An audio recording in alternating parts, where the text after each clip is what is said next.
916-339-1140. Find us on YouTube at Sacktown Sports 1140. It's time for Alan Stiles and Chris Watkins.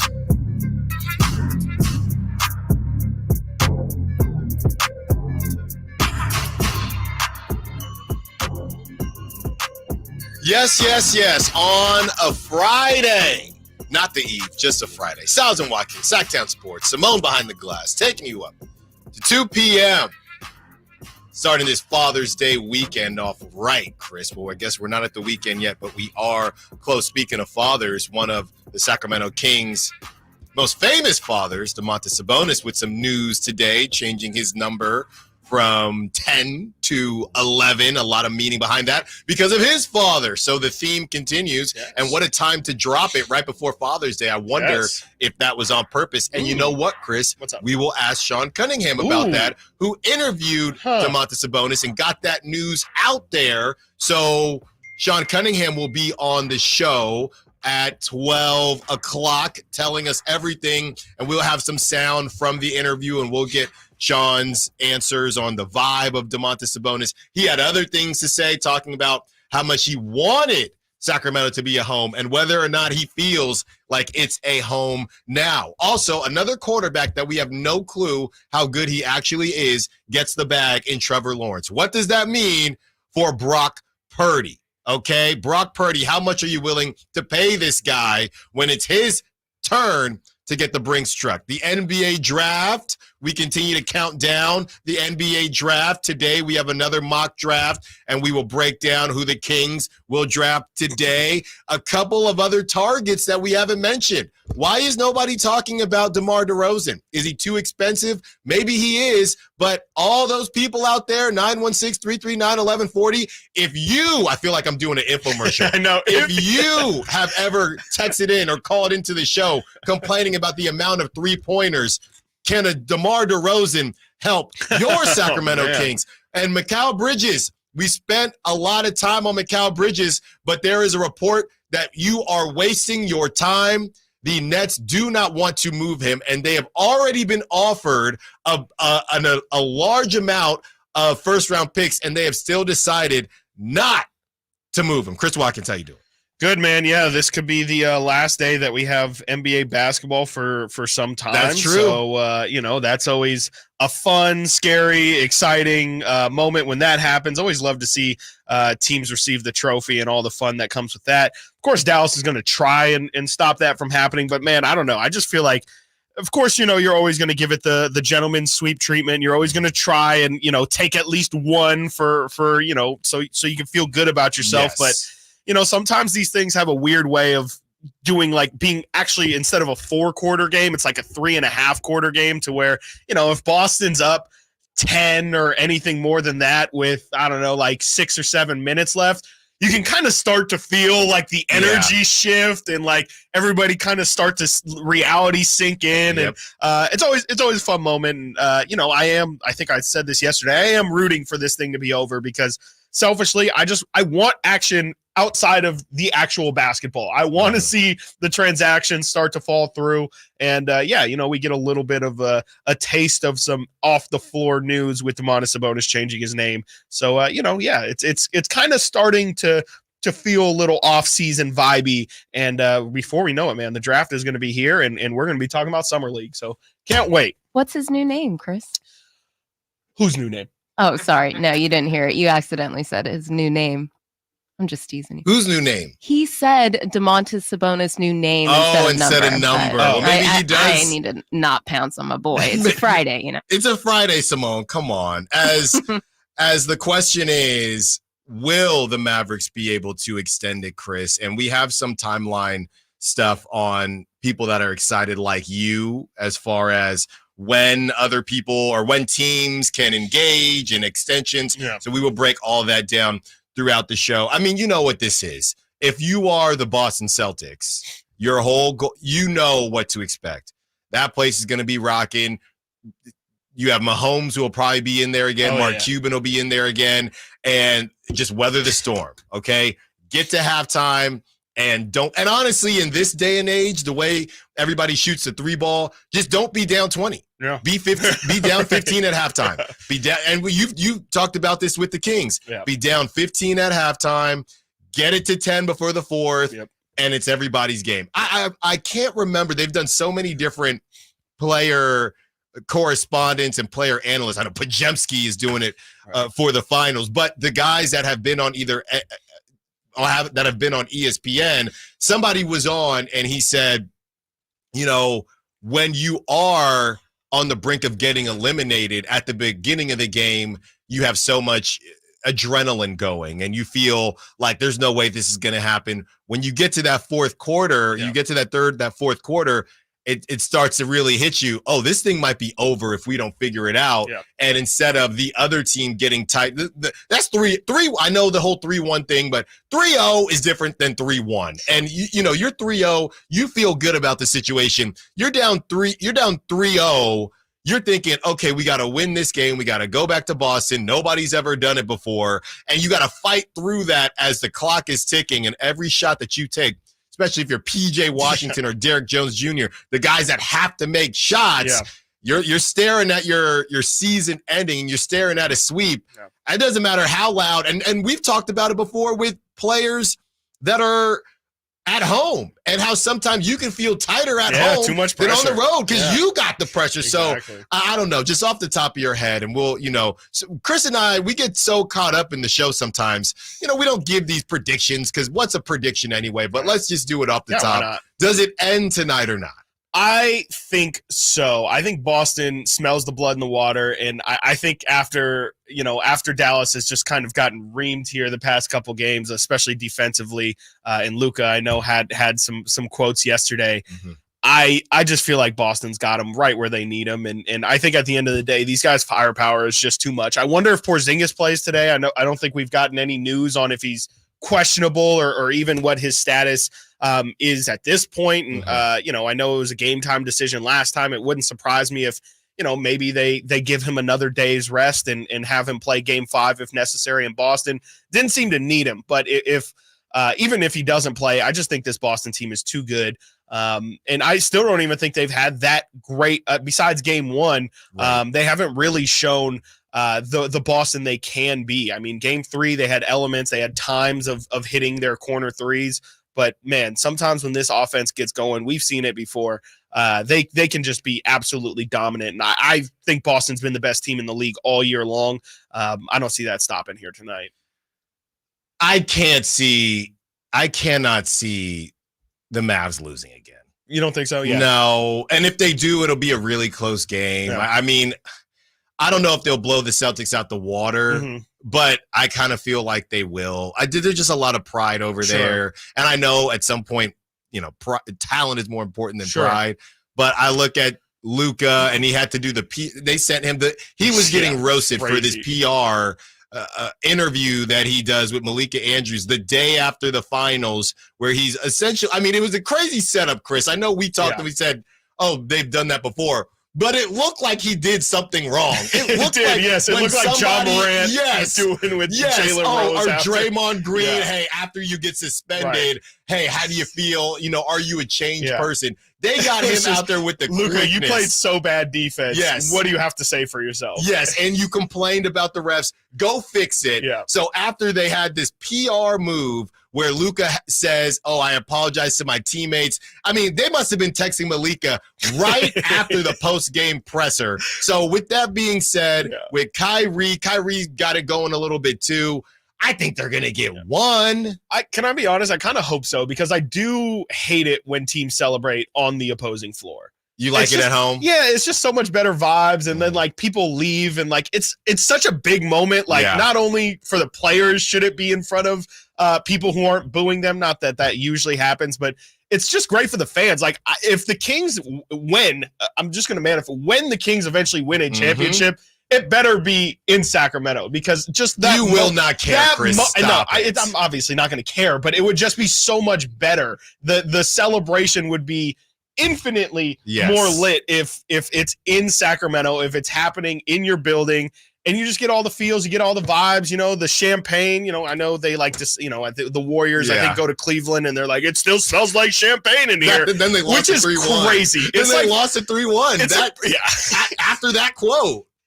It's a really crazy quote to say. It is there's no coming back from it. But it's just so much better to have all those good feels in your building. And I'm like I said, I'm rooting for it to be over as quick as possible. But I am selfishly also rooting for Boston to celebrate in front of the home fans. Not that Boston deserves any more celebrations. Sean Cunningham, that's at 12 to talk all things Domantas Sabonis and Sasha Vezenkov. But speaking of Domas, he changes his number from 10 to 11. We have that audio. He explains why changing his number was so important to him. And we talk about Bob Davies, whose number 11 is in the rafters right now. Stiles and Watkins, Sacktown Sports. Malik Monk plays here. Started left, goes right, steps back, launches the three. Nothing but net. Oh, that was just filthy. Oh, my, that was sweet. Sacktown Sports is your proud home of the Sacramento Kings. It's the ride everybody wants to be driving, and Elk Grove Kia has them in stock right now. I'm talking about the 2024 Kia Telluride. And my friends at Elk Grove Kia can get you behind the wheel of a 2024 Telluride SX for only $419 a month, plus taxes and fees. Whenever I see one of these driving down the road or next to me at a red light, I just stop and admire it because the Kia Telluride just looks iconic. And not only is the Kia Telluride beautiful, it's got room for the whole family. There's a seating capacity for up to 7 passengers. Plus, it's loaded with tech. So is the 2024 Kia Telluride the right ride for you and your family? Come on down to Elk Grove Kia in the Elk Grove Auto Mall. Give it a test drive. And just a heads up, when you're here at Elk Grove Kia, you're going to be treated very well. You're not going to get this kind of car buying experience in Roseville, Vacaville, Sacramento, or Davis. That's why Elk Grove Kia has so many 5-star reviews. Again, check them out in the Elk Grove Auto Mall or online, elkgrovekia.com. 24-month lease, $0 security deposit, 20 cents per mile over 10,000 miles per year, $4,999 due at signing based on approval of credit. VIN number 501850, ends June 30th, 2024.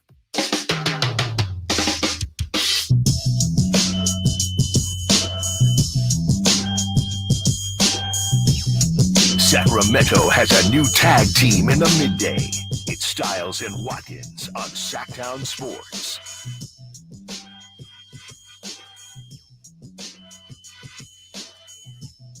From the 707, now that Domas is no longer number 10, I no longer have to choose between him and Mike Bibby as my favorite number 10 king. Ooh, That's a W. That's a great pull. It's a strong Great point. pull, 707. As we get into Domas, and a little bit later in the show, 12 o'clock, we will have Sean Cunningham, who will give us more on Domantas Sabonis from that outstanding interview that he did. We will also get a breakdown because Sean was right there on the front lines of the Sasha news about the news, the report on the report. So you won't want to miss any of that. But let's get to Sabonis and why he decided to change his name and why it was his number and why it's so important to him. Because of him, I fell in love with the game because of him.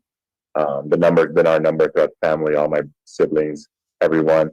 And yeah, ever since I got traded here, like I said, I've loved it. Everyone's made me feel welcome and home, and I really want to make this my home and stay here for a long time. And I want to build my legacy. I want to honor my dad's legacy and keeping that number running in the family.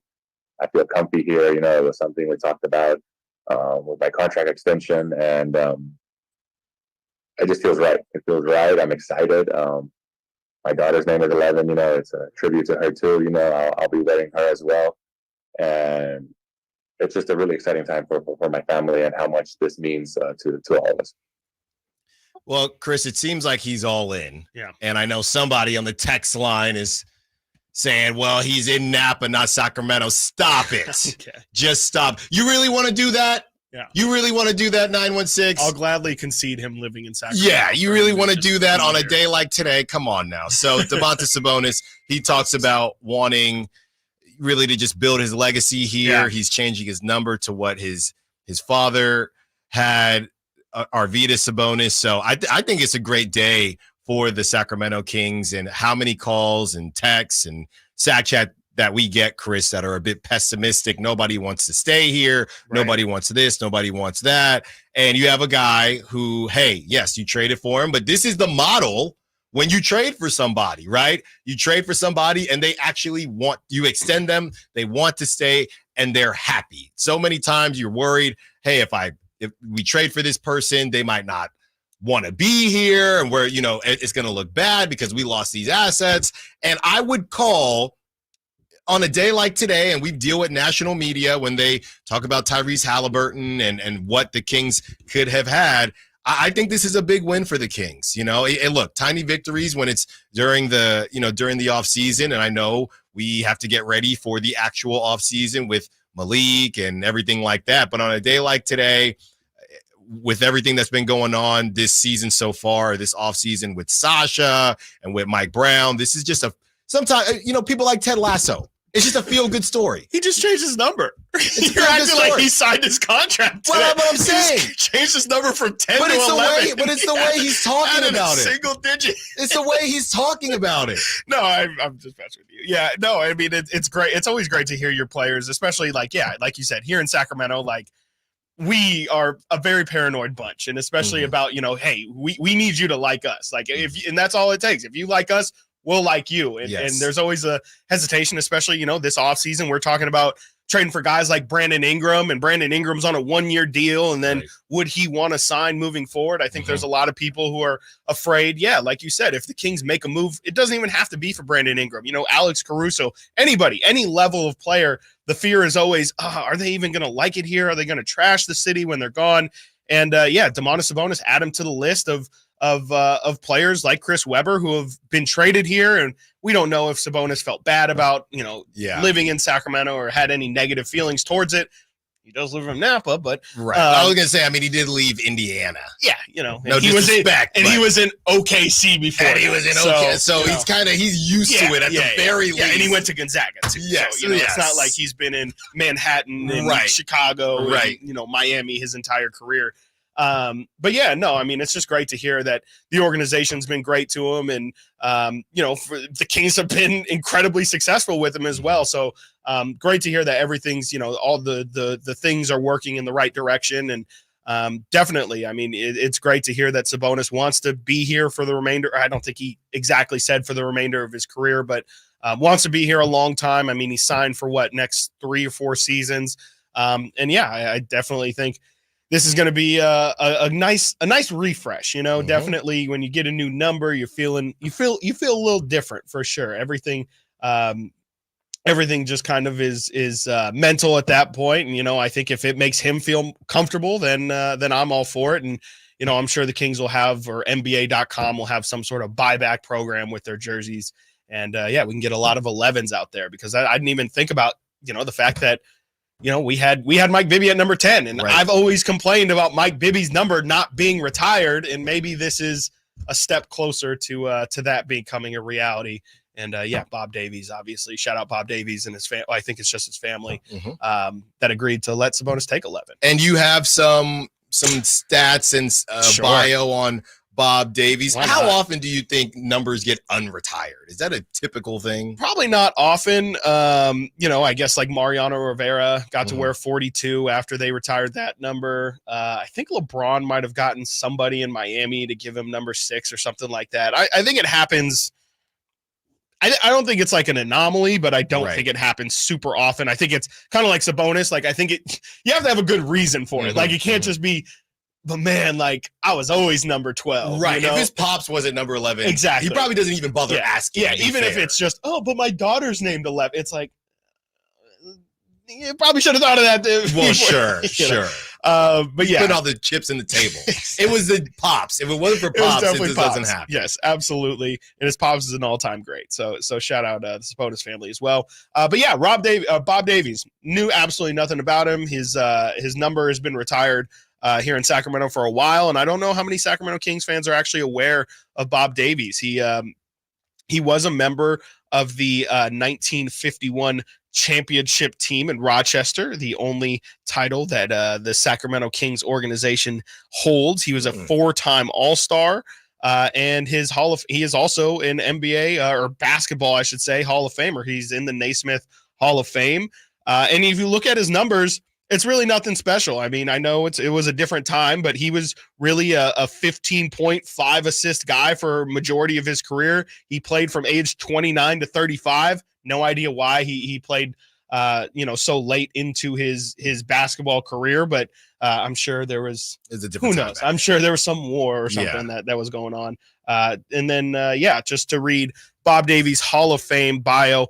Honored as the 6th greatest player in the first half century by Sport Magazine in 1970, Bob Davies stunned and amazed opponents with his deceptive sleight of hand ball handling. Nicknamed the Harrisburg Houdini, Davies made the extraordinary look simple. He often used behind the back, through the leg, and over the head ball maneuvers to not show off, but to produce results. With his exciting repertoire of moves, Davies led Seton Hall to 43 consecutive victories from 1939 to 1941. And here it is. After a stint in the military, Davies brought his magic touch to the professional level, playing 2 seasons in the ABL, the American Basketball League, before embarking on a 10-year career with the Rochester Royals of the NBL, the National Basketball League, and the Basketball Association of America, and then the NBA. Where he captured 2 titles in 1946 and 1951. Davies is considered one of the finest guards. And I feel like I should read that in an old time. Davies is considered one of the finest guards in basketball history, an innovative playmaker and floor general. Well, I think you went too far back now. It was a little veiny. Oh, yes. You think Davies is considered one of the finest guards in basketball history. He's cooking, though. I'm watching this. He's cooking. He is cooking, though. He's cooking a bunch of milkmen and stuff. He's going behind the back and over his head. It's kind of nice. Are you calling him maybe the Harrisburg Houdini? Yes. Is that aptly titled? Yes. Okay. He's a little J-Will in him, maybe. That's what I'm Pete Maravich. J-Will probably fired this First up. off, wait. You're watching highlights? Mm-hmm. How are you watching? There's highlights of. We can't get Wilt black and white. Again, I kindly ask America. Can we get footage of Wilt Chamberlain's 100-point game? There it is. How are we watching Bob Davies versus Bob Cousy? But I can't get 5 minutes of Wilt's 100-point game. What are we doing? And it's packed in there too. Rochester was lit, man. Yeah. You know, it's just in the Sacramento organization DNA, I guess. But shout out Bob Davies. Yes. Shout out Domas. Shout out 11. Shout out Arvidas as well. There you go. Well, great for Domas on a Friday. Some good news to feel good on this Friday, and we will get even more detail from Sean Cunningham of Fox 40 when he joins us. Coming up next, though, a quarterback who we're not sure how good he actually is gets the bag. What does that mean for Brock Purdy? Stiles and Watkins, Sacktown Sports. Hey, it's Carmichael Dave for American Energy Heating and Air with a question. Have you recently had a technician diagnose your HVAC system and you were a bit surprised at how much it cost? Or did something seem off about their quote? Because at American Energy, they take pride in giving you honest, straightforward solutions to get that system up and running. Have their qualified technicians come out and give you a free second opinion. It's free. You got nothing to lose but some dollars off of that original quote. They're making the uncomfortable comfortable. They've been doing it since 1981, serving the greater Sacramento area. A+ with the Better Business Bureau. That's why they keep having customers coming back for more and more and more. You can call them and set that appointment at 916-520-9990. That's 916-520-9990 or AmericanEnergyAir.com. Call 916-520-9990 now. Hey, Sacramento, get ready to rock, groove, and have a blast with the Sacktown Sports live events calendar. It's an unbeatable lineup of shows you won't want to miss. First up at Thunder Valley on June 22nd, don't miss NSYNC and Backstreet stars Joey Fatone and AJ McLean as they bring back the hits. On June 28th, it's country sensation Lee Brice lighting up the stage. All at Thunder Valley Casino Resort. And check out your Live Nation lineup on August 4th. Don't miss the Outlaw Music Festival at Toyota Amphitheater, featuring Willie Nelson, Bob Dylan, and John Mellencamp. On August 15th, catch Donnie Osmond at Hard Rock Live Sacramento. And then on August 22nd, Creed Fisher takes the stage at Ace of Spades. And coming up September 10th, enjoy the timeless sounds of the Doobie Brothers at Toyota Amphitheater. Visit livenation.com for all your ticket information. And stay tuned to Sacktown Sports for exclusive updates and your chance to win tickets. Hey sports fans, it's JaVale McGee here. Are you ready for the event of the summer? It's the Jug Life Charity Softball Game hosted at Sutter Health Park on Saturday, June 15th.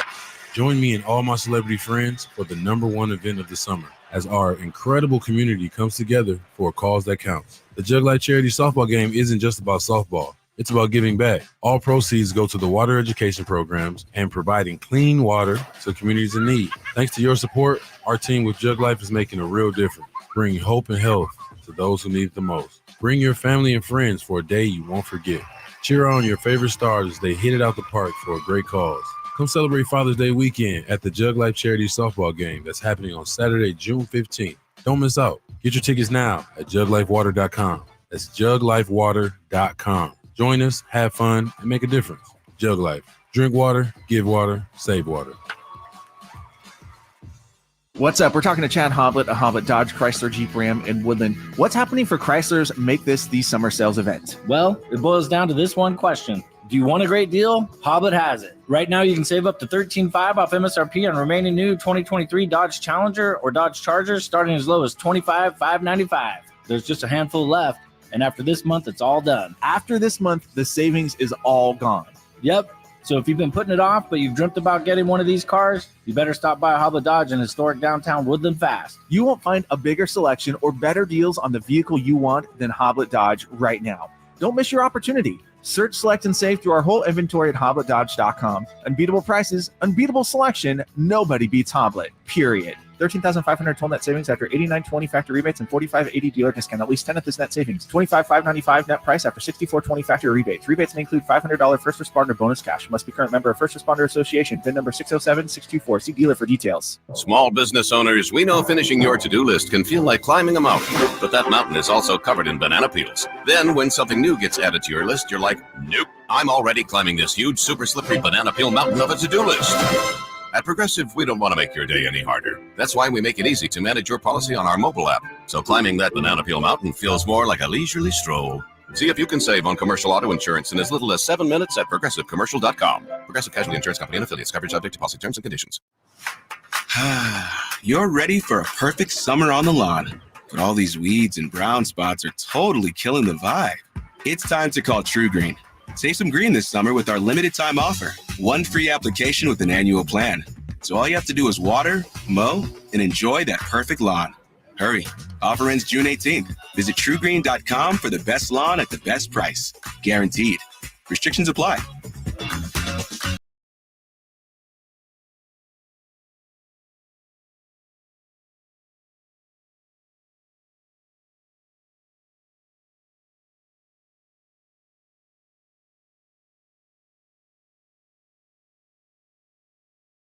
Watkins. Watch the show on youtube.com/Sacktown Sports 1140. Or listen on the Sacktown Sports app. The only quarterback worth anything as of right now from the 2021 draft, and he's worth a lot now, has been Trevor Lawrence. Trevor Lawrence, who was anointed as the top pick in the draft ever since he stepped foot at Clemson University. He's had an interesting ride with the Jaguars. Some of it hasn't been his fault. Since then, he's been a bit injured, but he's shown flashes. He's made it to the playoffs.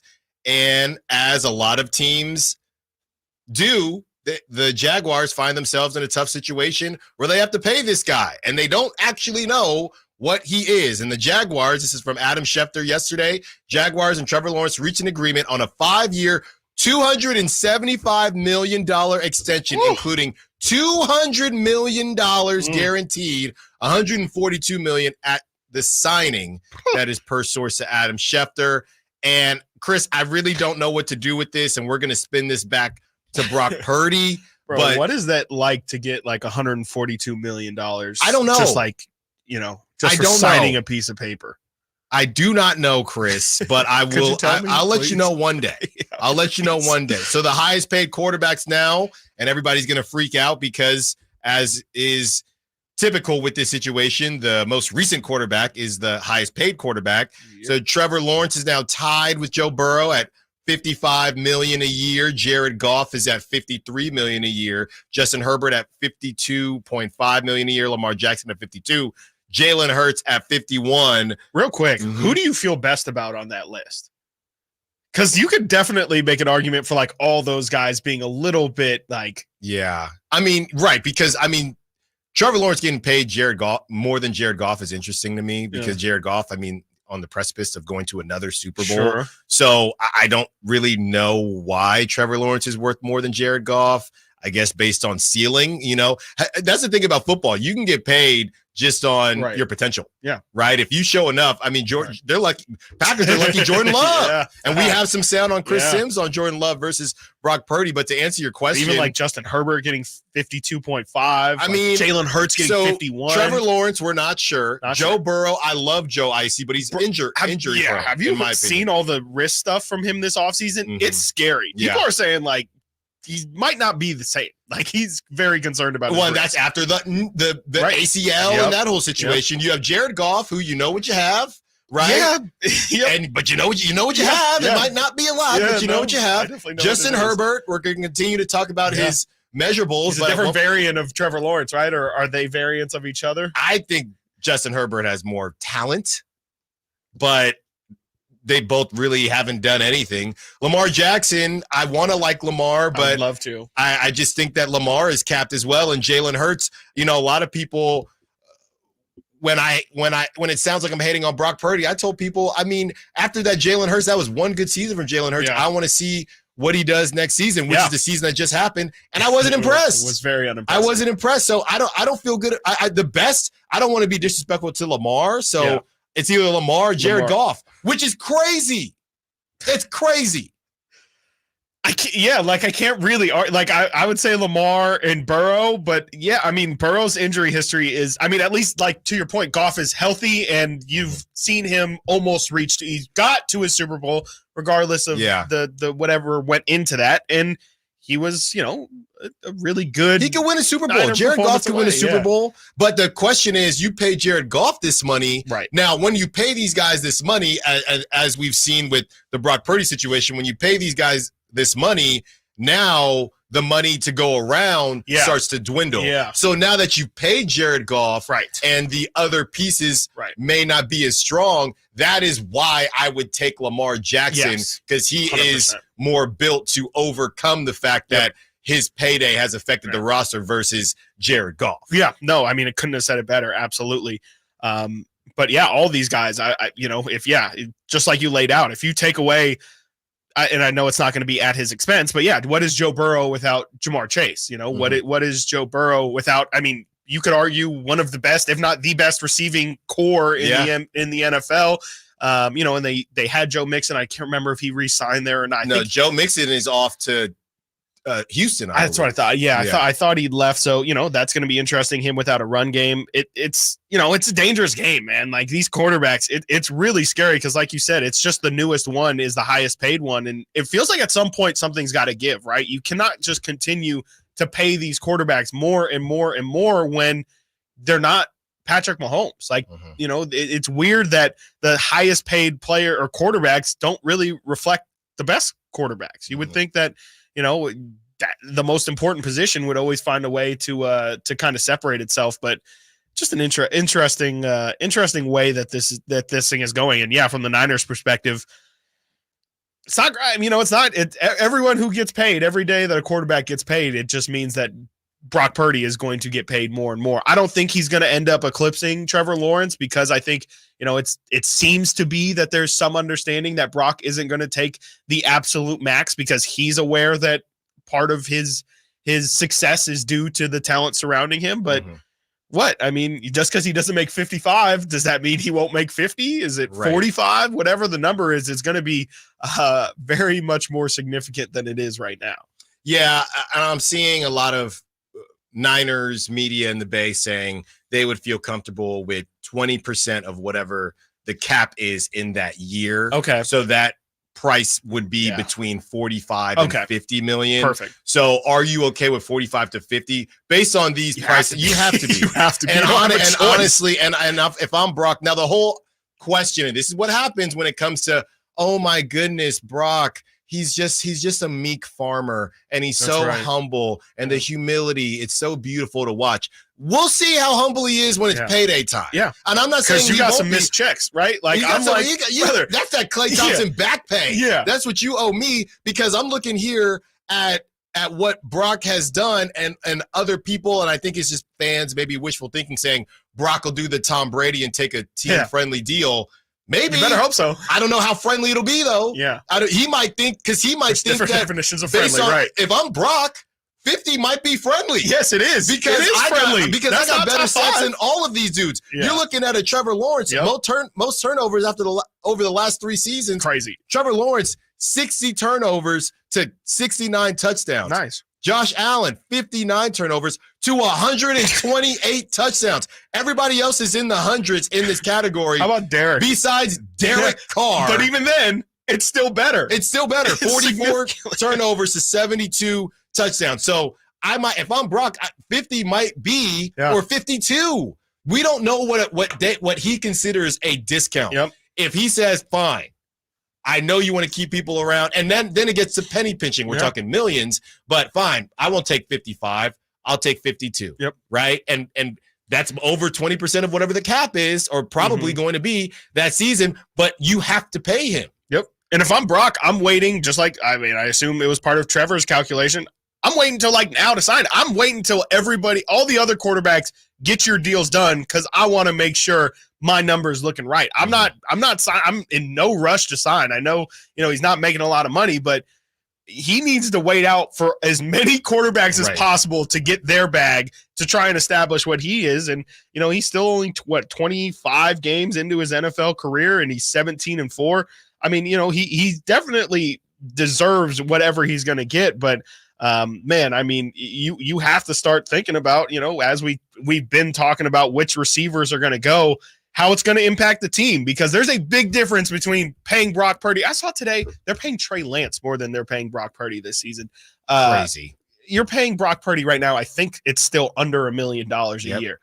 That is a $44 million difference potentially, if not more, in that salary bump. Some people are going to have to be sacrificed. Yes. And we have some stats here on Debo and Ayuk. Chris, the initial question was, are the Niners going about this the right way? But when you see a report like this from Trevor Lawrence, maybe it's less about, are the Niners going about it the right way? And it's more about, the Niners don't have a choice in this situation. So we'll tell you what those stats are for how dynamic Brandon Ayuk and Debo just have been. And maybe it's been a little bit underrated compared to like Chris said, the T. Higgins and the Jamar Chases of the world. From the 916, Lawrence has no number one receiver. That's probably true. Depends how you feel about Calvin Ridley. Yeah, that's probably true, right? And they've got a couple guys, but I don't know if they drafted a wide receiver, but you're probably right on that 916. And look, if that's the case, hey, you had to deal with Urban Meyer, so here you go.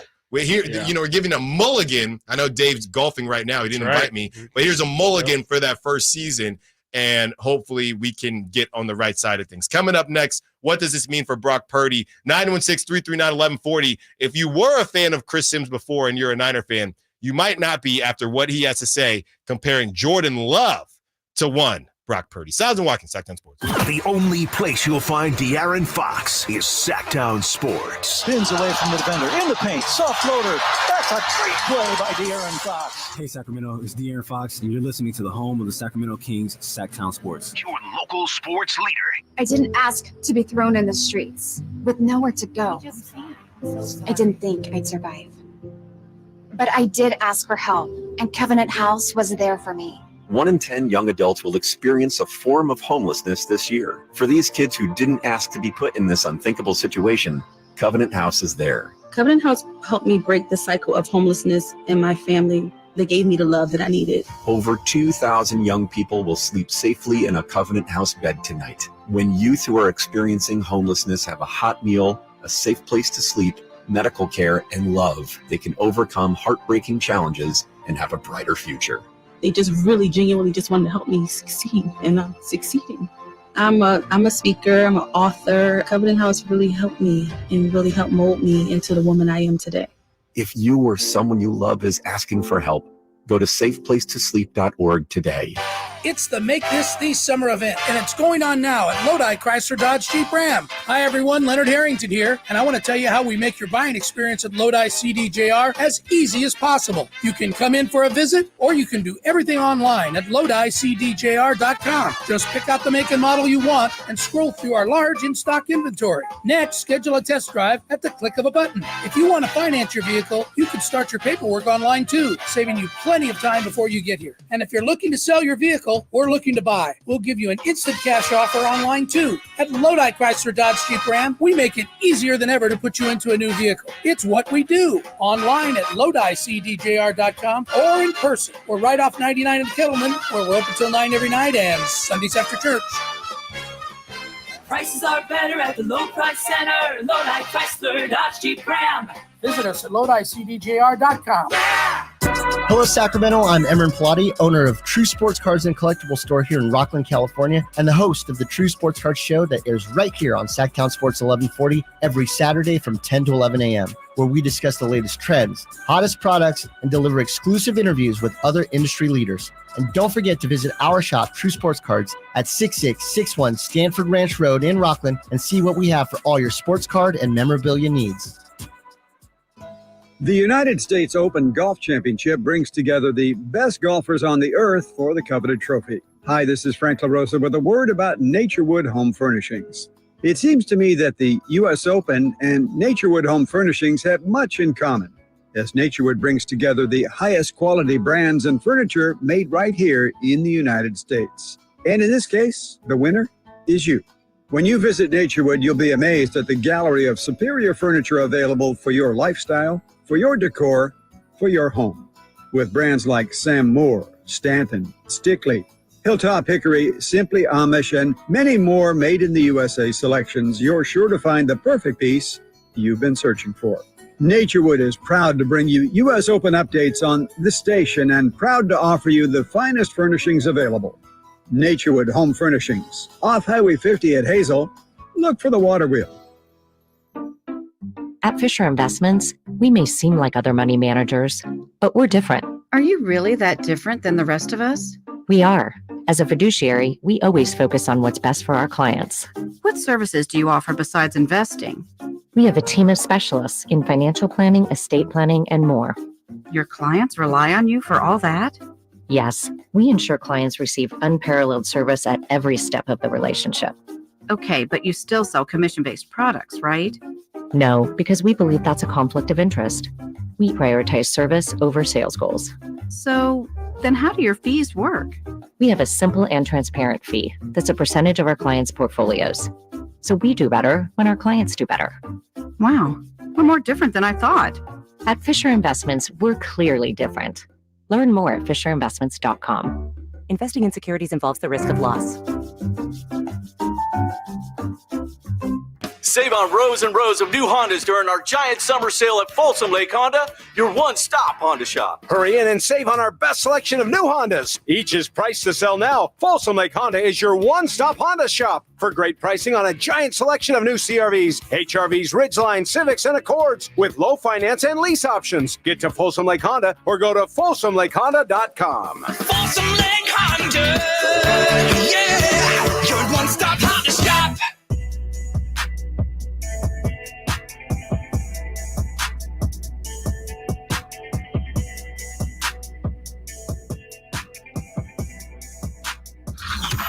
Sacktown Sports. Check us out on YouTube. Search Sacktown Sports and subscribe.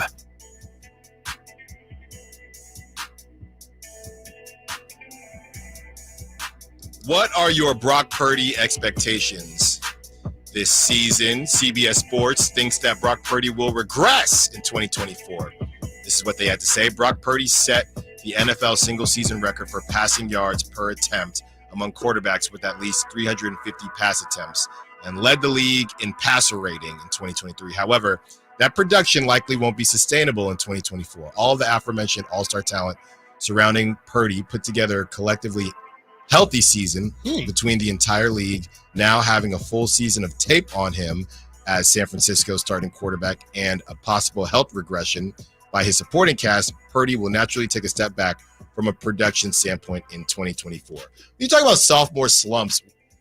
This is technically his junior year, his third season, technically, but it could be a sophomore slump as far as the whole season. I mean, the only thing that I saw, Chris, off the top of my head as far as what could happen with the regression was when Kyle Shanahan at the beginning of that Eagles game tried to get the weather, sure, but beginning of that Eagles game when he tried to get cute and didn't establish running the football and I guess tried to trick the Eagles, that didn't work out. The Ravens game, honestly, the Ravens just had their number. Yeah, I don't really know. That was a blowout. If you were to say, the tape is out on Brock, and obviously we're not the same NFL quarterback aficionados as others, but I still don't, and we watched every game, I still don't necessarily know what the tape would be. The tape on Brock is really what affects all quarterbacks. Get pressure on him.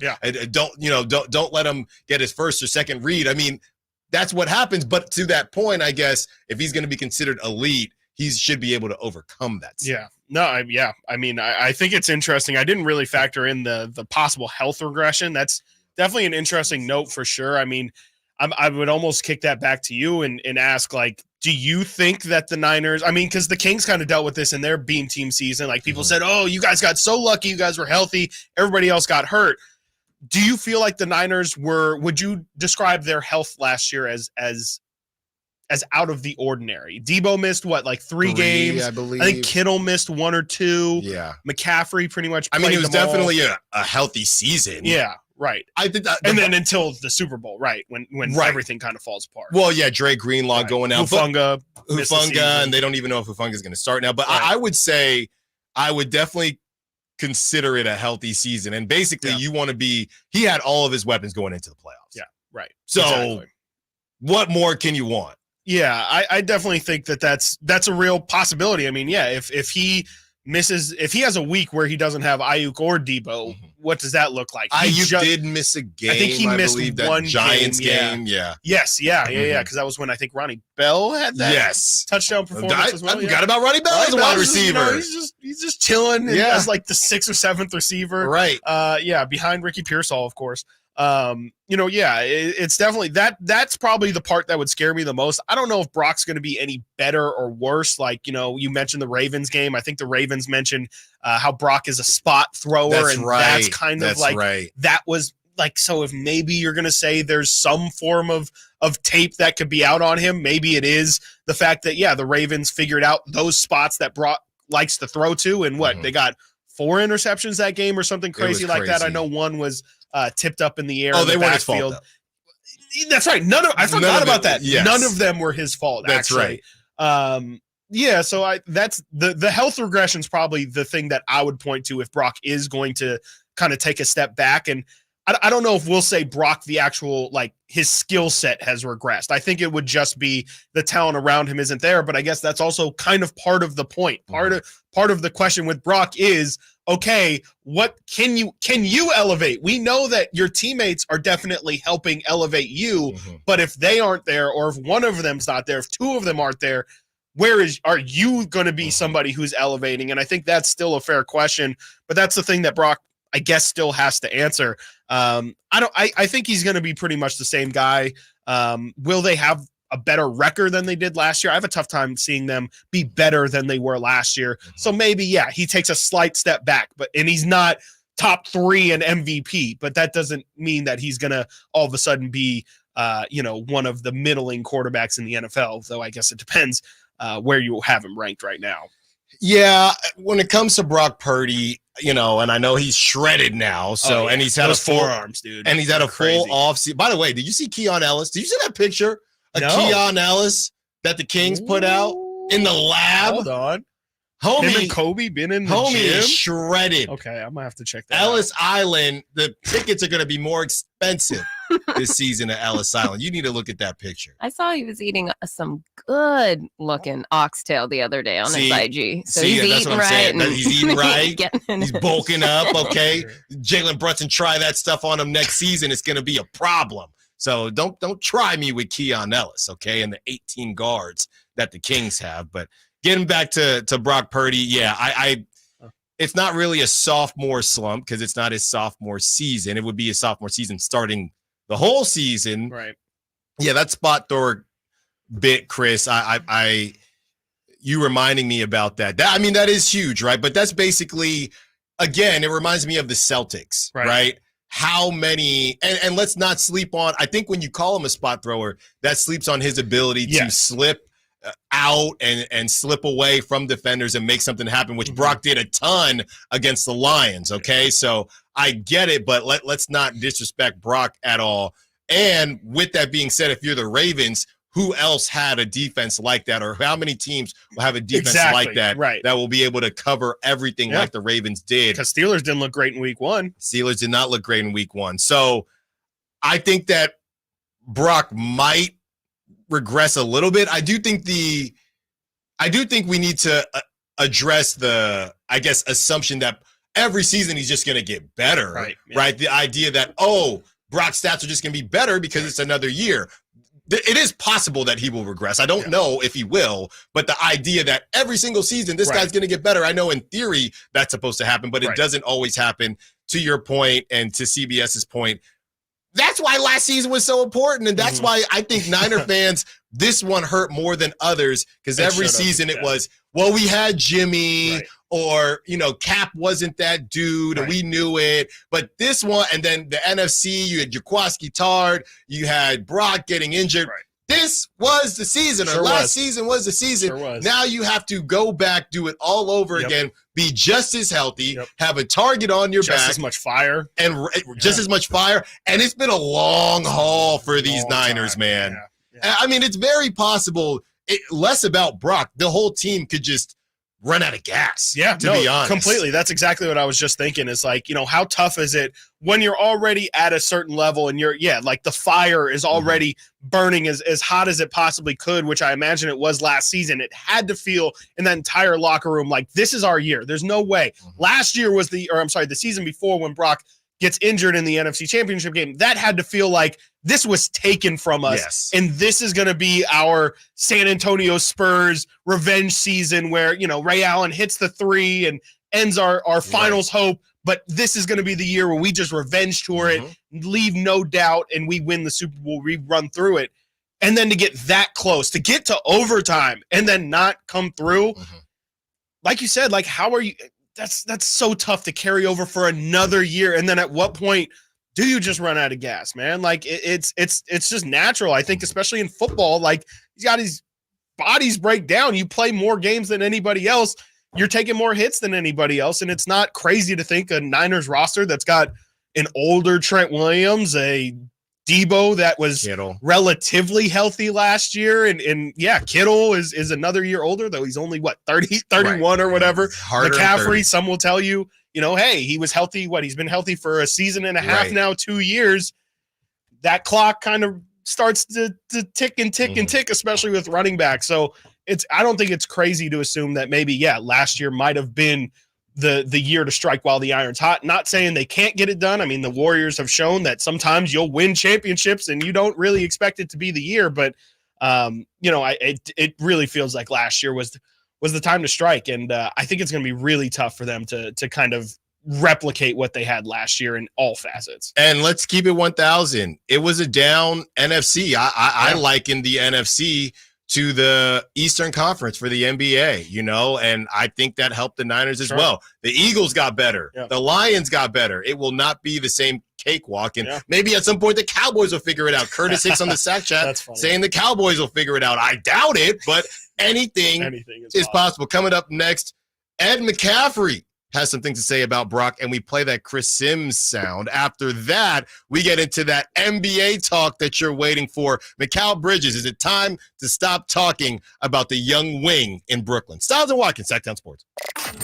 Did you miss any part of our live local shows? Don't worry, you never have to miss them again. Check out SacktownSports.com and search our podcast page and play our shows when you want. The Carmichael Dave Show with Jason Ross, Stiles and Watkins, and The Drive Guys. Plus, other podcasts like Return of the Empire, Return of the Roar, The Stingers Up Podcast, and Golf to Go with Frank LaRosa.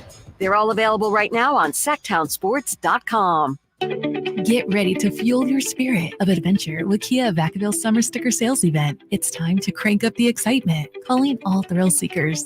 Are you ready for an adrenaline-packed journey? Introducing the Kia Telluride, the ultimate companion for your next adventure. Picture this: blazing trails through uncharted territories, conquering the wild with the power and precision of the Kia Telluride. With Kia Vacaville, you can join the expedition and experience the thrill of off-road exploration like never before. With its rugged design and cutting-edge features, the Kia Telluride is your passport to unforgettable adventures. Don't let this opportunity pass you by. Head to Kia Vacaville today and gear up for the adventure of a lifetime during their summer sticker sales event. Your adventure starts now. Kia Vacaville, where every journey is an adventure. Visit Kia Vacaville today. Model availability, lease options, and features may vary. Please visit Kia Vacaville for more details.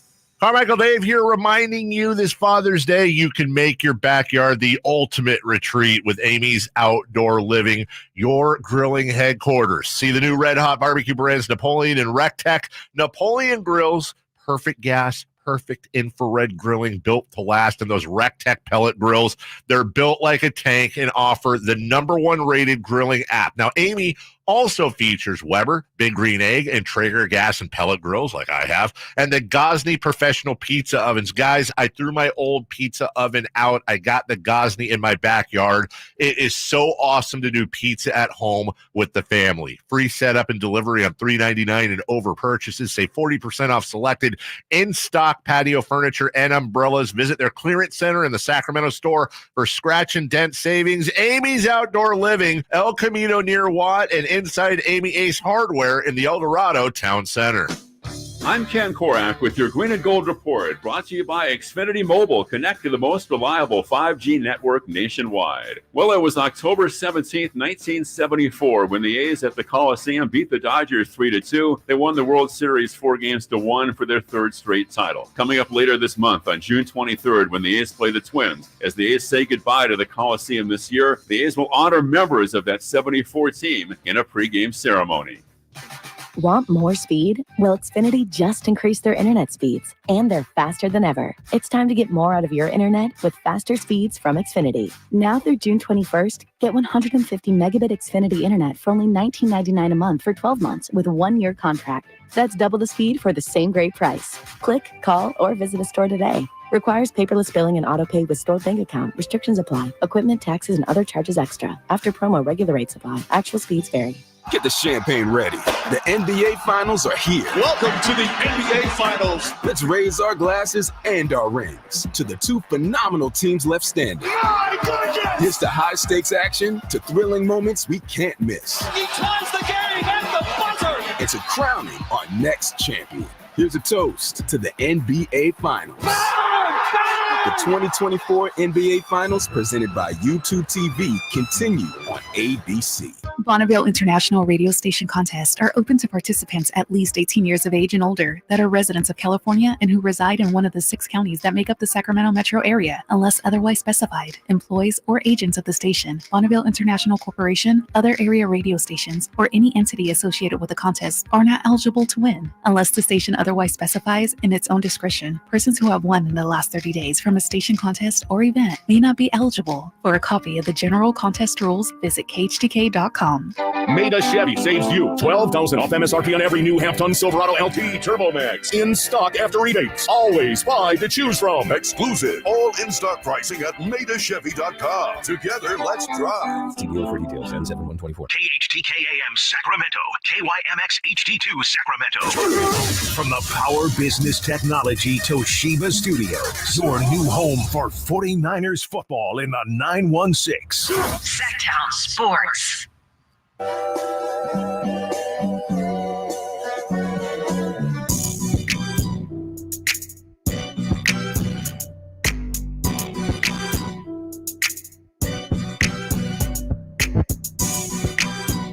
Sacramento's official home for the San Francisco 49ers. Sacktown Sports.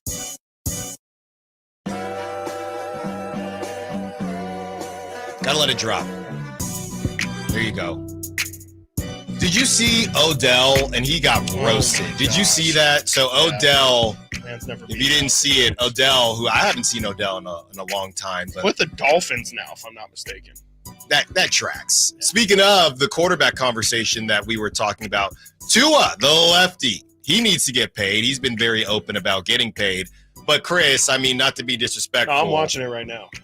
Oh yeah, the Odell. Yeah, it's something else, and he's also dancing driving to the. Of course, he's on Drake's side. He's literally driving. Yeah, so he was. I forget what song it was, but he's dancing to the Drake side of the beef. I believe he's dancing Not Like Us. I thought he was dancing to the. I thought he was dancing to one of Drake's. No, it is Family Matters. I'm sorry. Family Matters. So there you go with Odell. But at Tua needs to get paid. And if we look at the numbers of the guys that just got paid, with Trevor Lawrence at 55, and all these guys in the 50s. If I'm the Dolphins, I'm sorry, Tua, you're not getting $50 million. Not off me. And at least I would just blame it on your concussion history. If legally you can do that. That's what I would do. I don't think you can. Health. I don't know. Yeah, I feel like you maybe health could. It's just like, hey man. Yeah, maybe you don't mention like a disability. Like that seems like it's getting into. We thought we lost you. Not really lost you, but from the game of football. Yeah. I think it's okay. Like, I mean, what would be the difference if, like, you told Derrick Rose, like, I don't want to pay you because your knees explode every 2 weeks? Right. Like, I think it's verbatim. I think that's kind of the business of sports. Like, I don't think that's a problem. It's just on Tua and his agent to decide if they're okay with that, and if they think that on the open market they can get more. But that's just not signing or not extending a contract. But you're saying we're not going to pay you X amount of dollars because of your disability. I mean, if you look at the guys on this list, right? Trevor Lawrence at $55 million, which I don't even know if I agree with that. Mm-hmm. Joe Burrow at 55, healthy, that's fine. Jared Goff 53, that's the market. I'm good on Jared Goff. But that's the market. Yes, that's the market. Absolutely. Justin Herbert, all the potential in the world. Lamar Jackson. Lamar is the most proven out of this list, right? As far as regular season, you could argue Jared Goff in the postseason. I don't know if Lamar's ever played on a team as good as Jared Goff. That's an interesting conversation. And I think if anything, it would be this season, but you had the rookie receivers. Not a fan of their offense. Trick it off. And Jalen Hurts at $51 million. So, these guys, Jalen Hurts been to a Super Bowl. Lamar Jackson, he's had some issues in the playoffs, but he's multiple time MVP. Jared Goff been to the Super Bowl. Joe Burrow been to the Super Bowl. Trevor Lawrence and Justin Herbert have a higher upside than Tua. I'm sorry, Tua. No, you're gonna take this $45 million and you're gonna be happy. And honestly, I feel uncomfortable. I'd be happy if I'm Tua with 45. I'd be happy with 40. He should be. Yeah, absolutely. I don't think he's a top tier quarterback. I mean, I think if anything, all the conversation that there is around Brock, I would throw that right back on Tua, and I would probably believe it more. I mean, I've seen more from Brock Purdy than I've personally seen from Tua. Oh, I don't even think that's not even a hot take. I think it depends who you. I hope not. I don't even think Dolphins fans like Tua. I think they started to. I really do. There's a lot of people who, especially before Tua got the concussions, Tua was like leading the NFL in pass yards, and it's definitely the system they run. But there's a lot of people who are on the Tua Tagovailoa hype train. You talk about cold weather. It's not us. I'll tell you that. No. There's some thanks. Some ducks, some quack ducks. May I segue us for a moment? You guys, I'm going to decide whether or not I'm going on a road 49ers game, and it's completely opposites. It's either the choice of the Dolphins down in beautiful Miami. Okay, I don't know how you're going to beat that, but give me the other one. December 1st, day after my birthday, in miserable Buffalo. Well, that's interesting. An experience. So if you want to do Miami on top of the game, I have a soft spot. They're like my AFC team. Who have you been to either before? I have been to New York City, not Buffalo, and I've been to Miami. Yes. Because the thing about let's weigh out the pros and cons here. You have Miami, which it's Miami, and you might need to get a side gig because it's expensive out there. I'm telling you. But again, I love the Finns for some. Okay, fair enough. Reason. But it's a great time, by the way. I mean, sure. I saw a little boozy out there. They're4 in December. 4 a.m. But that was a long time ago. So you have Miami, which is the situation of Miami, you can go get a Cuban, you can enjoy yourself and do the Miami thing and see the game, your AFC team. Or you go to Buffalo, which is a once-in-a-lifetime experience. Right. There will Probably be video of smelling. Simone jumping onto a table. Okay, that's a tough one. I also will say I believe that Buffalo Bills game is Sunday Night Football. Yep.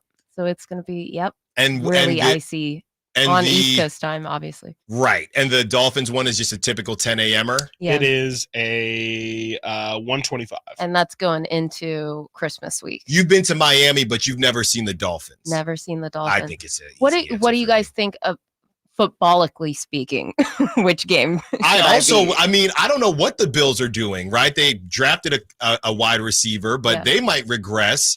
So, and it's going to be a shootout in Miami with the two high-powered offenses. So it's Miami. All right. It's the third to last week of the season. Does that concern you at all? I mean, you could get a Tua injury. You could get just a bad Dolphins team. It could also just be teams that aren't really playing. And then when's the Bills game? The Bills game is December 1st.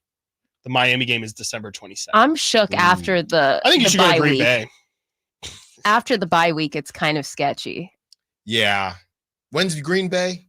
November 24th. That's like Thanksgiving time. Don't. That would be fun, though.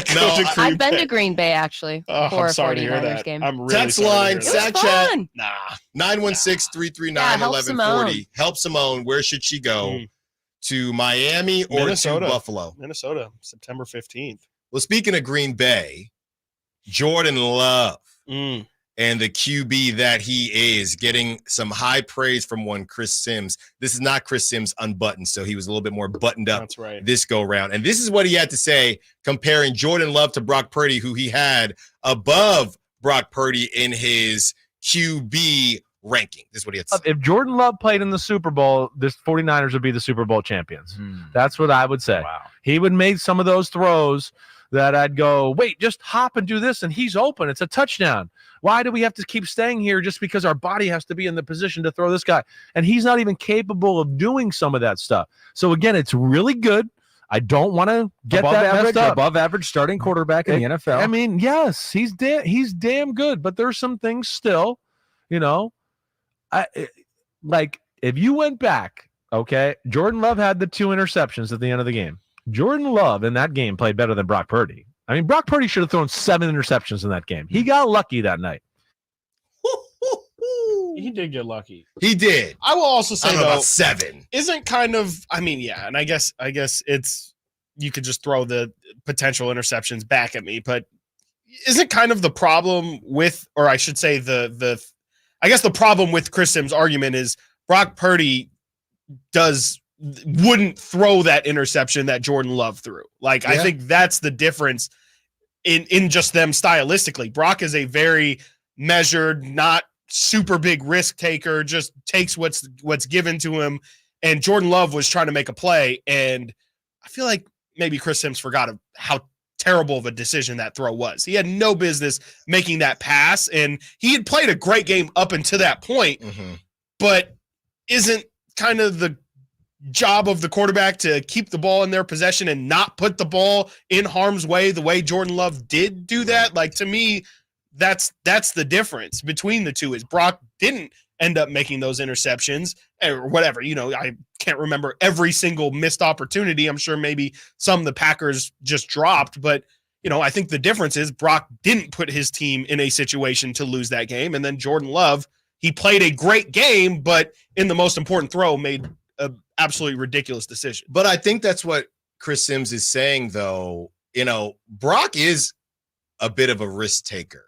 I think Brock gets away with it. He's kind of a gunslinger. If you think throughout the season, there are a couple times where we've had how can he be a gunslinger and a risk taker, but also only throw to open receivers? But I'm not saying that he only throws to open receivers. I think Brock does take risks and some risks that he doesn't need to take. Sure. But I think that's what Chris Sims is saying. He should have thrown a couple picks from those risks, but they got dropped, right? Yeah, I think my problem is just, it's a coulda, shoulda, woulda versus no, he actually did. I think Chris Sims is saying if they both take the same amount of risks, or if I feel like they do, Jordan Love, it just has higher upside. I think it's still the upside conversation. To that note, this is his list. And he's just really high on Jordan Love. He's wild. He has Jordan Love number 13 in front of Aaron Rodgers, who is coming off injury, but his top 20, and this is always disrespectful to me. I don't know how people do this. He has Caleb Williams 20, who is ahead of Russell Wilson, Derek Carr, Daniel Jones, and Deshaun Watson. By the way, if you ever need a palate cleanser, go look at Deshaun Watson's guaranteed money. It's still crazy. Yeah, we think Zach LaVine makes a lot of money. Yeah, it is Can we just say that might be the worst deal in the last? I wanted to say in the history of sports, but at least in the last 2 decades. Yeah, I think it should get added bonus because it was really bad even at the time. Yes. People were like, wait, have you not watched the news at all here? Yes. And you're just still paying face value? If there is the equivalent of the worst bust in the history of the drafts, that has been the worst signing in possibly the history of sports. So he has 25 Justin Fields, 24 Deshaun Watson, 23 Daniel Jones, 22 Derek Carr, 21 Russell Wilson, 20 Caleb Williams, 19 Geno Smith, 18 Tua, 17 Brock Purdy, 16 Kyler Murray, 15 Baker, 14 Aaron Rodgers, 13 Jordan Love, 12 Chris's boy Kirk Cousins, 11 Trevor Lawrence, 10 Jared Goff, 9 Jalen Hurts. I don't agree with any of that. Yeah, I'm just so confused. 8 Dak Prescott, 7 CJ Stroud. By the way, CJ Stroud, I mean, you better not regress because this brother has been everywhere. Yeah. He's at the Dodgers game. He's in Tokyo. Prodigy section of this list as well. Oh, my God. I mean, I'm just saying, and I like CJ Stroud. Yeah. But he's that hot name right now. Sure and is. I've seen this man everywhere but the football field. Justin Herbert at number 6. That's kind of crazy to me. Number 5, Matthew Stafford. I don't know what to do with that. Number 4, Lamar Jackson. Number 3, Joe Burrow, if healthy, sure. Number 2, Josh Allen. Number 1, Patrick Mahomes. Number 5, Matt Stafford's kind of crazy. A lot of people like Matt Stafford. They do, but top 5. Wow. Okay. Yeah, I mean, it's just a wild list. The tiers that he hasn't broken into is super strange as well. I mean, clearly it's just he's really high on Jordan Love. And, I think I personally am pumping the brakes on it. I think Jordan Love played fantastic at the second half of last year, but I think it's a bit early of an anointing for him. I kind of want to see it for a full season. Why did Brock get all this pushback of hey, I guess maybe the talent level on the team is a little different. The eye test, Chris. It's crazy, man. Final season. You start throwing some no-look passes, some back foot throws, and all of a sudden, man, you're a top 10 quarterback. That's all it takes. Just a couple Aaron Rodgers type throws, and there you go. Switching over to basketball when we return. Sean Cunningham at 12 p.m. Sean giving us all the info on Domas changing his jersey and the Sasha saga. But we start when we return with Mikal Bridges. Are those dreams dead? We discuss Stiles and Watkins, Sacktown Sports. On the move? Got somewhere to be? Take Sacramento Kings basketball with you. The Sacktown Sports app will let you stay connected to your passion. Never miss a moment of Sacramento Kings basketball with the Sacktown Sports app. The United States Open Golf Championship brings together the best golfers on the earth for the coveted trophy. Hi, this is Frank LaRosa with a word about Naturewood Home Furnishings. It seems to me that the U.S. Open and Naturewood Home Furnishings have much in common, as Naturewood brings together the highest quality brands and furniture made right here in the United States. And in this case, the winner is you. When you visit Naturewood, you'll be amazed at the gallery of superior furniture available for your lifestyle, for your decor, for your home. With brands like Sam Moore, Stanton, Stickley, Hilltop Hickory, Simply Amish, and many more made in the USA selections, you're sure to find the perfect piece you've been searching for. Naturewood is proud to bring you U.S. Open updates on the station and proud to offer you the finest furnishings available. Naturewood Home Furnishings, off Highway 50 at Hazel. Look for the water wheel.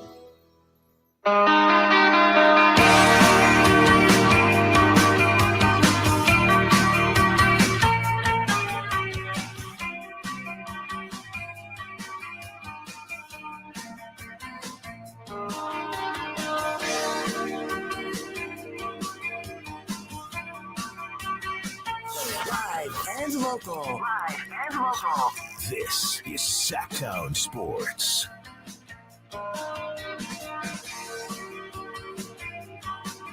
a name that we have thrown around from time to time, and really a name that I think Kings fans were probably willing to use that name on. Yes, Keegan Murray, maybe not everybody, but some people, was Mikal Bridges. And it seems as if the Nets are staying true to what they've been saying, and Mikal Bridges will not be available for trade, at least not for a price that I think the Kings would be willing to pay. This is from one Fred Katz, New York Knicks beat writer for The Athletic. The Brooklyn Nets have turned down trade offers consisting of, quote, a horde of first rounders for Mikal Bridges. They continue to show zero interest in trading him and would like to build around him and another star. According to league sources, Brooklyn's front office has told teams it views Bridges as a co-star to whichever big name it can trade for down the line. And we know that they've been connected, or they've tried to become connected to one Donovan Mitchell. I threw out Trae Young. I thought it would be interesting because you start that rivalry with the Knicks and the Nets up again. But Chris, are you buying it from the Nets? I guess it's not any different to what they've been saying. It's just a level of, okay, what if you don't get the co-star? Yeah. And then if you don't get the co-star, I still don't think the price tag would be low enough for the Kings to entertain. Because you're talking about what's a horde? Horde. What's a horde? Four? 3? Kind of sounds like 4 to me. 4 horde. 4 horde? It's at least 3. It's at Horde? least. You guys watch Game of Thrones? Yes. Think of the Dothraki. That's a Dothraki horde. That's a lot. Yeah. A lot. That's a lot. That's a lot. So I don't think the Kings – now, again, they can say that. Right now they're saying that because of the co-star. You don't get the co-star and you end up blowing it up. Maybe it turns into 2. Maybe it turns into 3. And I still don't think the Kings would be interested in giving up 3 picks. I like Mikal Bridges, but I don't know if I like him that much. Yeah. I think it's just a matter of, like, there's other options. Like, maybe if the Kings were desperately looking for specifically Mikal Bridges, but, man, yeah, I mean, we can go through the list like we always do. It's the Jeremy Grant, the Brandon Ingram, Kyle Kuzma, all these guys. There's others that are available that aren't going to cost that much. And I don't think Mikal Bridges, though his contract is definitely the most valuable of all those guys, I just don't think that it's worth giving up the farm unless you specifically think Mikal Bridges is the thing that's going to make us a title contender. And I just can't say that with 100% certainty. He's a really good player. He kind of took a step back last year, which was a little concerning from my eyes. I don't think enough people – I think people are – team. If anything, to me, that means you should put up better numbers. I don't know why. He went crazy that the first half season he was there. I think he was at like 26 a game, and I think that's what they're holding on to is that he can be that guy. But then he shows you the next season on a bad team. I think he regressed back to 20, and that's kind of who he's been. Like that's who he was when he was in Phoenix. He was the second or third, really like their third option. And he's a good third option, and that's why he's getting paid $22 to $24 million. I kind of just think that if you're going to give up multiple firsts, it's just too much of a price. And yeah, I mean, I definitely think the situation that you kind of laid out there, where if they don't get that star, my question is, how long is that? Like, how long are they going to give? Is this off season? Is it by this coming trade deadline? Right. They would be willing to move on from him. What is their time frame? It's not a time frame if I'm the Kings that I'm going to work with. I need to worry about myself. I can't really wait for Brooklyn to feel ready. And look, he's 28 years old, so he's in his prime now. It's not, and it sounds so funny, but if he's 26, if he's 25, then I can get down with what Brooklyn is trying to do here. He has 2 years left on his deal. So if I'm Brooklyn, honestly, Chris, it's a different version of the Keegan Murray thing because we think that the Kings are going to hold on to Keegan Murray. Then you take that gamble. If you don't move him now, this is similar. And I know the Raptors still got some pretty good assets back for their 2 guys. But if you don't move him and try to stay strong and we're going to get somebody before the trade deadline, now teams are thinking, okay, so, and then you don't. Or it gets close and you decide, fine, we'll just move him. Now teams are saying, now you switch the leverage where teams are saying, I'm not giving up 3 picks. We get a season and a half with him. Right. And he's 29. He's going to be 29. And you want us to give up either an asset and 2 first rounders or 3 first rounders? Right. No. So I think Brooklyn their timeline has to be pretty strong here and pretty quick to say, all right, how long are we going to wait before we say uncle and just say, fine, we didn't get Donovan Mitchell. You can't. How many guys are on their list? And again, I am the one who came up with the Trae Young thing. We saw no report. So if that does happen, I will say I have a source, but the source is myself. So it's Donovan. If it's Donovan Mitchell is the only name we've actually heard. Yep. And the Cavs, it seems yesterday they came out and said that they don't want to move Garland. They don't want to move anybody. So I don't know if they had a kumbaya or they went to team building or an appointment or some type of therapy, something like that. I love escape rooms. I'm not good at them, but I've never done one. I love Nicolas Cage and I love. No, I do. I also love National Treasure. I love National Treasure, and it bothers me that I'm not very good at escape rooms. Because in my mind, that's my chance to be Nicolas Cage. And I'm terrible, but that's a conversation for a different day. We should do that with the station. We should. But I don't trust Dave. No, not at all. But now the Cavs are saying they don't want to move anyone. Yeah. So nobody wants to move anyone right now. No. And so the Nets don't want to move anyone unless they get Donovan Mitchell. Now the Cavs are saying, well, we're not moving Donovan Mitchell. Yeah. And the Nets have not been connected to anybody else. Mm-hmm. I think there's still hope for other teams that are interested in Mikal Bridges, but I'm sorry. I'm not coming off 3 picks. And I don't – would you come off 2 picks? 2 picks in a Harrison Barnes? I would think about it. I would too. I would think about it, yeah. Because I don't think they would do Harrison, even if the money matches up, which I'm not sure it does. Harrison, Herter, and a first-rounder, I think 2 first-rounders is more valuable than either. And I know Kevin Herter is not old, but I just think if you're the Nets and you're rebuilding and you're blowing it up and you just got past the worst draft in the last 25 years, give me them picks. Kevin Herter's cool and all, but give me them picks. Yeah, no, for sure. I think of this a little bit, especially after Whitey and Drapes. I think it was just Whitey actually the other day it was Whitey and Drapes had Tony Jones on, the athletic writer for Utah, and he kind of said the same thing about Lauri Markkanen. And I just kind of think that both of those teams, Brooklyn and Utah, are in similar situations like you laid out, where they have their star that's on a really, really good contract and they want to pair somebody with him because they think that contract is so good. There's nothing we're going to get in return that's nearly that valuable. But if you're going to hold on to him and just middle, and you're going to be 41-41, you're not doing anybody any good. And this is where the conversation becomes, like we love to have, like NBA purgatory, or even NFL, but especially NBA purgatory, is the worst place you can be. Right. There is no good unless you are on the rise. If you're a team like the Kings, maybe you can convince yourself, as we have. There's no good in being the 10 through 7 seeds in the NBA. No. It's just middling. You don't realistically have a chance to win the title, but you also didn't play bad enough to get a lottery pick. And so if that's where Utah and Brooklyn are going to hang out for the next 2 to 3 years, they're just wasting time. They're wasting everybody's time, and they're probably wasting assets where, I guess maybe the argument is that there's still time on Mikal's deal, and that's why they're going to ask for so much. And as time expires, they'll ask for less. But I just kind of think it's better to get this thing going and get in the right direction, especially with Jordy there in his first year. What are they expecting? What are their expectations for this year if they don't bring in another star? To me, you got to pick a direction and go that way. And it sounds to me like both of these situations are just fine being in the middle. Coming up next, Lucas says he doesn't think their defense is a problem during his PR interview, which is not very surprising at all. Also, DeMar DeRozan, that bad man, finished as a finalist for the Clutch Player of the Year. What would you give up for DeMar? I'll tell you what, I might want DeMar more than that other former Bull who's in Miami now. Yeah, Jimmy Butler. Sean Cunningham at 12. Stiles and Watkins, Sacktown Sports. On the move?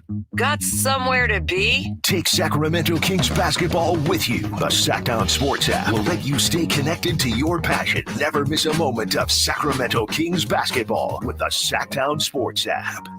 Sacramento weather is brought to you by Folsom Lake Kia. I'm Dirk Verdorn in the KCRA 3 Weather Center with a sunny day today. Expect to have temperatures that are going to go from cool in the 50s to warming up into the 90s by this afternoon with southwest winds 5 to 10 miles per hour.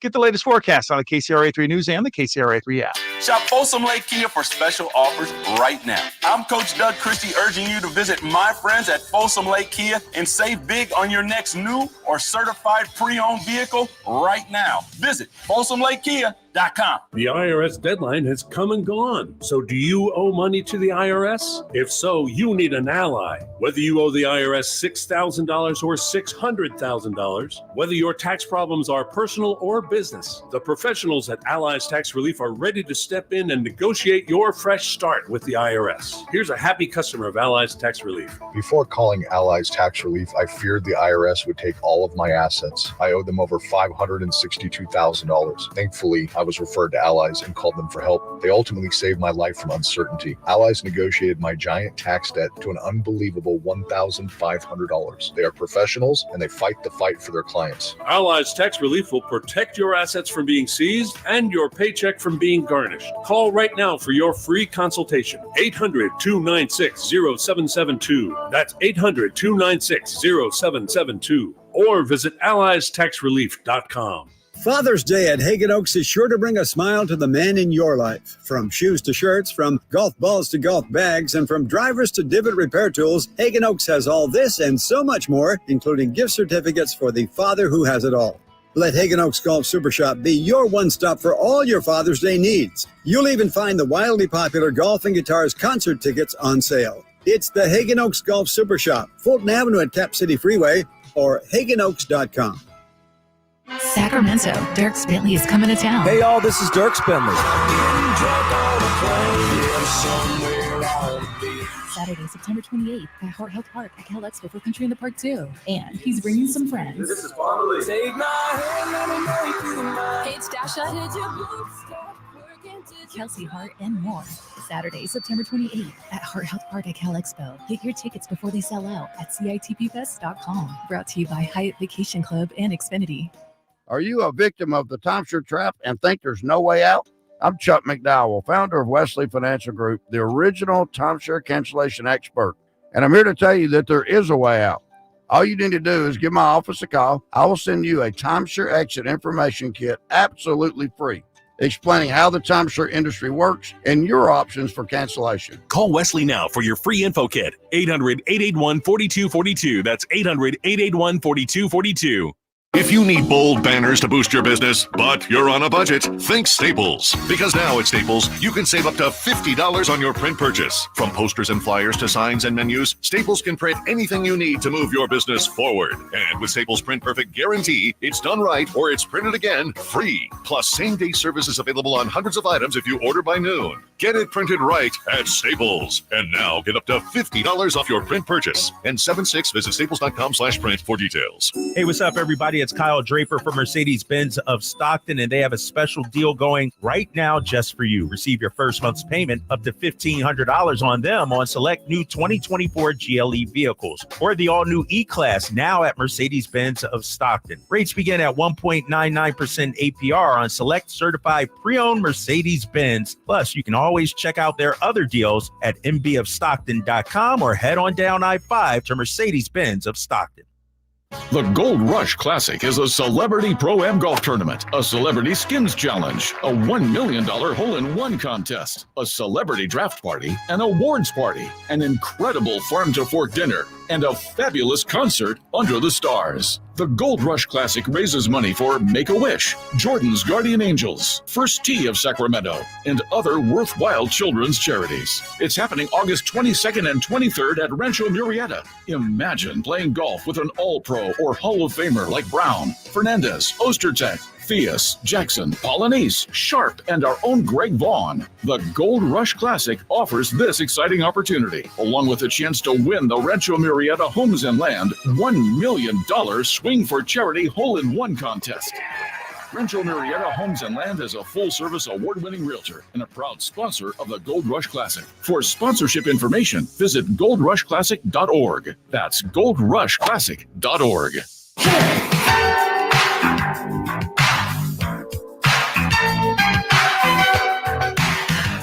Sacramento has a new tag team in the midday.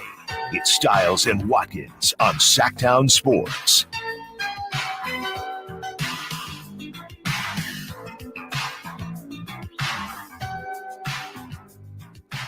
See, Chris, this is a story. Before we get into this Luka, this is a story that I like. Okay, remember when we were complaining about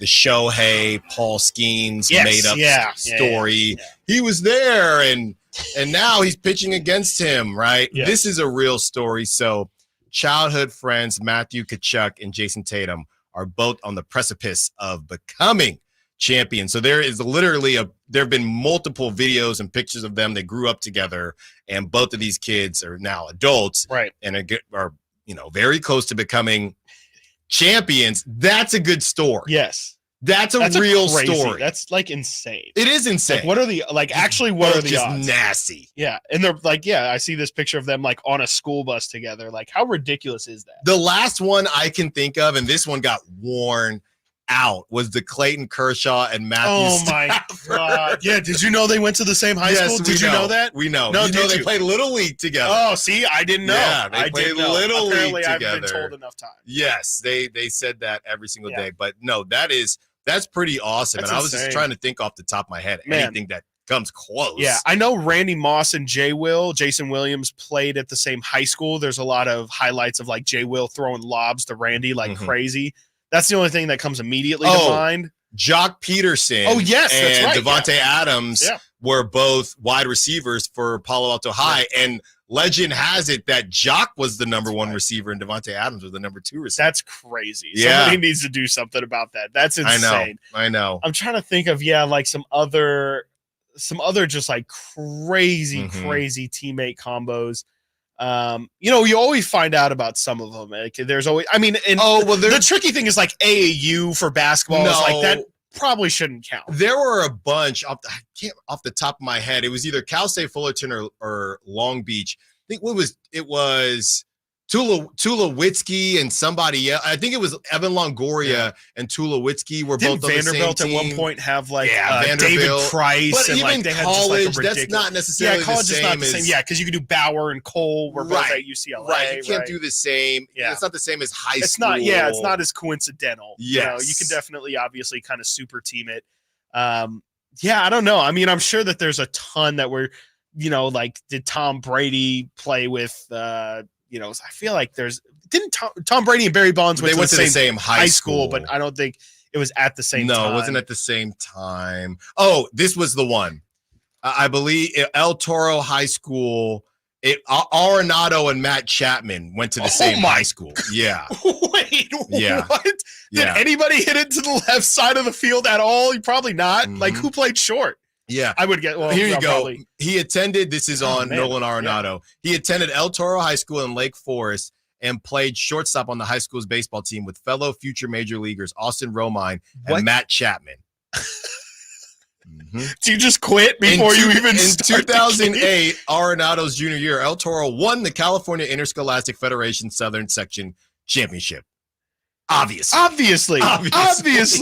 That's insane. How is anybody supposed to do anything against those two? Those are like, I mean, you would definitely know. Like, those are two of the best defensive corners. They fight for of this generation. They fight for Gold Glove. That's insane. Gold Glove. So yeah, that's pretty nuts. And yeah, shout out to them. Shout out to Tkachuk and Jason Tatum. That's an awesome story. Yeah, but we don't get to that point. Yeah, like you said, the Devontae Adams, Jock Peterson. We don't get a lot of different sport guys though going to that are just there at the same time. Yes. No. This is one of the more unique situations. And Devontae, I mean, Jock has a ring. Devontae does not have. But also at the same time.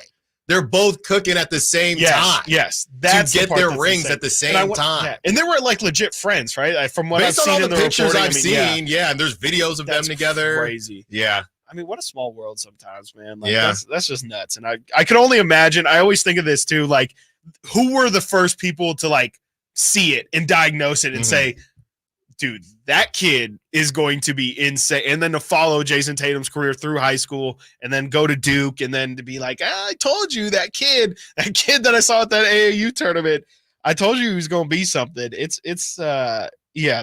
just absolutely insane. Yeah. Well, I'm looking here because I know the whole thing is when it comes to hockey, it also depends on where you grew up and where you live. Yes, you're thinking, okay, where did Tatum grow up? Yeah, he spent his formative years in NHL hockey rinks watching his father practice. He was born in in Arizona. So yeah, just a really interesting story for both of these guys, and kind of shout out to them for holding it down. It's not done yet, but it's pretty close. And speaking of it not being done yet, that's if Luka Doncic has anything to say about it. And here's Luka from his PR sit down with Malika Andrews answering the question whether he thinks the defense is their problem.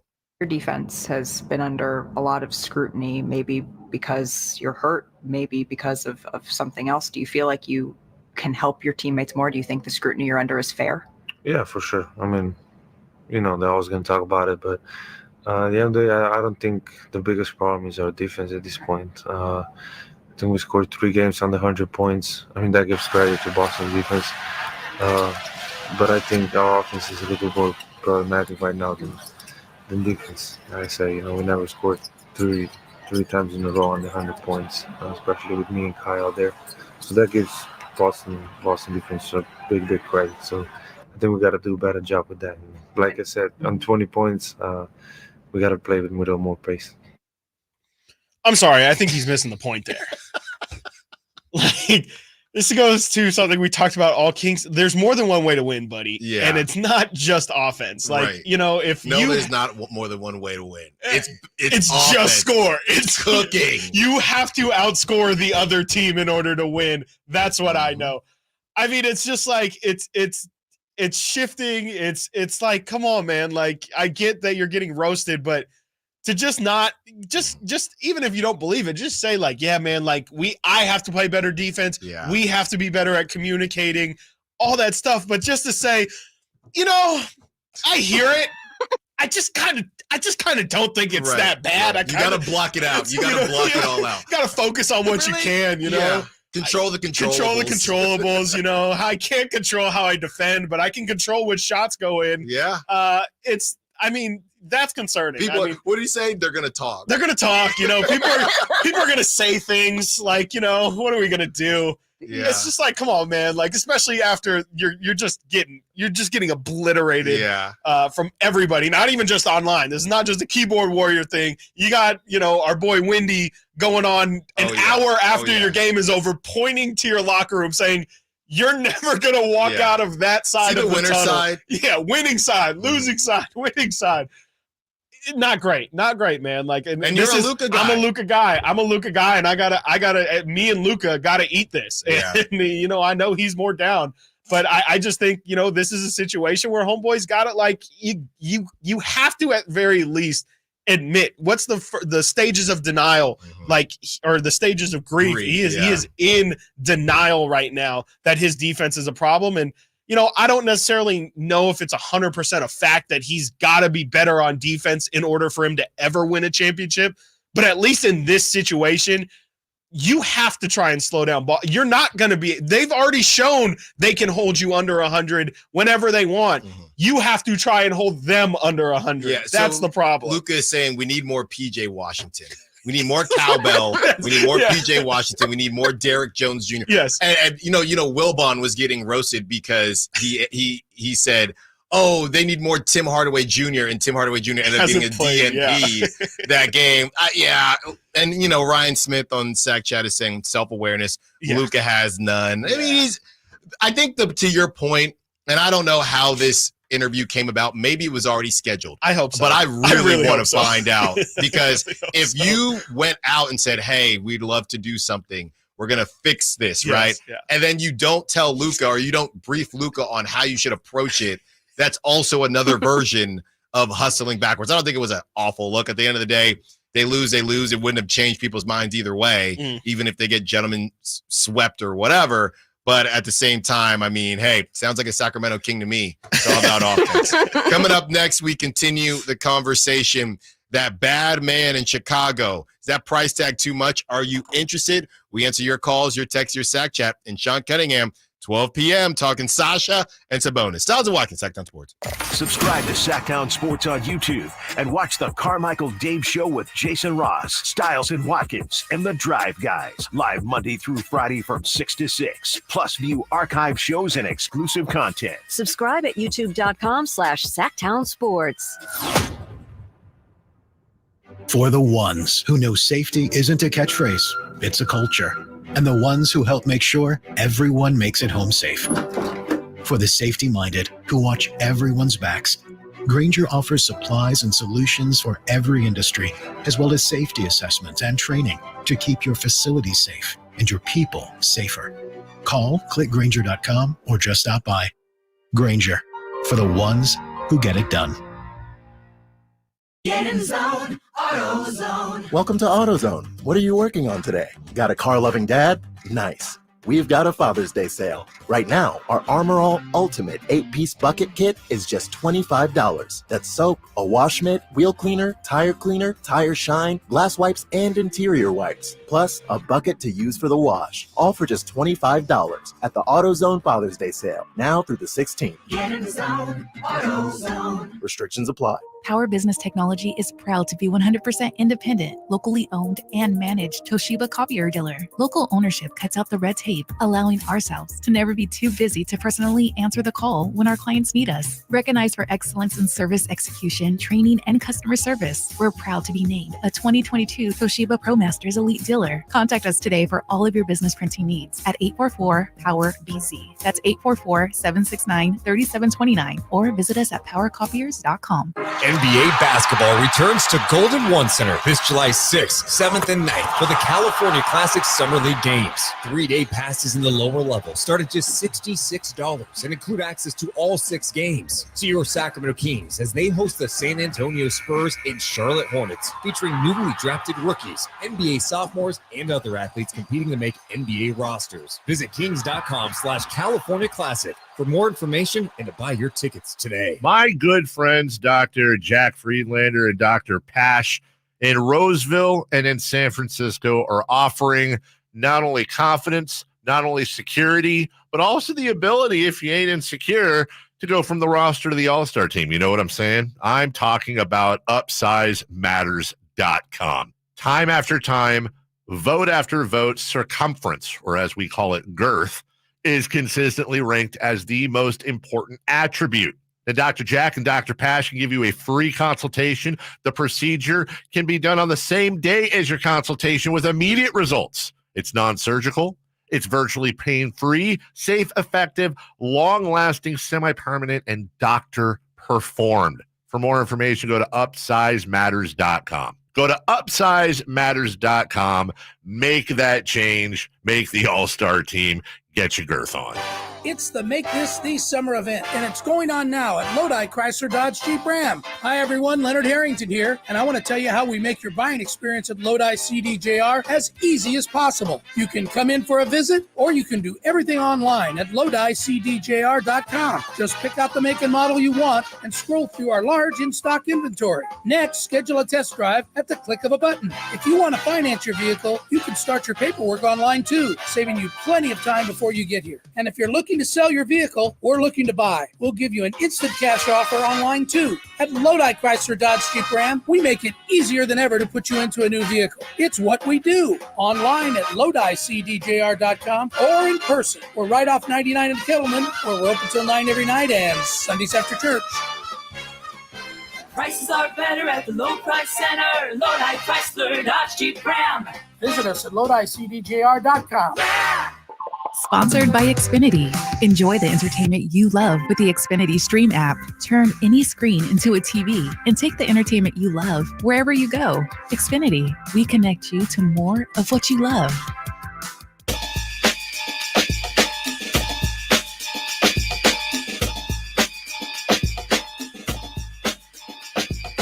Sacramento has a new tag team in the midday. It's Stiles and Watkins on Sacktown Sports. 15 minutes, the only place you can get a breakdown of Sean Cunningham's interview from Sean Cunningham. His interview with Sabonis that dropped today as Domantas Sabonis changes his name from 10. Why do we keep doing number? Why do we keep doing from that? 10 to 11? Well, because he changed his name from a king standpoint. You know, your name is your number. Yeah. Your name is your number. Hey, that's number 11. Yeah, right. That's how the refs, will call you. Exactly. Right, yeah. You know, I like potato, it. tomato. I like it. There you go. Sean Cunningham Good in save. 15 minutes. I'll figure them out. Oh yeah. Sean Cunningham, 15 minutes. And Chris, I think this is insane. I read this, and honestly, we talked about some crazy numbers, and it is all just turning into monopoly money. Yeah. As we discussed, Trevor Lawrence getting the bag, $55 million a year. Chris, this is from Darnell Mayberry, Bulls writer for The Athletic.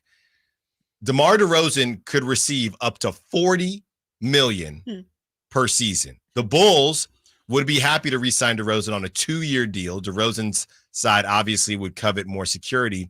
The Bulls have a habit of liberally latching player options into contracts, so that carrot could come into play with DeRozan's deal as well. The dollar amount will be hefty, likely north of $40 million annually, but is less significant to the Bulls' long-term flexibility. Chicago wants to keep DeRozan, but at a reasonable commitment. So they're willing to just cash him out, but not keep him. So they'd rather do 2 years at $40 million than 4 years at $20 million.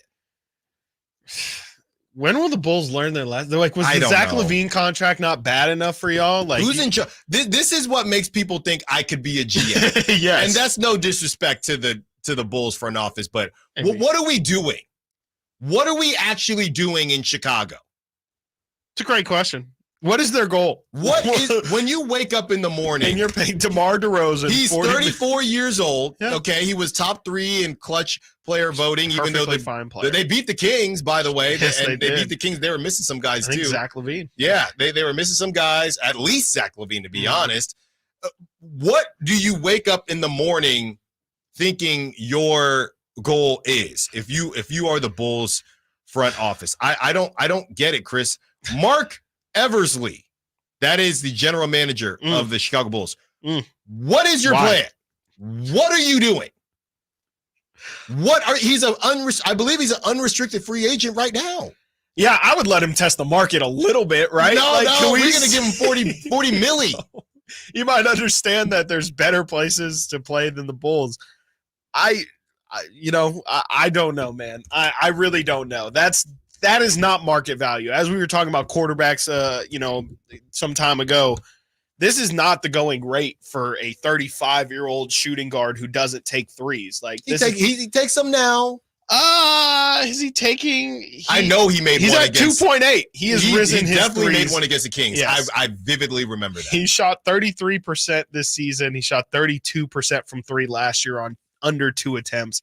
He's not a shooter, 3-point shooter. He's one of the best, if not the best, mid-range shooter in the NBA. But I don't know. I would not say that value is $40 million a year. I think that's just way too much. And, if they're just in the business of keeping this guy and then maybe their intention is just, hey, we know we're going to trade him next year, good luck. I don't know how many people are going to sign up to have DeMar DeRozan at $40 million. He's a perfectly fine player. He's honestly a player that should go to a situation that's just kind of missing a third star. I think DeMar could be an amazing, like the level of impact that Drew Holiday had this season. I truly do think DeMar DeRozan could be that for a certain contender and put them over the top. But I'm not paying $40 million for him. I think that's ridiculous. Nobody will. And let's switch this. And I'm not trying to pocket watch here, but let's switch this to the DeMar DeRozan side, right? Yeah. You're 34 years old. Yep. If somebody, and I know, as I sit here and, I'm playing the lottery, I get it. If you can bag out. Sure. But is there any part of DeRozan that might say, is it time to ring chase a little bit? I mean, you sat there and watched your homies in Toronto get a ring. Oh, that hurt. You still have something left in the tank. It sounds crazy for me to say, do you need 40 million or do you hide behind the commitment and say, honestly, 2 more years at 40 million for the Bulls when I know we're not going anywhere? Right. I'd rather take, if somebody will give me 3 years at 20 million and it's a contender, I'm in. I mean, like we said, if you have been harmed, if you are a Kings fan that has been harmed by the Kings 3-point shooting this season, please call 1-800-DeMar DeRozan. He got you the middies. He gives you a change of pace. Sure. But I guess that price tag If you're DeMar DeRozan, it's not going to be low enough, but it is at least interesting. If you want to, that's the whole thing, Chris. I think it's different for me when we have the conversations about a Kyle Kuzma, when we have the conversations about a Malik Monk, when it comes to chasing the bag and not, quote unquote, not caring about winning. If DeMar DeRozan takes $40 million, yes, and for 2 years to stay with Chicago, that is Bradley Beal-esque to me. Yeah. Malik Monk leaving the Kings at 17 mil to go play with the Pistons at 23, that is nowhere near as egregious at his age versus DeMar's age and what the money that they've both made. Yeah. That is way less egregious to me as far as money hunting. And both of them, I don't have a problem with either one, but they are not the same to me. Yeah, to me, I mean, DeMar, it depends on what he thinks of his, like how much time he thinks he has left in his career. If he wants to take the 240, I don't know what the logic would be in terms of like what you think you're signing up for with the Bulls team, but I can maybe understand if your thought process is, okay, let me get this, because I'm looking at his career earnings. The max he's ever made, poor guy, 27 mil. Mm-hmm. If you're getting offered 40 mil and you've never been able to make that money, it's a great way to cash out one last time. And then, if it's 2 years, you play until you're 36 years old, then you can kind of ring chase and like truly ring chase, not have to worry about money. Come off the bench somewhere. But if he were to do it now, I would think, like ring chasing to an extent, like you still gotta make some sort of 20 mil. I think, like you said, like a 3 year 60. If you can make 20 mil plus, I would probably rather, if I'm DeMar, and like you said, I mean, I saw Toronto win. I went to San Antonio, thought I would have success, saw some of the worst San Antonio years ever. Now I go to Chicago. He hasn't been on a successful team in God knows how long. It definitely would raise the question of what is important to you? Because you're a player who could definitely, like I said earlier, I think DeMar DeRozan could decide a title if he wanted to. He could definitely put a team into a title conversation if he joins as their third option. I would much rather consider that and hope that more comes with that than signing up for 40 for Chicago and you're going to win 36 games. This is what I would do if I'm DeMar DeRozan, okay? What I would do, because I was thinking off the top of my head, don't I remember the whole LA coming home thing? If I'm DeMar DeRozan, I don't know why I'm doing the Brian Windhorst fingers here. I am paying close attention to the Clippers, and I'm seeing if Paul George does get moved, you sign up for those. I'll take a chance on Kawhi if I'm DeMar DeRozan and you're willing to give me, and I don't know their cap situation in LA, but C-Bomber, he don't care. If you're willing to give me 3 years, 60 mil, and I get to play with Kawhi, and you bring back at James Harden in that at home in that new arena, I will take that all day long. I will take that all day long. Coming up next, we have Sean Cunningham, and we will have a conversation about Domantas Sabonis and Sasha Vezenkov. Stiles and Watkins, Sacktown Sports. What's the missing piece for the 49ers? Which names will they add during free agency? Whether it's in season or off season, the coverage never stops. Get the latest 49ers news on Sacktown Sports at sacktownsports.com. I didn't ask to be thrown in the streets with nowhere to go. I didn't think I'd survive. But I did ask for help, and Covenant House was there for me. 1 in 10 young adults will experience a form of homelessness this year. For these kids who didn't ask to be put in this unthinkable situation, Covenant House is there. Covenant House helped me break the cycle of homelessness in my family. They gave me the love that I needed. Over 2,000 young people will sleep safely in a Covenant House bed tonight. When youth who are experiencing homelessness have a hot meal, a safe place to sleep, medical care, and love, they can overcome heartbreaking challenges and have a brighter future. They just really genuinely just wanted to help me succeed, and I'm succeeding. I'm a speaker, I'm an author. Covenant House really helped me and really helped mold me into the woman I am today. If you or someone you love is asking for help, go to safeplacetosleep.org today. It's the ride everybody wants to be driving, and Elk Grove Kia has them in stock right now. I'm talking about the 2024 Kia Telluride. And my friends at Elk Grove Kia can get you behind the wheel of a 2024 Telluride SX for only $419 a month, plus taxes and fees. Whenever I see one of these driving down the road or next to me at a red light, I just stop and admire it because the Kia Telluride just looks iconic. And not only is the Kia Telluride beautiful, it's got room for the whole family. There's a seating capacity for up to 7 passengers. Plus, it's loaded with tech. So is the 2024 Kia Telluride the right ride for you and your family? Come on down to Elk Grove Kia in the Elk Grove Auto Mall. Give it a test drive. And just a heads up, when you're here at Elk Grove Kia, you're going to be treated very well. You're not going to get this kind of car buying experience in Roseville, Vacaville, Sacramento, or Davis. That's why Elk Grove Kia has so many 5-star reviews. Again, check them out in the Elk Grove Auto Mall or online, elkgrovekia.com. 24-month lease, $0 security deposit, 20 cents per mile over 10,000 miles per year, $4,999 due at signing based on approval of credit. VIN number 501850, ends June 30th, 2024. Hi, I'm Henry Winkler. My eyes are very important to me. My eyes connect me with everything I love. I loved my late father-in-law dearly. He always lit up a room, but his vision dimmed with age. He had age-related macular degeneration, or AMD. And since partnering with Apellis, I've learned there's an advanced form of dry AMD called geographic atrophy, or GA. His struggle with vision loss made me want to help others know about GA's warning signs. For some, colors appear dull or washed out. For others, hazy or blurred vision make it hard to see details, like fine print on price tags. Many have trouble seeing in the dark, making driving at night difficult. GA gets worse over time and cannot be reversed. If you think you have GA, don't wait. Treatments are available. Ask a retina specialist about FDA-approved treatments for GA and go to GAWon'tWait.com. At Ashton & Price, over the last 25 years, we've won just about every injury case you can think of.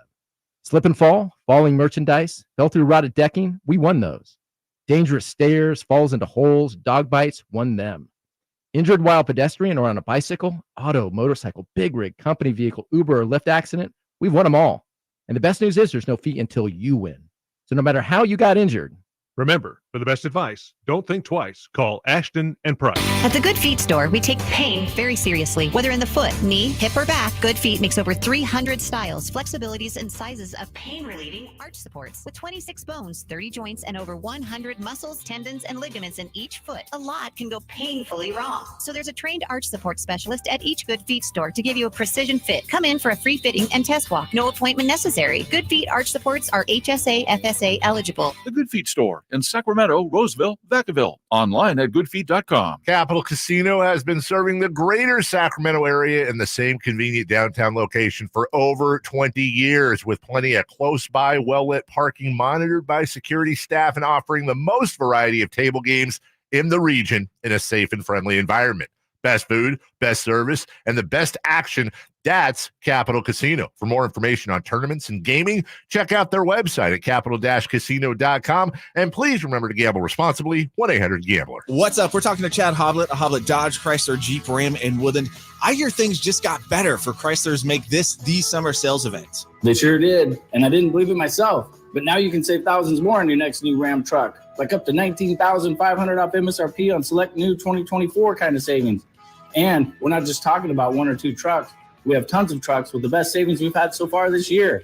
Plus, we have over 400 new Rams available, including those hard-to-find heavy duties. I must have heard you wrong. Did you just say you could save nearly $20,000 on new Ram trucks? I had to double and triple check myself, but yes, save up to $19,500 off MSRP on select new 2024 Ram trucks, only at the Hoblet Ram Truck Center. Well, you heard the man. Best savings of the year with nearly $20,000 off select new Ram trucks. If you need a new Ram truck, Hoblet has it. $19,500 total net savings after $11,500 factor rebates and $8,000 dealer discounts. Rebates include $2,000 Chrysler Capital bonus cash. Must finance with Chrysler Capital Qualify and 2 $2,500 Ram coupons. Only available while supplies last. At least 5 at this net savings. KHTKAM HD1 Sacramento. KYMX HD2 Sacramento. From the Power Business Technology Toshiba Studios. This is Sacktown Sports.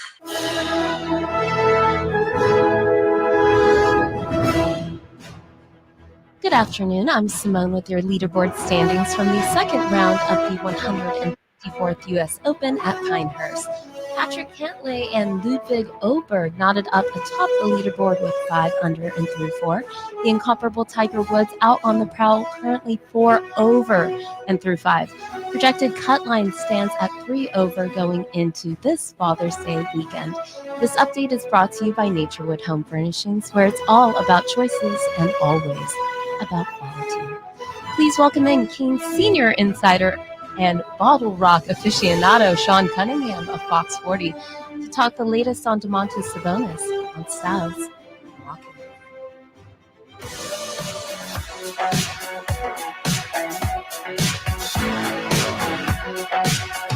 Live and local, it's Stiles and Watkins. Watch the show on youtube.com/Sacktown Sports 1140. Or listen on the Sacktown Sports app. We are back. And just as promised, we are joined by friend of the show. He was a hot name yesterday. Everybody fighting to get him on their show, but Sean likes us the best, so he joins us. Sean Cunningham of Fox 40, sports reporter for Fox 40. Sean, thank you for joining us. Happy Friday, my friend. Yeah, man. Happy Friday to you guys. You don't need to fight over me. I'm community property here in Sacramento. Sorry about Fair Dave's enough. call this Yeah, morning. sorry about Dave's call this morning during crosstalk. That Oh was yeah, fun. that was wild. Yes. That was wild. Yeah, it was. He's a Trust me, lunatic. it can get like sure that. you're I'm used sure to you. it. Yeah. I'm sure you know. Sean Did you Cunningham. guys, by the way, did you guys see how that phone call ended? Yes, I was. we did. Yes, Yes. So tremendous. He and I share a love of doing that to people, and I still do that to people to this day. It's a great bit. I didn't know It what is it a was. Really good bit. Because the conversation ended, and I asked Dave, "Well, what were you going to tell him?" He said, "Oh, there's nothing. It's a bit. It's a bit." Yeah. Yeah. And I literally texted him. I said, do you realize? Did you hear me say, "Are you going to hang up on me now?" No, I didn't.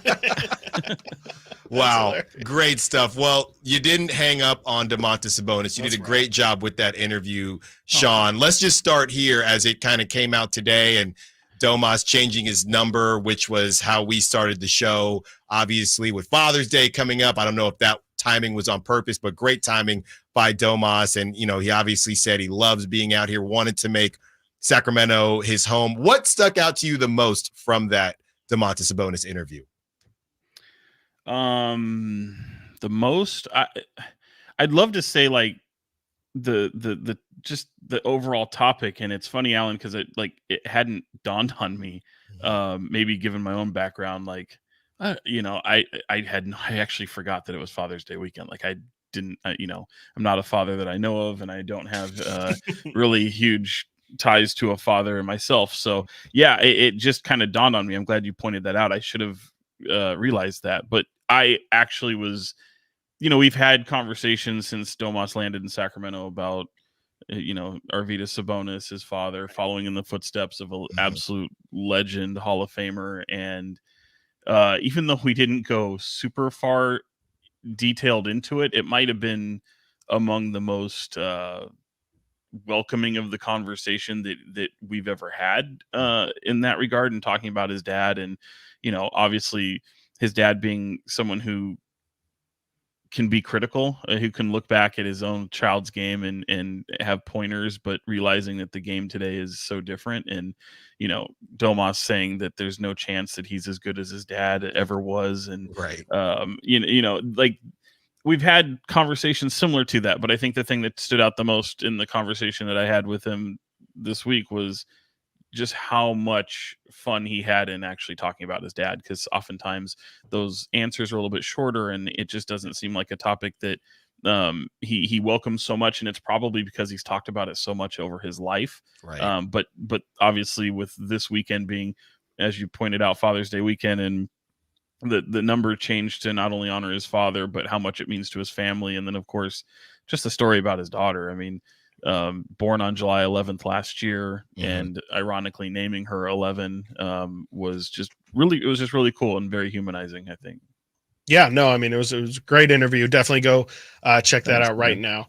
And yeah, I mean, I wanted to ask you, Sean, yesterday you also broke news of Sasha Vezenkov, and just what a weird situation it's been with him over the past week. You first get the reports from overseas that Sasha, I mean, the wording was a little confusing, but essentially, Sasha and the team aren't seeing eye to eye, or I guess are maybe seeing eye to eye, and they're going to try and find a new home for Sasha. And then you come out yesterday and essentially say that you've been told that the Kings want to keep him, but there's a market for him that the Kings could potentially explore. My question is more so, and I understand if you can't really give us all of the information, but really, what has your week been like in terms of getting that initial report and then you digging into eventually finding out that the report wasn't 100% accurate?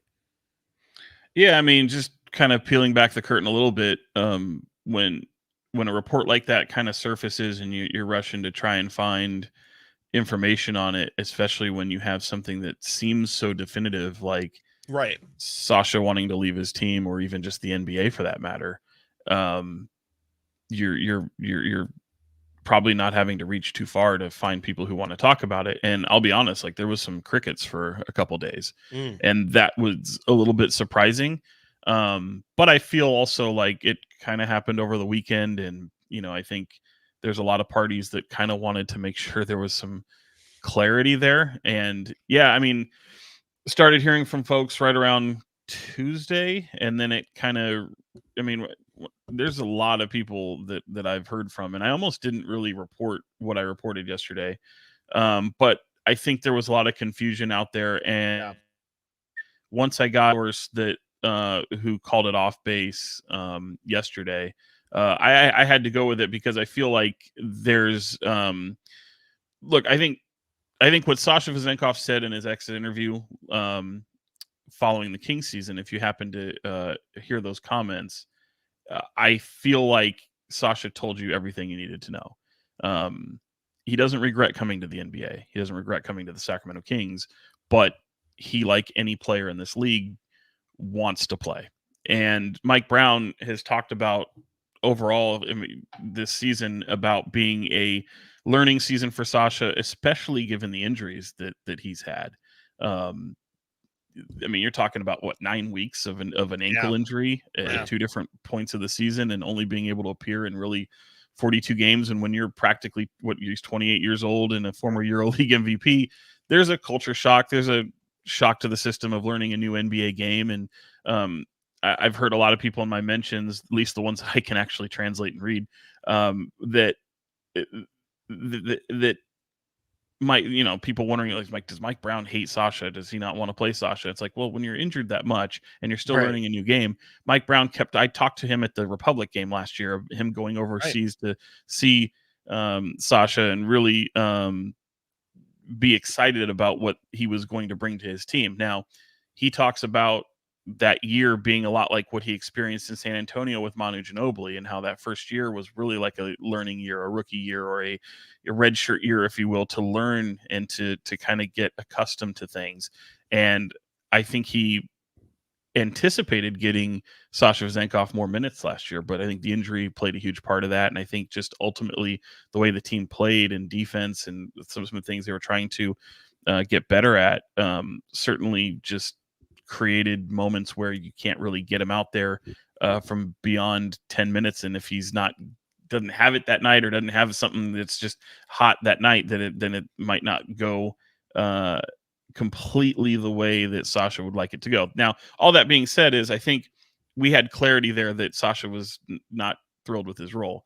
But when I think when you're hearing things like he's willing to leave the NBA after one season, you need to get somebody to say definitively whether or not that's going to happen or not. Now, I think there's people who will read my tweet and say, oh, all's great, he's going back to the Kings. Now, that's not necessarily true. I mean, the NBA changes by the day. Yes, would the Kings like to keep him? Sure, he's a commodity. He is an asset on the team. Other teams may look at him the same way, but Sasha Vezenkov only wants to go and be where he can play, at least from what I'm told. So they're going to have some things to figure out over this summer, and it could be that Sasha Vezenkov isn't on Sacramento next season, but that possibility always existed as they stepped into the offseason. And furthermore, just as I was told this week, is that Sasha will honor his NBA contract. Talking to Sean Cunningham of Fox 40 sports reporter, who had the report out yesterday that the report from the weekend of Sasha wanting out wasn't completely accurate. Also a great interview that you can find on Fox 40 with Domas Sabonis. Sean, I want to ask you this question because Chris and I have been going back and forth about it as far as Sasha is concerned. And whenever you bring up Sasha, people talk about what you just mentioned. Well, Mike Brown flew out there, right? And it seems like you're kind of alluding to Mike Brown wanted to get him more time. And let's not forget, Trey Lyles did not start the season, so there were opportunities there. I've been in the camp of I'm not really sure Sasha is a Mike Brown guy as far as wanting to up the defense. You have this ridiculous offense last season, then you add more offense. Do you think there was a disconnect anywhere between the powers that be with Sasha and the expectations for Sasha?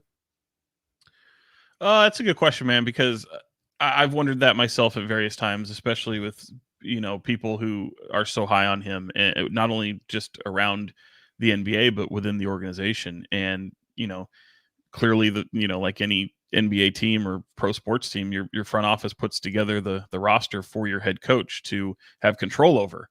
And yeah, I think ultimately they probably envisioned Sasha Vezenkov having at least the front office and when they brought him here, having a role, but maybe right away, I think they understood that there was going to be an adjustment period. So I think they were okay with the decision that Mike Brown had made, especially when you just factor in the injury. Especially early on, when you think about just the adjustment time and what that might take. And, guys, I was talking to people that thought, both inside the organization and outside the organization. And I said as much throughout the year, at least in the early portion, that, Stockton might be on the table for Sasha to really get his feet wet and to really try to get familiar with the NBA game. Ultimately, I think they, if you kind of look at the history of young players that they've had on their team, sometimes they don't throw their players to Stockton right away. Being around the NBA team sometimes is a bigger benefit than being in Stockton to learn the ins and outs of the NBA. And, practices ultimately become their game days. So those tend to sometimes be more valuable. So I don't know if there's a disconnect to your point there, Alan, but I do feel like at least early on, at least for this season, there's an understanding that it was going to take some time. And I think if you factor in situations like the injuries that he experienced, it certainly put him behind the 8 ball in the eyes of the rotation and Mike Brown's rotation in specifically. So it's just unfortunate. I think it's an unfortunate situation for him, but it's also pro sports, man. You don't wait on anyone, and no one's entitled to anything. So the fact of the matter is he signed a 2-year deal with a team option for the 3rd year, and we just completed year 1. Sean, I was wondering, you've been one of a few people to be able to break some of the pre-draft workouts that the Kings have had. And we were looking at the list of names that they've brought in. Not a lot of players that they've brought in have been in that top 15 range. It's been a lot of late first round guys, a lot of second round guys, and a lot of guys who aren't even featured on a lot of mock drafts. If you would have asked a lot of people about a month ago, I think a lot of people would have assumed the Kings aren't planning to make 13. And with what I just kind of laid out, are you getting any sense of what the Kings plan to do with number 13? The draft is only 2 weeks away at this point, or something like that. Like, are you getting any sort of feel for what the Kings plan to do at number 13? No, not really. I mean, it's all over the board, man. Yeah. I think if you're a betting man, I think it makes sense for a lot of people to think that they're gonna probably move the pick, but I'm not so convinced of it. I mean, I think you have to be prepared for anything. I mean, certainly, you spend your time wisely at the combine, and certainly you're going to be prepared to make the pick. But I think you're going into it as, if you're the Kings, you're looking at options to make your team better and better for the now. And certainly there are players that are intriguing at 13 that, could help an NBA roster. And I think that they've projected people like that, but you could also move up, you could move down. I mean, there's so much optionality that you can have within the draft itself and what that could land your team. At the end of the day, if the options aren't to your liking, you pick and be prepared to do so. So I think that the names are interesting that have come through. Certainly, I think they're, a lot of times people will hear some names and try to keep 13 and 45 in mind, the picks that they'll hold in the draft, but not realize that, hey, part of it also is you have a summer league team to field. Right. Not only do you have a summer league team to field during the California Classic, you kind of have 2 summer league teams to field. So that's a lot of dudes within your ranks. And then let's not forget, you also have a G League team. So a lot of these names could be familiar when they pop up in possibly the summer league, G League, and you take it from there. So you just have to be ready for anything. And I think this organization has done a really good job when it's come to the draft of leaving no stone unturned. And if you have a moment to talk to someone that may not project, or you see in rankings or mock drafts, which I always kind of throw away and just uses fuel and information to kind of get educated about a player or a team situation, use it for, food for thought in a way. But I think you do your due diligence and meet with them, because whether or not that person ends up on your team during the draft doesn't mean that's the last time you see them, both as opposition, but even as a possible partner down the road. Yeah. Talking to Sean Cunningham of Fox 40 sports reporter. Sean, we've been going back and forth and obviously playing with the trade generator. Everybody likes to do that this time of the year. And a name that continues to come up is Keegan Murray. And we've had multiple people on this show really try to figure out what Keegan Murray's ceiling is, right? Some people think he could be an all-star. Some people think he might not be an all-star, but that doesn't mean he's not going to be a really good player, right? Some of these guys in the league who have never been all-stars have been part of championship contenders and champions. What do you think Keegan Murray's ceiling is? Whoa. That's a big unknown for me, man, because I can see what people project him to be. I can, I've heard a lot about the Chris Middleton projections and where, what that is. And yeah, certainly you can see it, but I just see him as a really solid ball player. I don't know that, if I was a betting man, as your gun to my head and I had to say, what he will ultimately be, I don't know that he's going to be an all-star player. I wouldn't probably bet on that, but it wouldn't surprise me. I mean, I never thought De'Aaron Fox would be a scoring type of guard the way he is, upwards of right around 30 points a game, 28. I thought he'd be in his career a more, 23 to 24 point scorer per game, but I didn't see the league going to the type of scoring firepower that you see among teams today. So projections wise, I mean, I don't know. I still think that I do feel that there's an area he can get better at, and that's completely, taking guys off a dribble, getting into the lane, shooting over the top, creating more of an open shot quicker on the offensive end. What he did defensively, I think this year was super impressive. And so, when you're trying to talk about ceilings and things, no, it wouldn't surprise me at all. I can understand why there's so many people that are high on him. I can see how many people consider him to be untouchable. I just deal more in the reality of things that no one's untouchable. Right. You can, if you want to get better at, you got to spend money to make money. And, you certainly saw that when Tyrese Halliburton was sent to Indiana and Domantas Sabonis comes to Sacramento. So if there's a move out there, you make it. I don't think I don't view him in my mind as untouchable, but I can understand why a franchise would want to build around him. And certainly I think what he did this past year would kind of fuel that desire to build around him, Domantas Sabonis, and De'Aaron Fox. But I think when you look at that, I don't think anyone's looking at that right now as a three-headed monster. And I still think you're looking for another pillar, if you will, where, you have to find your second or third best player, and Keegan Murray kind of takes a backseat to that. Sean, I have another loaded question for you. It's something we talked about a bit. Yes, I know. I'm sorry. I know you're prepared for it. It's something we talked about a bit yesterday on yesterday's show. And I think it ties in with the draft. It definitely ties in with who the Kings might look to bring in via trade this offseason. What do you think of the Harrison Barnes spot? Do you think the conversation we had yesterday is, do you think the Kings can make the leap or make the next step that they hope to make with Harrison Barnes still in the starting lineup? I don't think he has to be straight up removed from the team, but I think a lot of people see the Kevin Huerter and the Harrison Barnes spot as the clear and obvious places to improve this roster. Do you think the Kings can make the necessary step without upgrading that Harrison Barnes starting spot?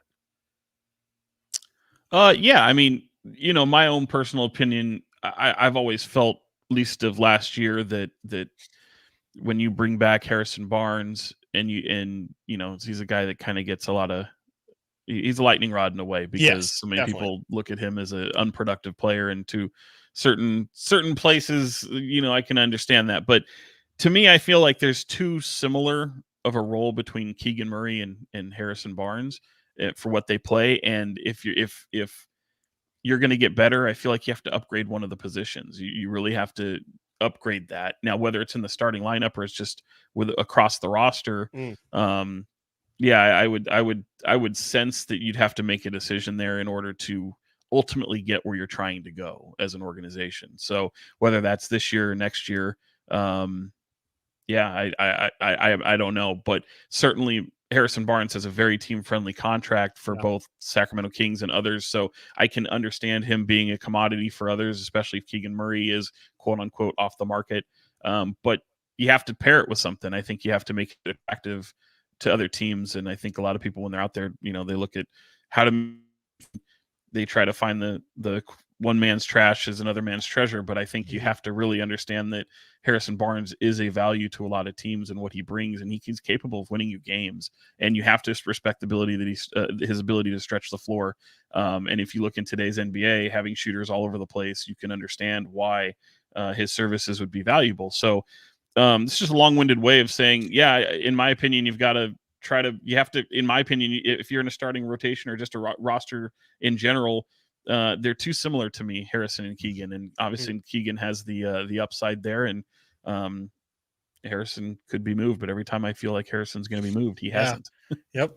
Sean Cunningham, Fox 40 sports reporter. Sean, thank you so much. Real quick before we let you out of here, we know we put you through a gauntlet. Mike Brown going to be in JaVale's Jug Life charity softball game. Any other big names that you might know maybe showing up for the softball game? Oh, put on the spot. I know Terrell Owens is there. I know he's going to be there.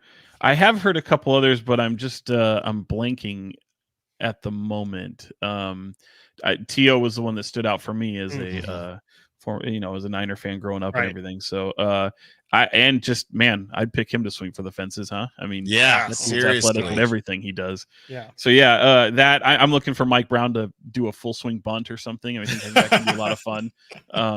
But I wish I could make it out there too. I've got some family dynamic tomorrow, but it's going to be a lot of fun. I wish I could go out there and see that, because I've seen it in years past, especially with so many when JaVale was on the Warriors and had so many Warriors ties, and I think that's probably where the Jug Life softball game reached its crescendo. But it's certainly for a good cause, and he brings out a lot of solid people out there, so I think it's going to be a lot of fun. Sean Cunningham, thank you as always, Sean. Enjoy your weekend. Be sure to check out all of Sean's pieces and articles, and also that new interview with Domantas Sabonis. Thanks, Sean. Thanks, guys. Appreciate it. Coming up next, we break down everything Sean had to say, and we get into some mock drafts for the NBA when it comes to your Sacramento Kings. Stiles and Watkins, Sacktown Sports. Domantas Sabonis plays here. He finds Sabonis, put the frosting on the cake, put the cherry on the sundae. Sabonis with a two-hand flush makes it 114-106. Sacktown Sports is your proud home of the Sacramento Kings. Save on rows and rows of new Hondas during our giant summer sale at Folsom Lake Honda, your one-stop Honda shop. Hurry in and save on our best selection of new Hondas. Each is priced to sell now. Folsom Lake Honda is your one-stop Honda shop for great pricing on a giant selection of new CRVs, HRVs, Ridgeline, Civics, and Accords with low finance and lease options. Get to Folsom Lake Honda or go to folsomlakehonda.com. Folsom Lake Honda, yeah, your one-stop Honda shop.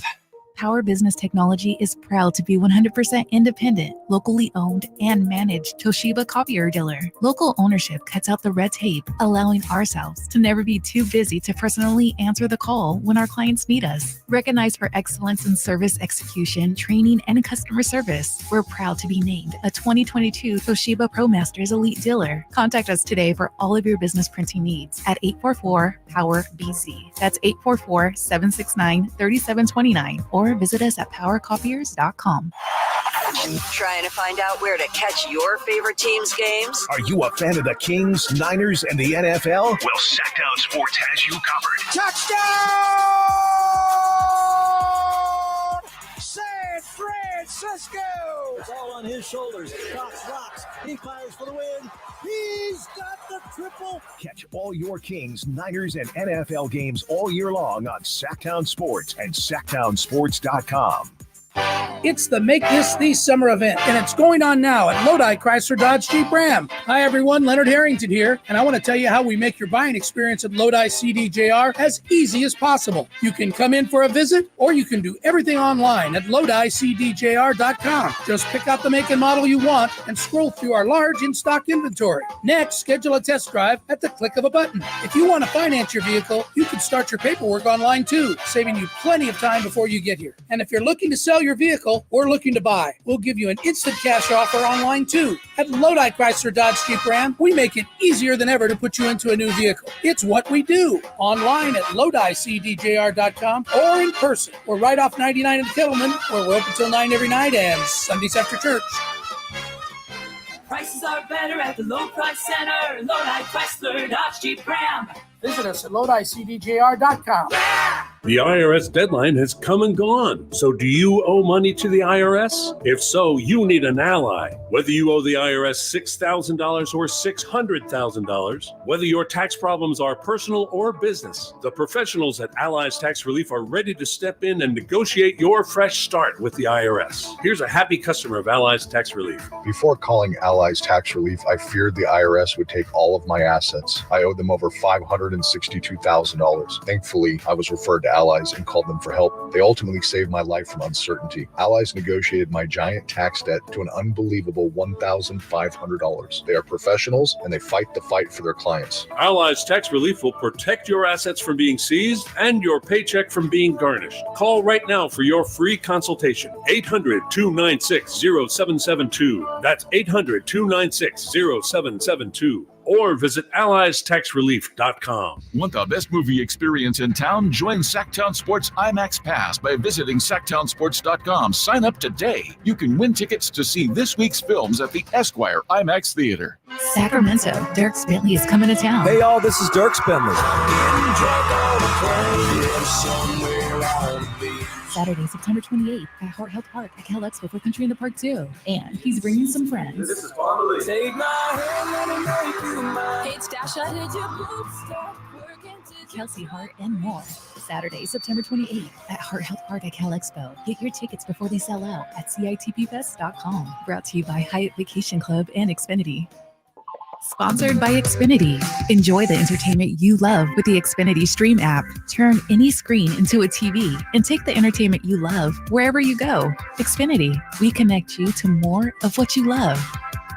My good friends, Dr. Jack Friedlander and Dr. Pash in Roseville and in San Francisco are offering not only confidence, not only security, but also the ability, if you ain't insecure, to go from the roster to the all-star team. You know what I'm saying? I'm talking about UpsizeMatters.com. Time after time, vote after vote, circumference, or as we call it, girth, is consistently ranked as the most important attribute.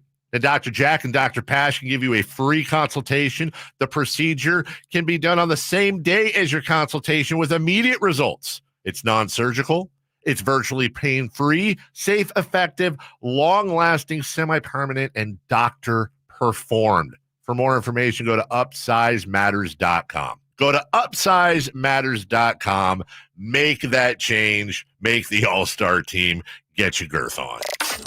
Did you miss any part of our live local shows? Don't worry, you never have to miss them again. Check out SacktownSports.com and search our podcast page and play our shows when you want. The Carmichael Dave Show with Jason Ross, Stiles and Watkins, and The Drive Guys. Plus, other podcasts like Return of the Empire, Return of the Roar, The Stingers Up podcast, and Golf to Go with Frank LaRosa.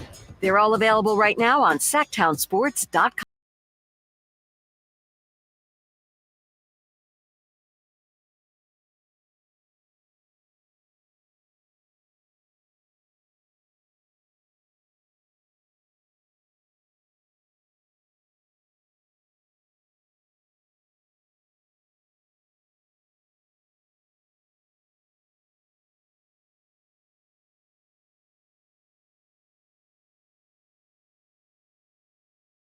Up there, Chris. Be sure to check out Sean's interview at Fox 40. You can check it out on his Twitter as well. Follow him on Twitter. He's a great follow, Sean Cunningham. Breaking news, all things King. So thank you to Sean for joining us. Chris, anything stick out to you from that Sean interview? Yeah, definitely. I mean, yeah, all of his insight on the Sasha situation definitely was really, really interesting. I mean, just the amount of information and the digging. I mean, one day I hope to get some sources and to, be able to break something, but it sounds like the process that Sean had to go through was a bit exhausting. I can't imagine, as somebody who ghosts people pretty frequently, Sean, I'm sorry. Me too. Hearing Sean say sometimes you send out feelers and you hear nothing for a couple days, and then all of a sudden everybody wants to tell you everything.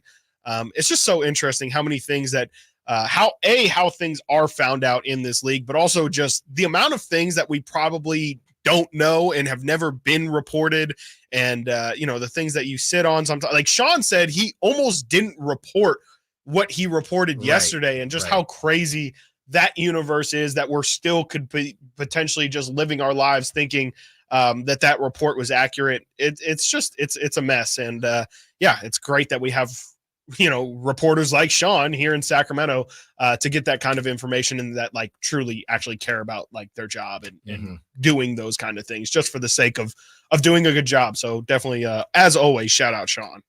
Yeah, I would say the biggest thing for me was everything he said when it comes to the Sasha situation. And I'm torn between Sasha and Sabonis, because the Sabonis thing, to your point, when you were kind of roasting me earlier, he ain't going nowhere. Yeah. He signed the extension, but I do think it was a really nice note. And Sean said that was, I guess, the most humanistic interview that he's had with Sabonis, talking about his dad. And his dad sounds like someone who to this day is probably, having conversations and, hey, you didn't have to shoot a three there, things like Everybody that. thinks it'd be great to be a Nepo baby. Right. It kind of sounds like Sean's pointing at, there's something to your dad knows it all, and he's going to tell you it all sometimes. Exactly. So I love all of that, but also when it comes to Sasha, the idea, and I had somebody on social media when we posted Sean's report and I said, hey, we're breaking this down right now. Somebody said something to the effect of it sounded fishy from the beginning. Just some random user. It sounded fishy from the beginning. It's crazy that so many people fell for it. Okay. It says it was obviously fake news from the get. Sad so many fell for it. Oh, okay. There's a couple buzzwords in there that I know. I know. And I mean, to that point, we all felt like we did the due diligence. It came out on a Saturday. Yeah. You have the issue, or the situation, I should say, of the different countries and the language barrier a little bit, if you will. And, a lot of people just said, I mean, if this is what's being reported, I mean, these are, and it wasn't just one thing. Yes, exactly. So it is what it is. But on its face, it didn't make a ton of sense. But at the same time, there were kernels of things that you could have pieced together, though. Right. Yeah. But again, the idea that did Sasha, according to Sean, did Sasha say, I want out? Yeah. No. Yeah. But did Sasha say to some degree, I'm not happy? Yeah. It feels like it. Yeah. So somebody just kind of, we all have that friend that kind of just says, oh, it's the fisherman story. Yeah. This fish that I caught was this big. Or Sasha said he wanted out. No, he said, but he did say he's not thrilled. Yeah, he wasn't thrilled with how the season hasn't been playing, right? And we heard reports of that all season long. So I don't know how this thing turns out, Chris. No. One answer or two words or less, or I'll give you more than that. Why not? We have all these hours. Is Sasha on the team come opening night? I don't think so. So that's 3 words. I would say no. That's still good, though. Okay. Yeah, I would just say I don't think so. I think that it's, like Sean said, Sean's reporting wasn't that either way was the answer. Sean wasn't trying to say the Kings actually aren't shopping Sasha, and he definitely was not saying, I'm confirming what they said. He was just essentially saying, like you just mentioned, no one was really happy with the situation of how the season went down for lots of reasons, for Sasha's injury reasons, for just in terms of just general, even when he was healthy, his playing time and his opportunity. I just kind of think that, they're going to try and find a home for him. I think the effort will be there. And I think I said this yesterday, but will they have like a single deal for Sasha on the side? I don't think so. But if they are going to do one of their big fish trades for a Kuzma, for a Ingram, for a Grant, for a whoever your favorite target is, I think that their effort is going to be to throw Sasha in that package to try and make everybody happy. You then are giving Sasha a new location. You're using his value and his contract to help get added talent that maybe makes more sense for your roster, for the team you're trying to be. I would just think that it makes a lot of sense to now throw Sasha into a package if you can, but I don't think there's a guarantee. So I would say that there's more than likely that Sasha will be gone, but I'm not going to sit here and be absolutely shocked and floored, and they're going to definitely try and trade him by the deadline if he is still here at the first game. It really just depends what his market is. If his market is what I think we think it is, and Sean in his initial tweet alluded to the fact that he does have a market, I do think he's gone, because it's, hey, the less drama, the better. There's no real need to drag this thing out. They still have Trey Lyles and obviously Harrison Barnes, and they're trying to make moves anyway. So and especially if Harrison Barnes isn't necessarily going to be gone, then it makes sense to then move Sasha. You're not going to move. You still need wings. So, now that Sasha has, expressed he's unhappy to some degree. I think that obviously Harrison Barnes' market is bigger. Don't get me wrong, but I don't see them moving both of those guys, because you just can't really afford to in a wing-driven league and a shooting-driven league. So I don't see them moving Harrison Barnes and Sasha unless it's for some crazy package, and probably, to your point a couple weeks ago, 2 separate trades, not just one. Yeah, no, I mean, it's going to be interesting. I mean, I think Sasha's, like you said, just trying to figure out what exactly his value is. Like, I think there's teams that definitely did scout him over there and probably have some thoughts on how he would fit in their system. Like, I do wonder, just as simple as, how did Jordy feel about him? Like, Jordy is now in a situation in Brooklyn where they could probably use some influx of talent. Is that a situation where Jordy already knows his game, and maybe you wouldn't have the year of trying to figure out a new situation and all that? He can be some level of comfortable. It's just interesting, because you never really and fans do this all the time, definitely not just Kings fans. I think if you're a fan of any team, you're going to overvalue the guys you have, but you're also sometimes going to diminish the value more than what other teams think, because you see so much.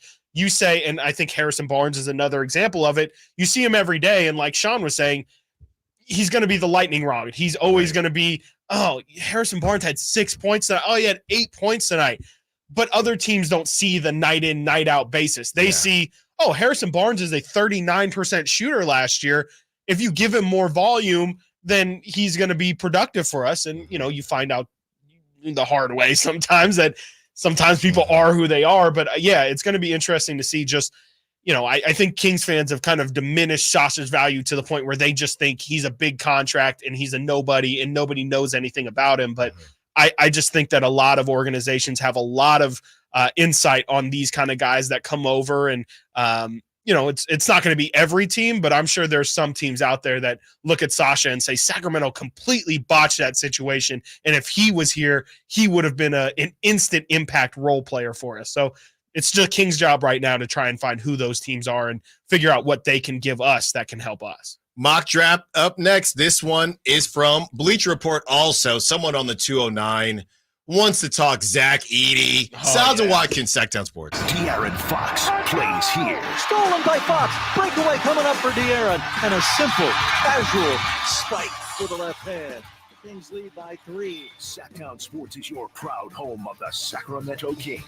What's up? We're talking to Chad Hoblet of Hoblet Dodge Chrysler Jeep Ram in Woodland. What's happening for Chrysler's Make This the Summer Sales event? Well, it boils down to this one question. Do you want a great deal? Hoblet has it. Right now, you can save up to $13,500 off MSRP on remaining new 2023 Dodge Challenger or Dodge Charger, starting as low as $25,595. There's just a handful left, and after this month, it's all done. After this month, the savings is all gone. Yep. So if you've been putting it off, but you've dreamt about getting one of these cars, you better stop by Hoblet Dodge in historic downtown Woodland fast. You won't find a bigger selection or better deals on the vehicle you want than Hoblet Dodge right now. Don't miss your opportunity. Search, select, and save through our whole inventory at hobletdodge.com. Unbeatable prices, unbeatable selection. Nobody beats Hoblet, period. 13,500 total net savings after 89.20 factory rebates and 45.80 dealer discount. At least 10 of this net savings. 25,595 net price after 64.20 factory rebates. Rebates may include $500 first responder bonus cash. Must be current member of First Responder Association. VIN number 607624. See dealer for details. NBA basketball returns to Golden One Center this July 6th, 7th, and 9th for the California Classic Summer League games. 3-day passes in the lower level start at just $66 and include access to all 6 games. See your Sacramento Kings as they host the San Antonio Spurs and Charlotte Hornets, featuring newly drafted rookies, NBA sophomores, and other athletes competing to make NBA rosters. Visit kings.com/California Classic for more information and to buy your tickets today. Hey, Sacramento, get ready to rock, groove, and have a blast with the Sacktown Sports Live Events Calendar. It's an unbeatable lineup of shows you won't want to miss. First up at Thunder Valley on June 22nd, don't miss NSYNC and Backstreet stars Joey Fatone and AJ McLean as they bring back the hits. On June 28th, it's country sensation Lee Brice lighting up the stage, all at Thunder Valley Casino Resort. And check out your Live Nation lineup on August 4th. Don't miss the Outlaw Music Festival at Toyota Amphitheater, featuring Willie Nelson, Bob Dylan, and John Mellencamp. On August 15th, catch Donnie Osmond at Hard Rock Live Sacramento. And then on August 22nd, Creed Fisher takes the stage at Ace of Spades. And coming up September 10th, enjoy the timeless sounds of the Doobie Brothers at Toyota Amphitheater. Visit livenation.com for all your ticket information. And stay tuned to Sacktown Sports for exclusive updates and your chance to win tickets. Capital Casino has been serving the greater Sacramento area in the same convenient downtown location for over 20 years, with plenty of close-by, well-lit parking monitored by security staff and offering the most variety of table games in the region in a safe and friendly environment. Best food, best service, and the best action. That's Capital Casino. For more information on tournaments and gaming, check out their website at capital-casino.com. And please remember to gamble responsibly. 1-800-GAMBLER. Hello, Sacramento. I'm Emron Pilati, owner of True Sports Cards and Collectible Store here in Rockland, California, and the host of the True Sports Cards Show that airs right here on Sacktown Sports 1140 every Saturday from 10 to 11 a.m., where we discuss the latest trends, hottest products, and deliver exclusive interviews with other industry leaders. And don't forget to visit our shop, True Sports Cards, at 6661 Stanford Ranch Road in Rockland and see what we have for all your sports card and memorabilia needs. Maida Chevy saves you $12,000 off MSRP on every new half-ton Silverado LT Turbo Max. In stock after rebates. Always 5 to choose from. Exclusive. All in-stock pricing at MaidaChevy.com. Together, let's drive. See dealer for details. N7124.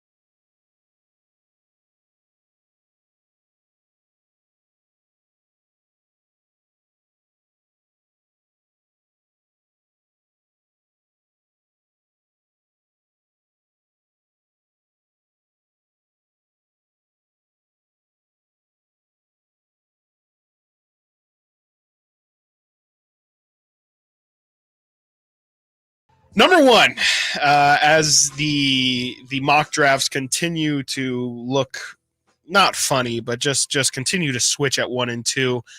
This one from Jonathan Wasserman of Bleacher Report. This is a full 2-round mock draft, so we can see where Bronny goes as well, because I know that's what everybody cares about. Atlanta Hawks taking Zachary Risache, the Harrison Barnes pro comp out of France, going number 1 to Atlanta, and of course that means number 2, Washington Wizards taking Alex Sarr at number 3. They have Houston taking Reed Shepherd, who seems to be at number 3 a lot these days. Number 4, Mateus Buzelis going first to the Spurs. The Spurs, they don't really seem to have any sort of grasp what the Spurs are going to do, because I feel like every single person has been mocked at number 4 to the Spurs. Number 5, this is the highest I've seen him go. And this is, again, from Jonathan Wasserman of Bleacher Report. Cody Williams going number 5 to the Detroit Pistons on June 7th's mock draft just a week ago. Wasserman had Cody Williams at number 13 to Sacramento. So him to go all the way from 13 to 5 is definitely interesting. And I wonder if that is based off of anything or if that is just truly, as we know, to peel back the curtain. Sometimes mock draft, people who make mock drafts just like switch 2 or 3 things and call it a new mock draft. Well, and it's funny because I saw somebody comment saying, and I think it was Evan Sittery or someone, maybe Jonathan Cavoni, said Cody Williams starting to shoot up draft boards. He could go as high as top 5. And the first comment is he will get a GM fired. I mean, he definitely might. Yeah, I mean, it's a little. You need to be nice at 6. Yes, if you're going top 5, but you cannot mess that up. But in a draft where it's so bad, can you actually draft incorrectly? Because it's a crapshoot anyway. Yeah, I guess it's time will tell is the only answer for that. Like you won't get blamed if you take him at 5 and then 6, 7, and 8 suck. Mm-hmm. But if one of those 3 or if 9 hits and it's a big hit, right? That's when you'll get in trouble, especially if you're like if you're taking him as a reach, especially if it feels like, oh, you must have seen something in him that you liked. Right. It's one thing if you're taking a guy who's just mocked there and it's like, hey, this is where he was supposed to go.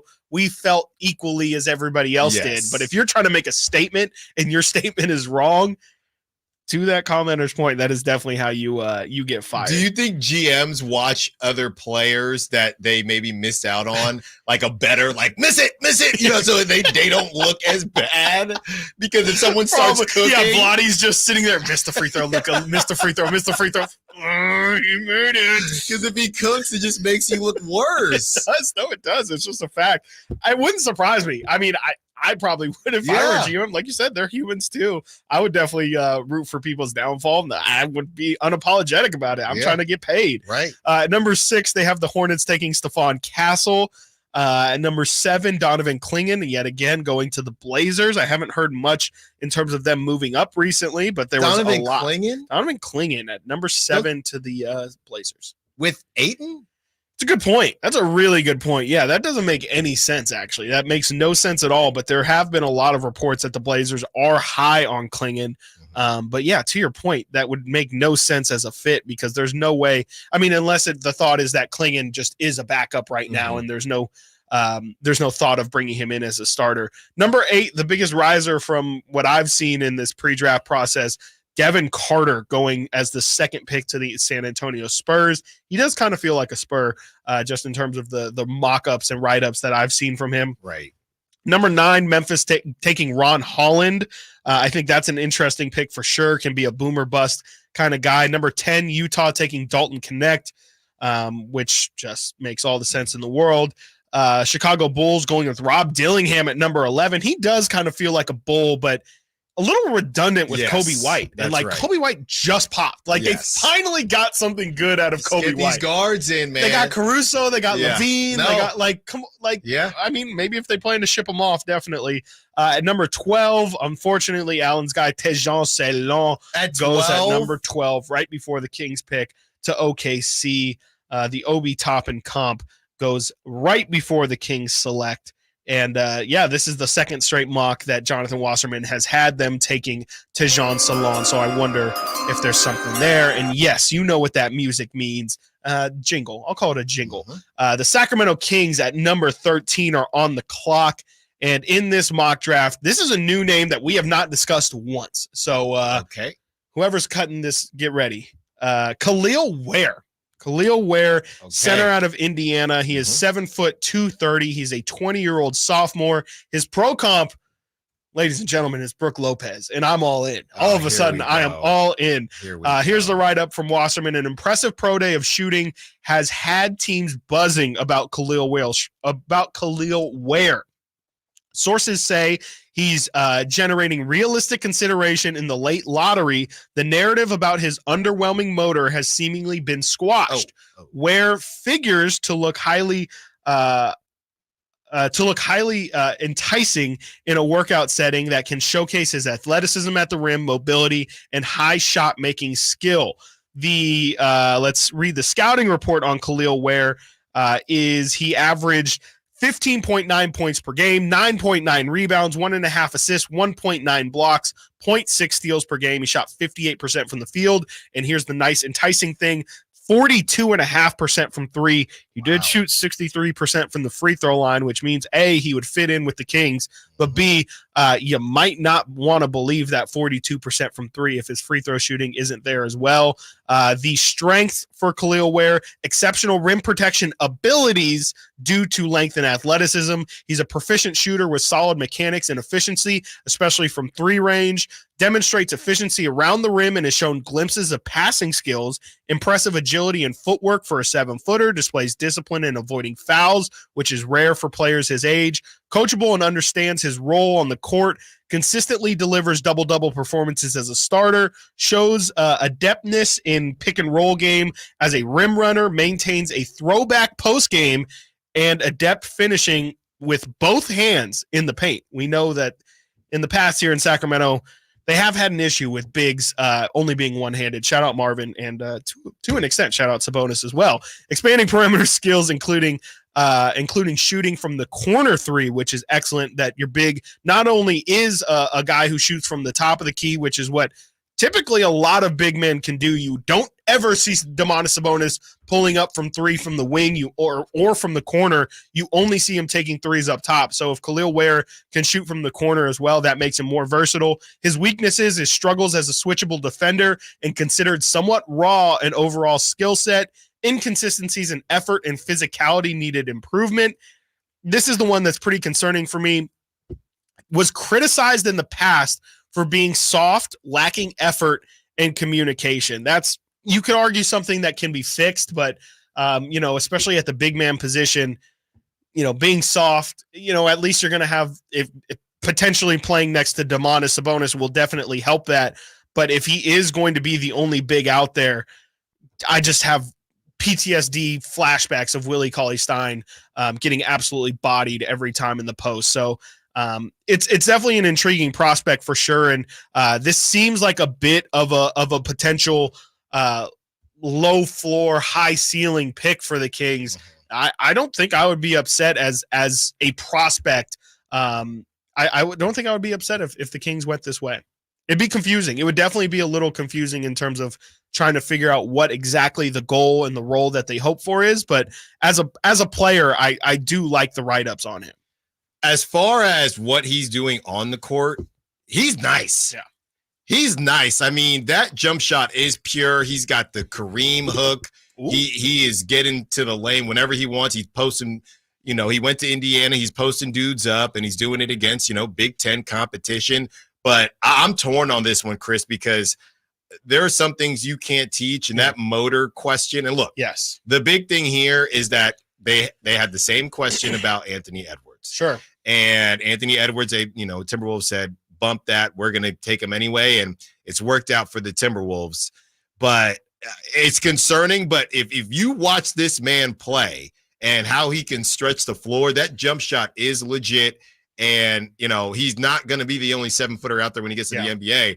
But he is sunning these dudes in. And I'll say real quick, like him going to Indiana definitely makes me feel a lot better about him. As funny as it is, Trace Jackson Davis, the Warriors center last year, was an Indiana product. You get Mike Woodson as your head coach, like an actual NBA former head coach and college star as well. Like somebody and Sacramento King tie as well. Somebody who knows what they're talking about, knows the NBA game. And, in order for a professional level head coach to trust a player to do the things that he apparently does and look as great as he does, I think that's a good sign. And definitely a name that has now entered my pool of players that I'm okay the Kings taking. That's why you got to keep Harrison Barnes. Barnes will keep him on the straight and narrow. Right. And I know everyone's waiting. Bronny James 55 to the Lakers. Oh, my goodness. I can't wait to see what ESPN and SportsCenter has to do for Father's Day. Yeah. At least show Ken Griffey Jr. and his pops, please, and Barry and Bobby. When we return, more conversation, and a former Sacramento King gets into a funny back and forth on social media. Stiles and Watkins, Sacktown Sports.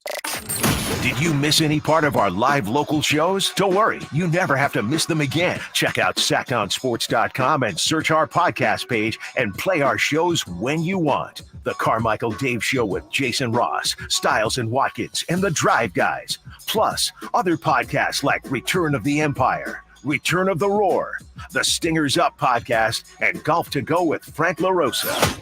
They're all available right now on sacktownsports.com. I didn't ask to be thrown in the streets with nowhere to go. I didn't think I'd survive.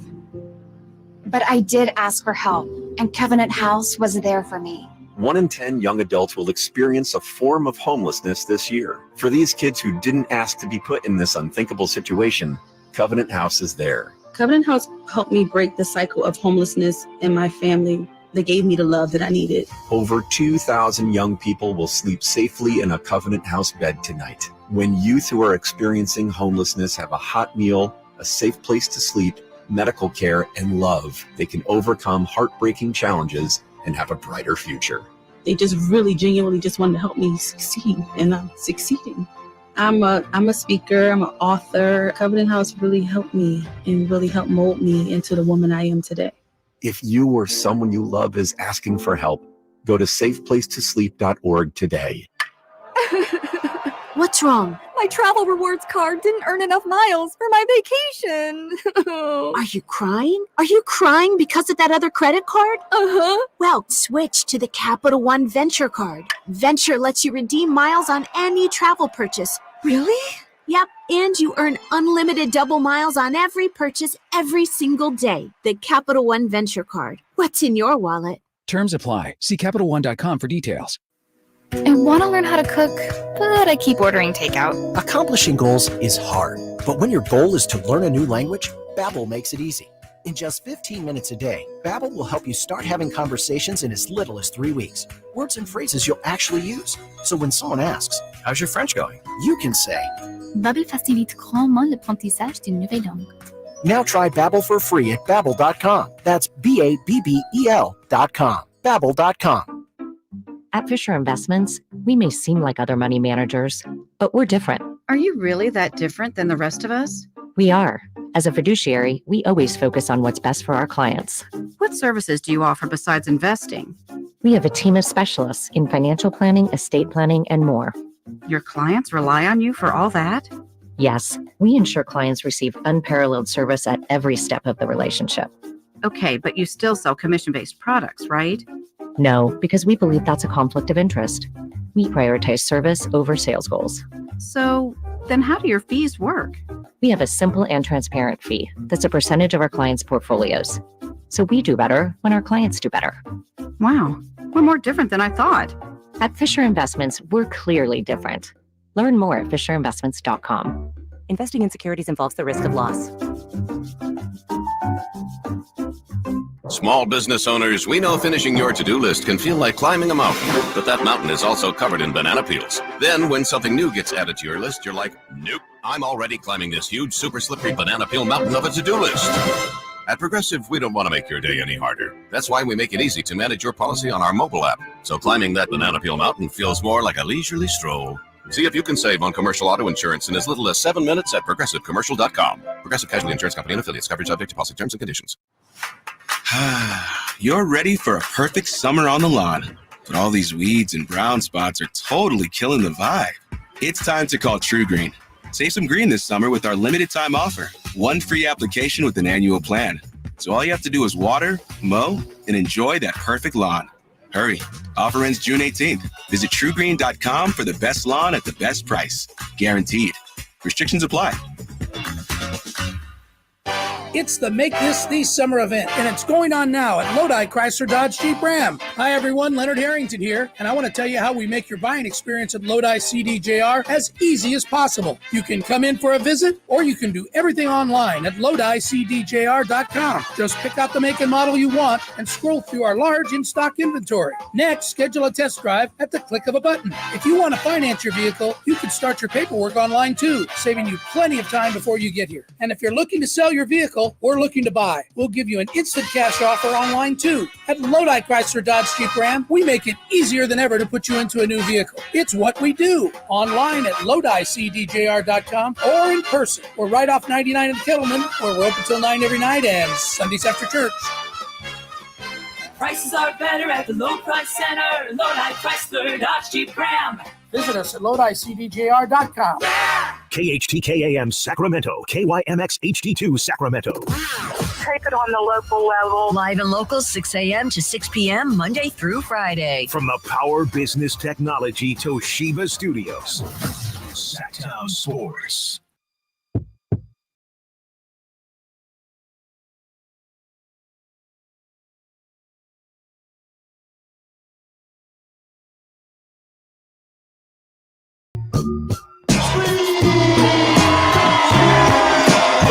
Sacramento has a new tag team in the midday. It's Stiles and Watkins on Sacktown Sports.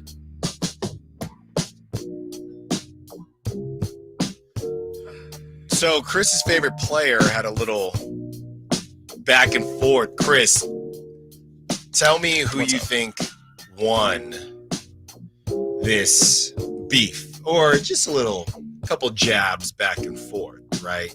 So Tyrese Halliburton posted on Instagram one of his outfits, and whatever the caption was. And Josh Hart, who was most recently on ESPN as an analyst, comments on Tyrese Halliburton's photo and says, started and ended with trash fits. Fits as in outfits.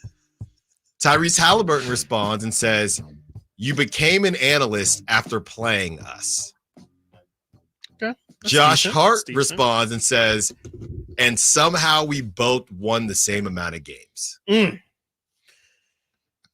I'm taking advantage Hart because the fits were trash that he posted. I don't know if you saw the Instagram post that he had, but for whatever reason, I would say the first fit he posted was, especially relatively considering who we're talking about, the first fit was fine. But he then posts one where he's in this jacket that looks like, you remember the Kanye Little Pump video where they're in the square suits? Yes. It's pretty much one of those if it wasn't made out of styrofoam or whatever, card. I don't know what those things were made of, but it looks like if a designer would have made a version of that. So I agree with Josh Hart on that front. I will say, I like to keep things equal, and I definitely have my favorites and stuff, but I can be unbiased in saying it's a nice jab. It's a nice jab back from Tyrese there saying, you became an analyst once we were done with you. Yeah, that's the one. Yeah, you're looking at it now. That's the one. That's the one. It's terrible. It's like it's leather bad. Arms too. Well, I want to know what is this stuff, because with Stitch Fix and things like that. Yeah. Is this stuff going back in his closet? There's no way, question. Right? Great question. Is he actually purchasing this stuff? Ooh, you're talking about a little Rent the Runway situation. That's what I'm saying. I mean, what probably type of closet?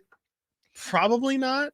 Especially with what he's wearing. That's not really something you could wear twice. If you're wearing twice, then it's like, oh, you really like that. So, we both went to private school growing up, and you said you had a full-blown uniform, right? Yeah. So we had to wear collared shirts, and we could wear jeans with that. They actually got rid of that my senior year, but you could wear collared shirt and jeans. So around this time, based on my age, Kanye was huge. Yeah. So the polos, polo, it kind of fit right in. But that's the thing, Chris. I had a polo. I would make my mom. We would go. Okay. I would have, sometimes. Shout out Mervin's, by the way. Right. Well, shout out Marshalls. I was going to say Marshalls, by the way, because if my mom, if we were cashing out a little bit, I would get the actual Ralph Lauren. But if, some days I'd have Ralph Lauren, some days I'd have the Beverly Hills Polo Club, which there was a horse, but there was nobody on that. No jockey on those horses. So I will never, Chris, vividly. And then I had one Lacoste, and that one. But the problem was, I was obsessed with these bright colors. Yeah. So I would be thinking I'm cooking, but I wore my watermelon polo. I could only wear it once every 4 months. Right. And even still, people would remember. Yes. Be like, there's Alan with this polo. Oh, it's watermelon polo. That's for what Alan. I'm saying, man. And I had my Lacoste was baby blue and they're all striped. Yeah. So it's baby blue and yellow, like throwback Lakers, if you will. That's not why I bought it, of course not. But I could only wear them every so often, and that's what I'm thinking with these Tyrese Halliburton outfits. You can't keep wearing them. No, you can't. It depends. It depends. We don't know. I don't think we ever got to the bottom if he has a stylist, because sometimes stylists can acquire those kind of materials and then they can repurpose it with other clients. So it is kind of like a rental situation. And then somebody else wears the poof, the Tyrese poof, and then we're going to say, hey, he's got on the Tyrese poof. Who wore it better? He's going to end up on the shade room. Who wore it better? Fashion police, yeah. The poof. The poof. Man, let's see here. Yeah, no, I'm trying to see if he has an official stylist. I'm trying to. I don't know how easy that is to find. Yeah, and I would think some somebody's people are taking very credit for it. open for sure. about it, and some people are not. It's like ghostwriters or something. Yeah, people might be surprised who has a stylist and who doesn't out there. Exactly. Yeah, I'm not seeing.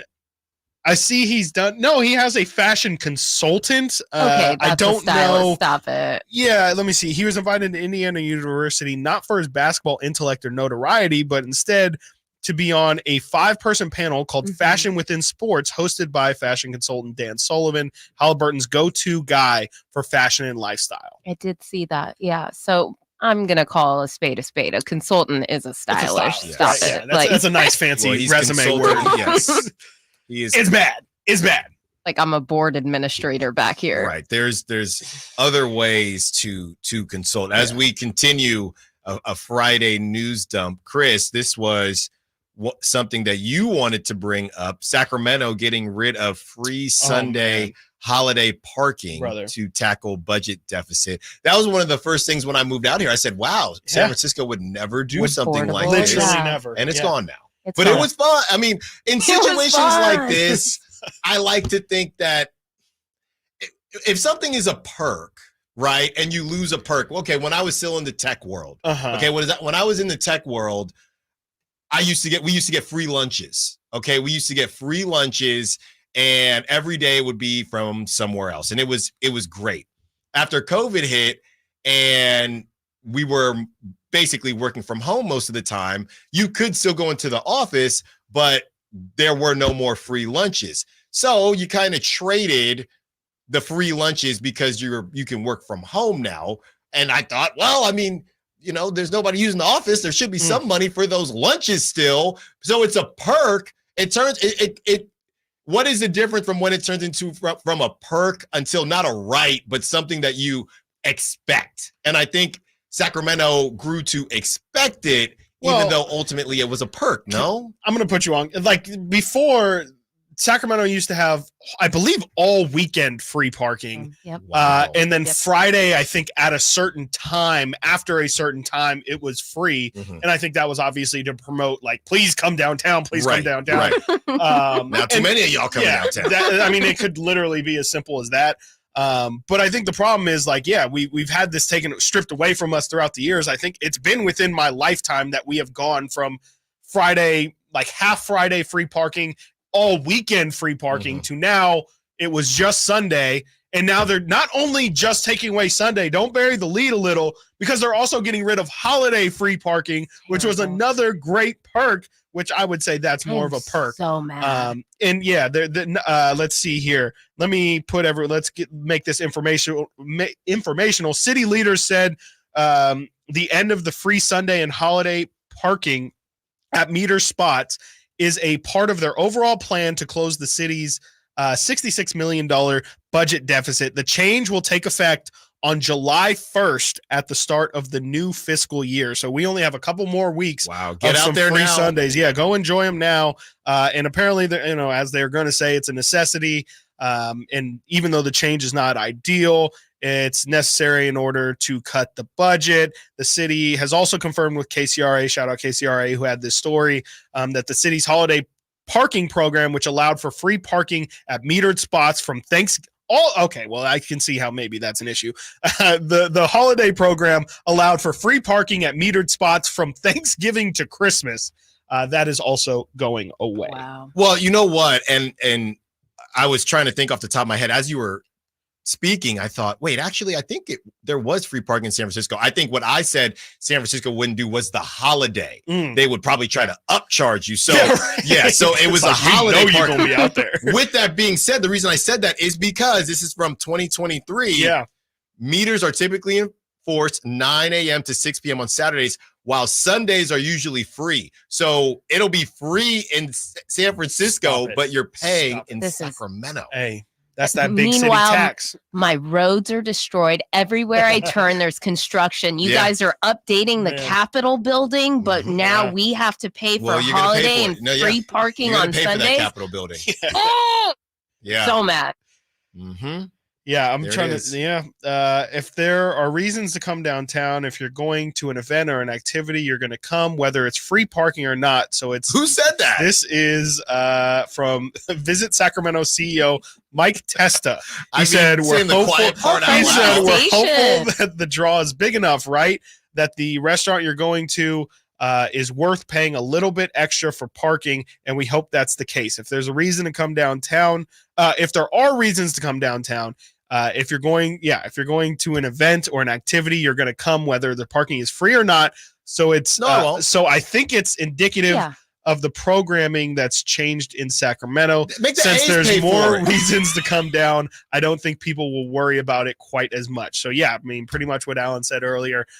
Pretty much that there's things to do downtown now, and they're saying you're going to come regardless. No, and I'm paranoid. I'm going to get a ticket now too. Sunday, you can only pay for 2 hours, and then what do I have to go walk back out there, reload the meter or something, and get another ticket? I'm thinking about it now. People on Sundays too. I'm thinking about that now. That paying for parking on Sunday, that's kind of wild. This feels un-American. Thank you. Okay, what are we talking about here? The city confirmed with KCRA that 300 new parking meters will be installed in the central city area. The city expects that those will be up and running by the end of September. Oh, can't wait for that. Take your time on that one. This is from 2022, and this is from Downtown LA Weekly, because now I'm just curious. On Sundays, parking, I don't know what this means. Parking in any yellow zone is free, but beware, never mistake the white loading zone for a yellow zone during ticketing hours. So there are areas of LA that are free. And I guess maybe the yellow zones aren't in the most desirable areas. Who knows? But if you're not paying for parking on Sunday in downtown LA and San Francisco, but in Sacramento, that seems off. Kind of crazy. You know, I know we want to carry ourselves like a big city, but this is not the way to do it. Especially, we finally got downtown popping. I get that, unfortunately this is kind of how the world operates, but, I would just like to think that, we could have nice things for a little bit. And it sounds like, we have nice things for about another 2 weeks, and then we're all going to have to pay and hold quarters in our car to pay for parking. So this is all Alan's fault. Dude. Why? You moved to Sacramento, and no. I should have from us. It's the Bay Area. Like I said, that's free. That's free Sunday park. I don't know where they do that at. I don't know. Sacramento. I guess now everyone's going to go to San Francisco on Sundays. Yeah, I'm looking here. I'm looking here. I'm looking here. Yeah, everything I'm seeing from San Francisco, it's still free on Sundays. Wow. Everything is from 2023, but everything I'm seeing says it's still free. Yeah. Well, so we have to pay because they're in a deficit. That's a cool. lot of That's reaction great. coming out of the YouTube, and That's of course our text line. So Awesome. we're all devastated. Yeah, great. There's no monopoly money here. What a bummer Friday. Hit up Trevor Lawrence. How about you hit up Trevor Lawrence? Yes. He'll take care of you. How about that?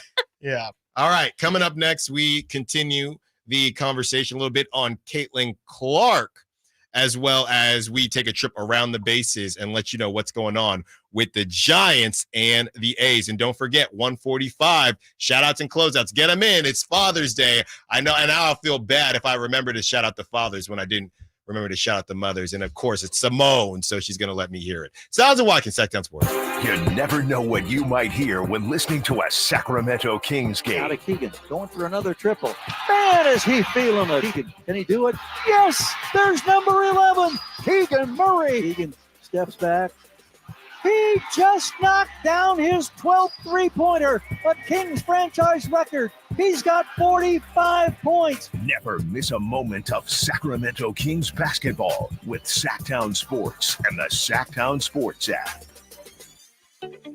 Get ready for the Kia Vacaville Summer Sticker Sales Event. This is your chance to make it a summer to remember with incredible deals on select 2024 Sportage and Sorrento vehicles. Kia Vacaville is offering an amazing 1.9% APR for up to 48 months for well-qualified buyers. Or you'll get $1,000 bonus cash on specialty tag 2024 Sportage and Sorrento models. It's the perfect time to upgrade your ride and start your summer adventures. Imagine cruising down the highway in your new Kia from Kia Vacaville, enjoying the advanced features and comfort of the Sportage or Sorrento. Whether you're planning a road trip or just driving around town, these vehicles are designed to elevate your experience. But don't wait too long. These unbeatable deals won't last forever. Your adventure starts now at Kia Vacaville, where every journey is an adventure. Visit them today and find the perfect vehicle for your summer plans.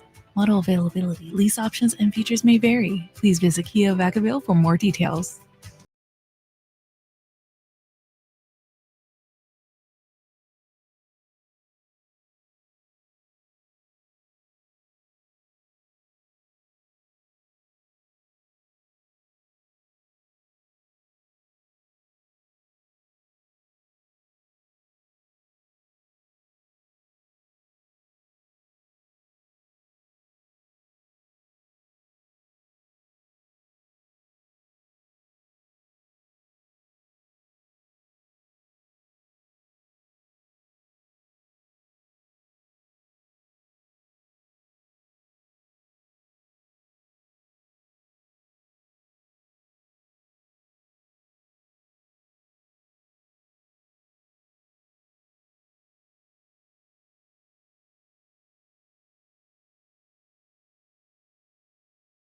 If you want to be a part of the conversation. What's up, Steven? What you got for us?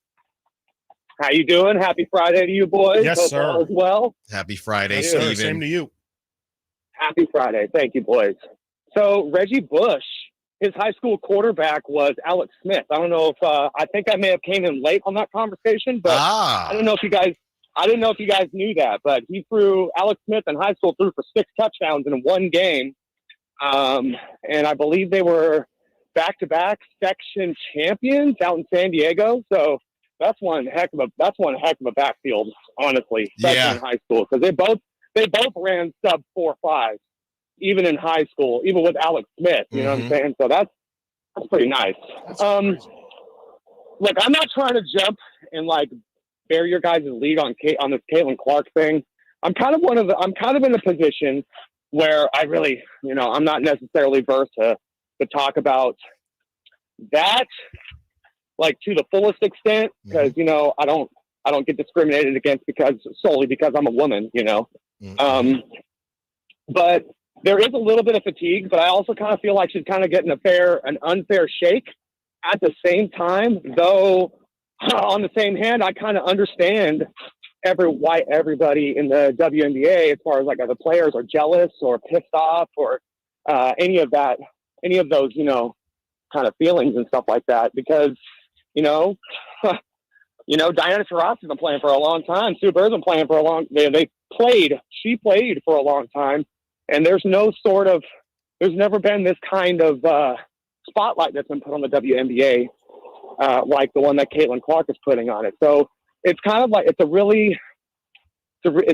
a very fine double-edged sword there, because the spotlight that Caitlin is providing for the WNBA is beautiful. It's awesome. This is what the W has been looking for a long freaking time, but it's at the cost of this up-and-comer that came out of nowhere that took the entire sports world by storm, and everyone else is like that's been doing it. The Maya Moores and Diana Taurasi's. They're sitting there like, wait a second. Diana's like, I'm 43 out here and I've been banging this stuff for like 20 some odd years. How come I haven't gotten any freaking love like this? So it's very, very tricky, this whole Caitlin Clark thing. And I mean, are we starting to get a little fatigue about it? I think so. I'm starting to get a little fatigued about it.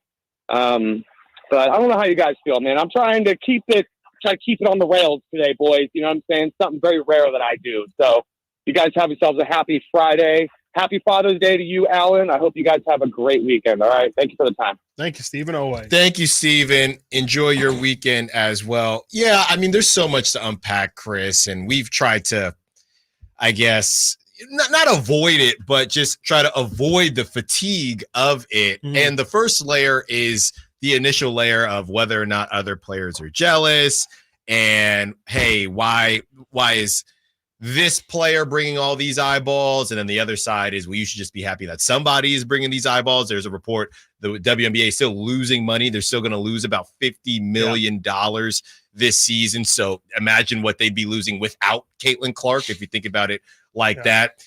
So there's that side of it, which I feel like we've discussed before. And I think for the most part, we've been on the same page. I think there is a level of, hey, this league is physical. Rookies, all not just in the WNBA, in the NBA, everything. Rookies got to get stronger. Rookies got to get bigger. Rookies got to get used to the pace of play and the way that league is different to the league that they just came from. So we get all that.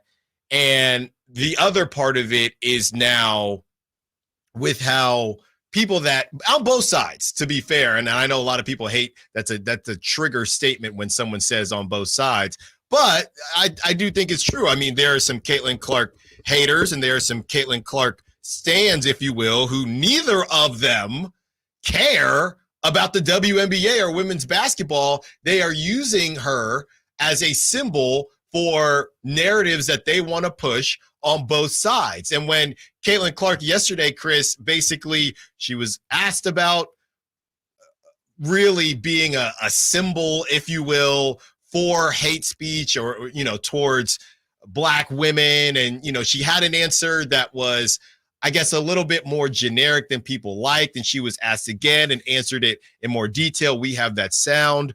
We have that sound for you about her name being weaponized to push these narratives, but it's being weaponized in so many different ways that I really don't even know how to correctly do it. Right. And let's just hear from Caitlin Clark and what she had to say. I believe this is the second time she was asked about the situation, but in more detail.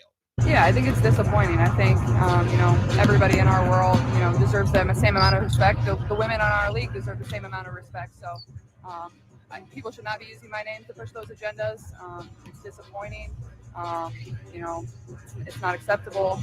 But yeah, I mean, this league is a league I grew up admiring and wanting to be a part of. Like, some of the women in this league were my biggest idols and role models growing up and helped me want to achieve this moment right here that I get to play in every single night. So just treating every single woman in this league with the same amount of respect, I think is just a basic human thing that everybody should do. Like, just be a kind person and treat them, how you would want to be treated. And I think it's, very simple. Yeah, I mean, I'll tell you, I'm definitely getting fatigue of the off the floor stuff. I would like to spend time on talking. Caitlin's averaging 7 turnovers a game, and she's trying to, figure out how to be a scorer. She's shooting 30% from the field. I'm getting tired of the narratives outside of the game. At some point here, people are actually going to have to talk about the fact that, the Fever aren't a good team, and we should be talking about the Aces, and the Aces Liberty play tomorrow, if I'm not mistaken. If not, I think it's either tomorrow or Sunday.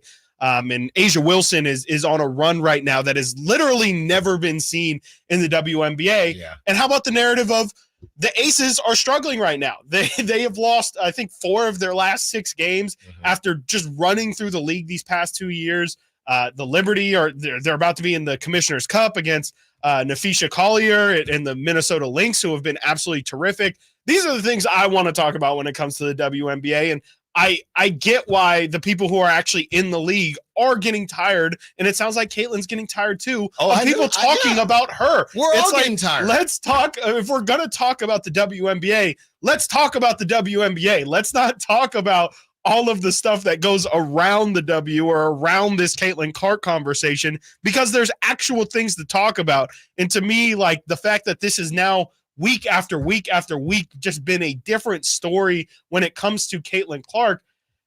It's just, it's to me, it's laziness on the national media side. It's just, again, if it's fake talking about something like Stephen A. probably to say that you're talking about it, to say, I've been talking about the W for years. No, you haven't, because you're only talking about the drama side of it. You're not having the same way they would have a conversation of Kyrie Irving has really struggled the first 2 games of the NBA Finals. Why is there no, hey, the Seattle Storm lost their first 4 games after trading for Skylar Diggins and Nneka Agumake. They were supposed to make a big, like, if you're going to talk about the league, actually talk about the league. Yes. That's become my problem with this whole Caitlin Clark thing. And Caitlin has been the one from day one to say, I don't want to talk about this. I want to talk about the actual game itself. Right. Well, and that's the thing. Caitlin can still be the hook. Yeah. But what I'm seeing from national media is there's no that's them, their producers checking off, okay, we talked about the WNBA today. When all you talked about is the Caitlin Clark drama. And that's not even the correct term, because it isn't Caitlin Clark drama, because she's not part of the drama. She's not. We continue the conversation so frustrating. When we return. I do want to break this thing down a little bit more. And it really goes back to the conversation of these athletes being role models and whether or not that's fair or foul. Also, we go around the bases. We discuss who you got tonight and shout outs and closeouts. Oh, yeah. Let's make some people feel good on this Friday. Not the city of Sacramento. Sacktown Sports. The only place you'll find Kevin Herter is Sacktown Sports. Herter's open, steps into 3. He's got the triple. Hey, Sacramento, it's Kevin Herter, and you're listening to the home of the Sacramento Kings, Sacktown Sports. Your local sports leader. At the Good Feet store, we take pain very seriously. Whether in the foot, knee, hip, or back, Good Feet makes over 300 styles, flexibilities, and sizes of pain-relieving arch supports. With 26 bones, 30 joints, and over 100 muscles, tendons, and ligaments in each foot, a lot can go painfully wrong. So there's a trained arch support specialist at each Good Feet store to give you a precision fit. Come in for a free fitting and test walk. No appointment necessary. Good Feet arch supports are HSA, FSA eligible. The Good Feet store in Sacramento, Roseville, Vacaville. Online at goodfeet.com. Sacramento, Dirk Bentley is coming to town. Hey, y'all, this is Dirk Bentley. Saturday, September 28th at Hart Health Park at Cal Expo for Country in the Park 2. And he's bringing some friends. This is Family. Take my hand, let me make you mine. It's Dasha, Kelsey Hart, and more. Saturday, September 28th at Hart Health Park at Cal Expo. Get your tickets before they sell out at CITPfest.com. Brought to you by Hyatt Vacation Club and Xfinity. Maida Chevy saves you $12,000 off MSRP on every new half-ton Silverado LT Turbo Max. In stock after rebates. Always 5 to choose from. Exclusive. All in-stock pricing at MaidaChevy.com. Together, let's drive. TBO for details. N7124. Want the best movie experience in town? Join Sacktown Sports IMAX Pass by visiting SacktownSports.com. Sign up today. You can win tickets to see this week's films at the Esquire IMAX Theater. I remember as if it were yesterday. I reached down to move a nightstand and was astonished at the weight of the piece. Hi, this is Frank LaRosa with a word about Naturewood Home Furnishings. At that moment, I instantly recognized the difference between Naturewood's quality furniture that will last a lifetime versus lesser quality furniture found elsewhere. Now, I suppose there's a huge difference in what you'd put in your first apartment and what you would live with in the comfort of your own home. Right now, Naturewood Home Furnishings Made in USA sale is a great time to fill your home with solid, superior quality furniture to reflect your own love for life. With brands like Sam Moore, Stanton, Stickley, Hilltop Hickory, Simply Amish, and many more, Naturewood Home Furnishings has tables, chairs, couches, and, yes, nightstands, and more at their Made in USA sale. Find furniture that will be with you forever. Naturewood Home Furnishings, off Highway 50 at Hazel. Look for the water wheel. Capital Casino has been serving the greater Sacramento area in the same convenient downtown location for over 20 years, with plenty of close-by, well-lit parking monitored by security staff and offering the most variety of table games in the region in a safe and friendly environment. Best food, best service, and the best action. That's Capital Casino. For more information on tournaments and gaming, check out their website at capital-casino.com. And please remember to gamble responsibly. 1-800-GAMBLE.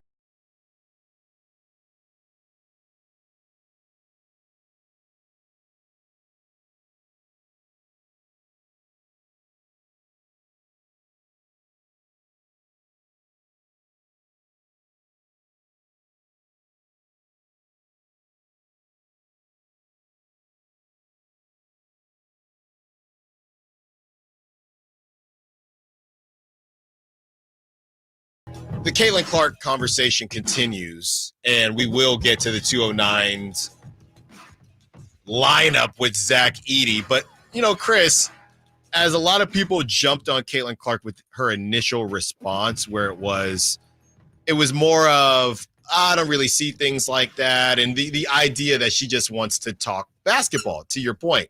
And a lot of people say, well, that's a privilege that she just gets to talk basketball when some of the, I guess, the sisterhood, right, from the WNBA, they have to deal with things that go outside of basketball. We've talked about when certain people talk about Angel Reese, the words that they use versus the words that they use for other players. But it does go back to the idea of these young adults being role models. And I'm just thinking, Chris, and this is not a cop-out, and I'm just trying to have a lot of grace for Caitlin Clark. I mean, you're at Iowa, okay? And I know she was on the national stage, don't get me wrong. Now you get dropped into what is turning into some type of bizarre race world, a race war, as she's just trying to play basketball. And I look up her age again, Chris, and she's 22 years old. So I'm not, and I understand there are women in the WNBA that are dealing with a lot of hate, right, on the side of that are also 22 years old. And yes, they're Caitlin got there, right?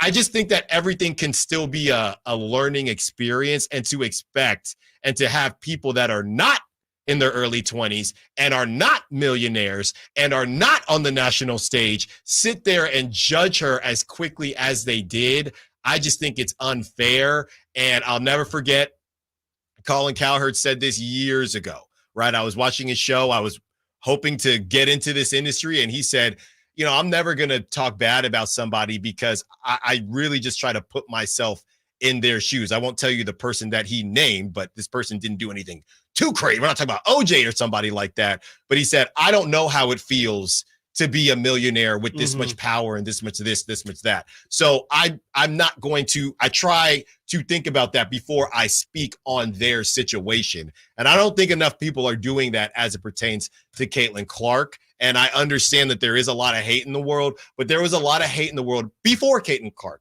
There will be a lot of hate in the world after Caitlin Clark. And to expect Caitlin Clark to turn in, I understand, yes, denounce the hate, denounce this, denounce that. We're it's a work in progress, and I just didn't like how everybody jumped on her. I understand you want, hey, protect. The difference is everybody, Paige Beckers, everyone is, when she came out at the ESPYs and she said what she said, Haley Van Lith, she was at LSU. That's a little bit different than Iowa. I mean, it is what it is. You know what I mean? She was at Louisville before that. So I just think that this thing can be a living, breathing thing, and we don't have to jump on everything that Caitlin Clark does just because. I mean, she's 22 years old. Yeah, I'm just confused as why people want Caitlin to be this symbol. Like, why does she have to? That like, goes back to the role model conversation. I don't even think. I mean, it definitely does. I don't get why it can't be something that she's just not passionate about. It doesn't, and I don't think silence has to mean, that you're approving of something else. I just think she truly isn't interested in any. Like, I think it's as simple as she's. I don't want to say weird or anything. Responsibility. How? She plays basketball and she's like, I don't. Great power. She has done nothing but at every turn.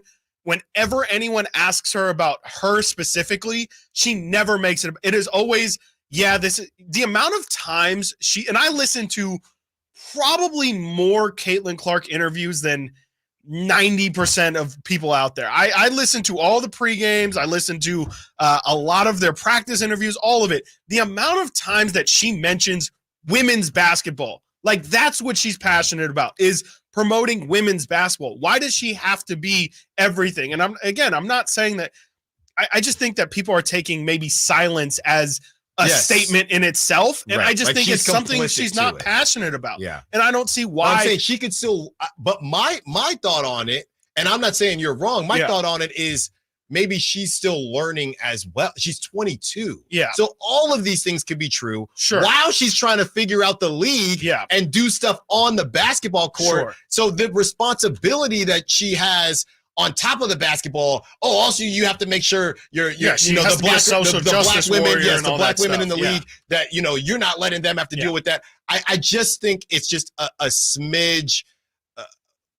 It's just a smidge, I guess, overstated the whole thing to expect the expectations. And somebody on the text line is saying she can't win whatever she says from the 916. Exactly. That's how this is all happening during her rookie season. I mean, that's like as if Wembanyama or any of these guys, they don't have to deal with this. Yeah. And I don't think we're talking about that enough. Yeah. I mean, to me, I mean, that's a fantastic point. I mean, I view it almost like, again, vice presidents always, or first ladies, or first men, even in this case, have always picked like a cause to be their cause. Like Michelle Obama was big on the food and the health and all that stuff.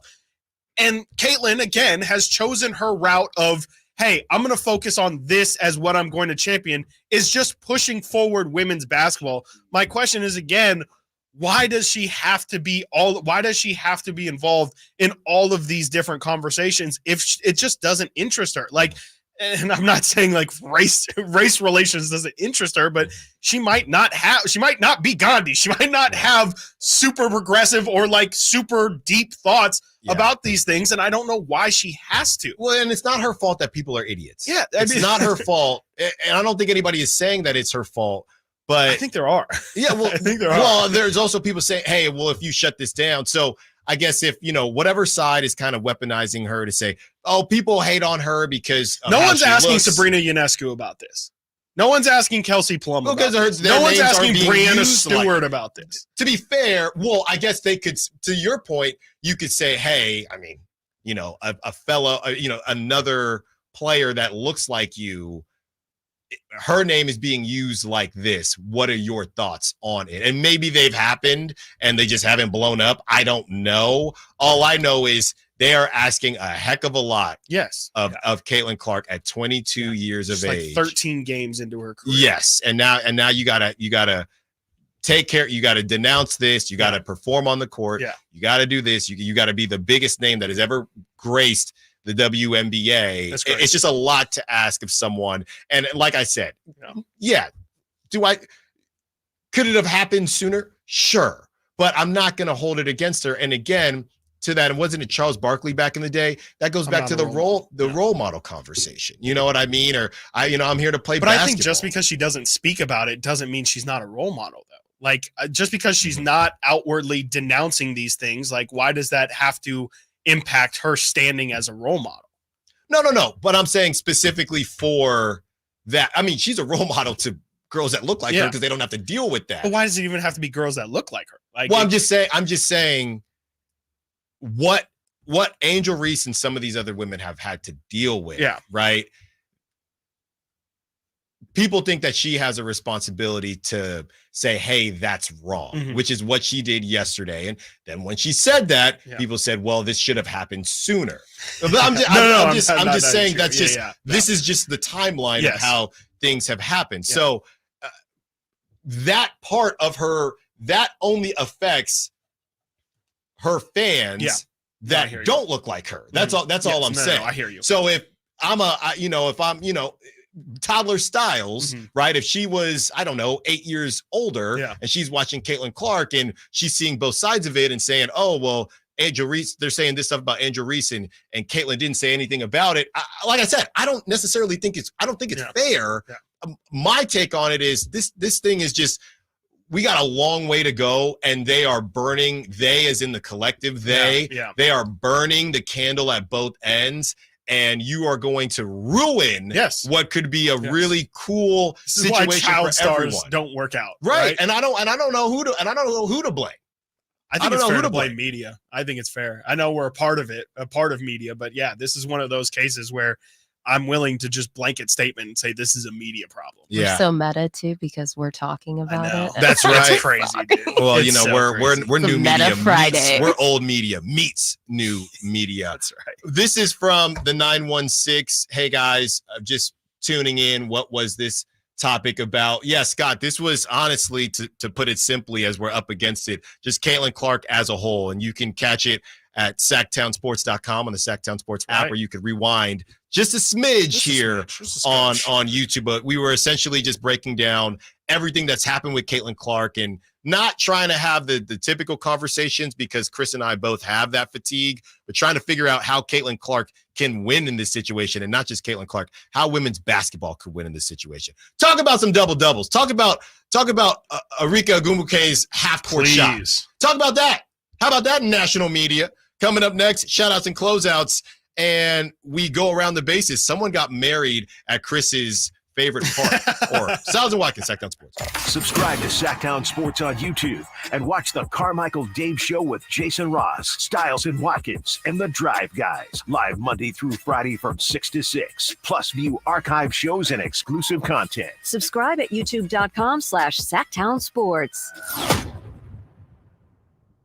It's the Make This the Summer event, and it's going on now at Lodi Chrysler Dodge Jeep Ram. Hi, everyone. Leonard Harrington here, and I want to tell you how we make your buying experience at Lodi CDJR as easy as possible. You can come in for a visit, or you can do everything online at LodiCDJR.com. Just pick out the make and model you want and scroll through our large in-stock inventory. Next, schedule a test drive at the click of a button. If you want to finance your vehicle, you can start your paperwork online too, saving you plenty of time before you get here. And if you're looking to sell your vehicle or looking to buy, we'll give you an instant cash offer online too. At Lodi Chrysler Dodge Jeep Ram, we make it easier than ever to put you into a new vehicle. It's what we do. Online at LodiCDJR.com or in person. We're right off 99 in Kettleman, where we're open till 9 every night and Sundays after church. Prices are better at the Low Price Center. Lodi Chrysler Dodge Jeep Ram. Visit us at LodiCDJR.com. Sean Party. That's why they call me Mr. Saturday. Mr. Saturday Night Tour. Friday, September 20th, Toyota Amphitheater. With special guests, Priscilla Block and Larry Fleet. Got a little dirt on my boots, but I'm taking you uptown. Sean Party. On sale now at Ticketmaster.com. Part of the Hard Rock Sacramento Concert Series. Stirring fiber, exercising, frequent trips to the store for more laxatives and fiber. Sounds like your constipation with belly pain is a lot to manage. But if your symptoms that keep coming back are signs of irritable bowel syndrome with constipation or IBS-C, ask your doctor how Linzess can help you get ahead of it. Linzess linaclotide is a prescription medicine that treats IBS-C in adults. It's not a laxative. It's a once-daily pill that helps you get ahead of your symptoms. It's proven to help you have more frequent and complete bowel movements and helps relieve overall abdominal symptoms, belly pain, discomfort, and bloating. These symptoms were studied in combination, not individually. Do not give Linzess to children less than 2. It may harm them. Do not take Linzess if you have a bowel blockage. Get immediate help if you develop unusual or severe stomach pain, especially with bloody or black stools. The most common side effect is diarrhea, sometimes severe. If it's severe, stop taking Linzess and call your doctor right away. Other side effects include gas, stomach area pain, and swelling. Learn more at linzess.com or call 1-800-LINZESS. Hey, it's Carmichael Dave inviting you to make the switch to electric this spring and save big with American Energy. Stay ahead of those spiking energy bills this summer with up to $9,000 in rebates on a new ultra-high efficiency comfort system. American Energy is providing huge rebates from SMUD as well as spring specials by installing one of many incredibly efficient AC options available to you right now. Get rid of those fluctuating gas bills in the winter and switch to year-round all-electric with American Energy. Let them perform a free in-home energy efficiency analysis and see where they can help you save for the warmer months ahead. These guys are the best. Been serving the greater Sacramento area since 1981. A+ from the Better Business Bureau. Learn more by calling 916-520-9990. That's 916-520-9990. Call 916-520-9990 now. At aimyourdigital.com, we'll help you target the right audience, build your leads, and crush your quota. Take your business to the next level. Our digital marketing strategies help grow awareness of your product or service, all while building trust in your business. Our approach involves leveraging multiple tools and strategies to deliver exceptional results that are customized to your unique business needs. Don't wait to run out of sales leads. Keep your business growing. Get started with aimyourdigital.com today. NBA basketball returns to Golden One Center this July 6th, 7th, and 9th for the California Classic Summer League Games. 3-day passes in the lower level start at just $66 and include access to all 6 games. See your Sacramento Kings as they host the San Antonio Spurs and Charlotte Hornets, featuring newly drafted rookies, NBA sophomores, and other athletes competing to make NBA rosters. Visit kings.com/California Classic for more information and to buy your tickets today. Sponsored by Xfinity. Enjoy the entertainment you love with the Xfinity Stream app. Turn any screen into a TV and take the entertainment you love wherever you go. Xfinity, we connect you to more of what you love.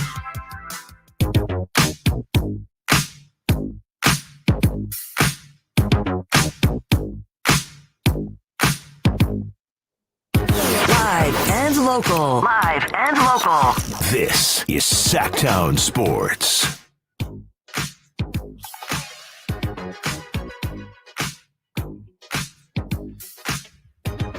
All right.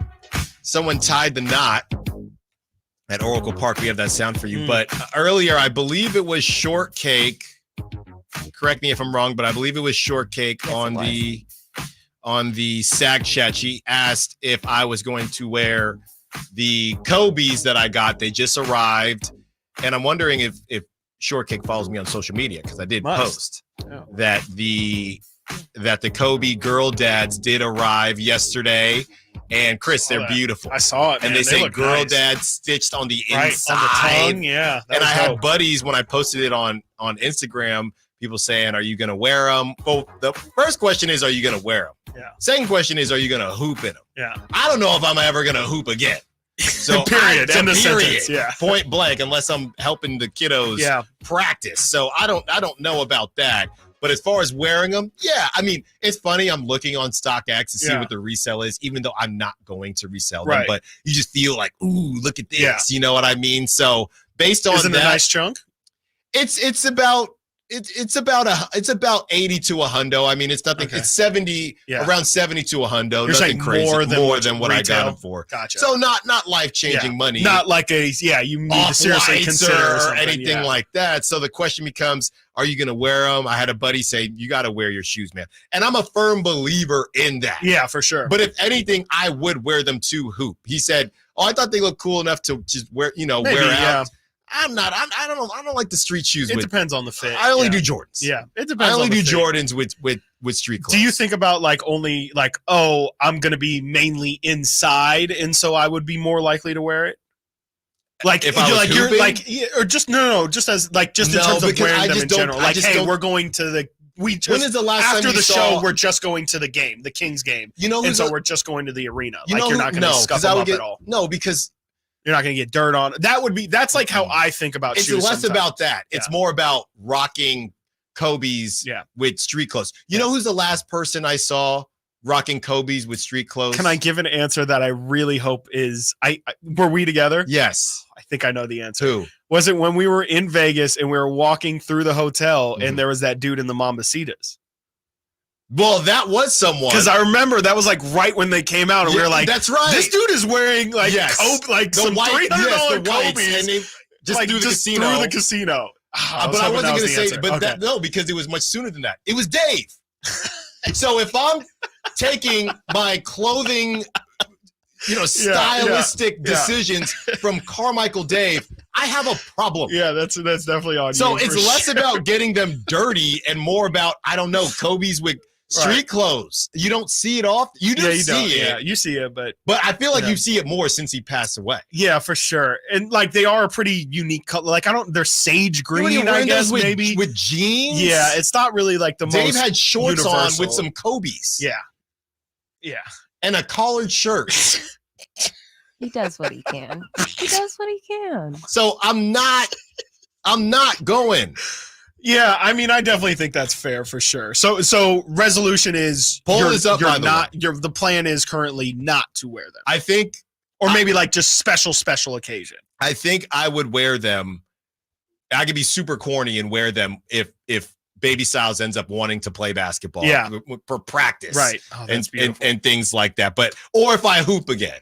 But I'm not going to wear them because I wouldn't. Kobe. I wouldn't wear them with street clothes either way. Yeah. I wouldn't wear them with street clothes regardless. You can maybe get away with them with some jeans on, but yeah, you would have to want to. Like it would have to be hey, this is I'm doing this with the feet up. Sometimes I saw some you dude feet up. I saw some dude. This was a while ago. I was on BART, and he was rocking. Don't wear them on BART. Well, no, hit for that. I saw some dude. He was wearing LeBrons with jeans, like the old soldiers, like the thickums with jeans. Yeah, was that a thing? Not for like people who looked good. Like, I mean, like people. I never liked the foam posits either. Those thick shoes, like. I was never a fan of them. I mean, yeah. That was someone saying, let's help LeBron get the Jordan thing and make them street. Right. You could wear them with normal clothes, not just hooping. Yeah, none of them have ever looked like that. I'm not doing it. Yeah, it couldn't be me. Because the problem with basketball shoes is they can be a little bit too boxy sometimes. And or they'll just like flash too much. They look out of place. You can find better shoes. Curtis Hicks, Styles, are you not Get with the some old Dunks or school cleaner shoes with a toothbrush game? So these are, I mean, the fabric is almost velour. It is weird, yeah. So I mean, once they get scuffed, it's a wrap or two. Yeah, it's probably, over. It's probably wraps at that point. It is over. All right, let's go around the bases here, and real quick, someone got hitched at Chris's favorite park, and this is how it sounded. So we've got a 2-1 ball game, and what do we got here? Somebody getting married in the stands?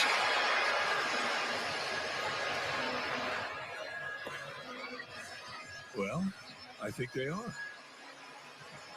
Congratulations and best wishes.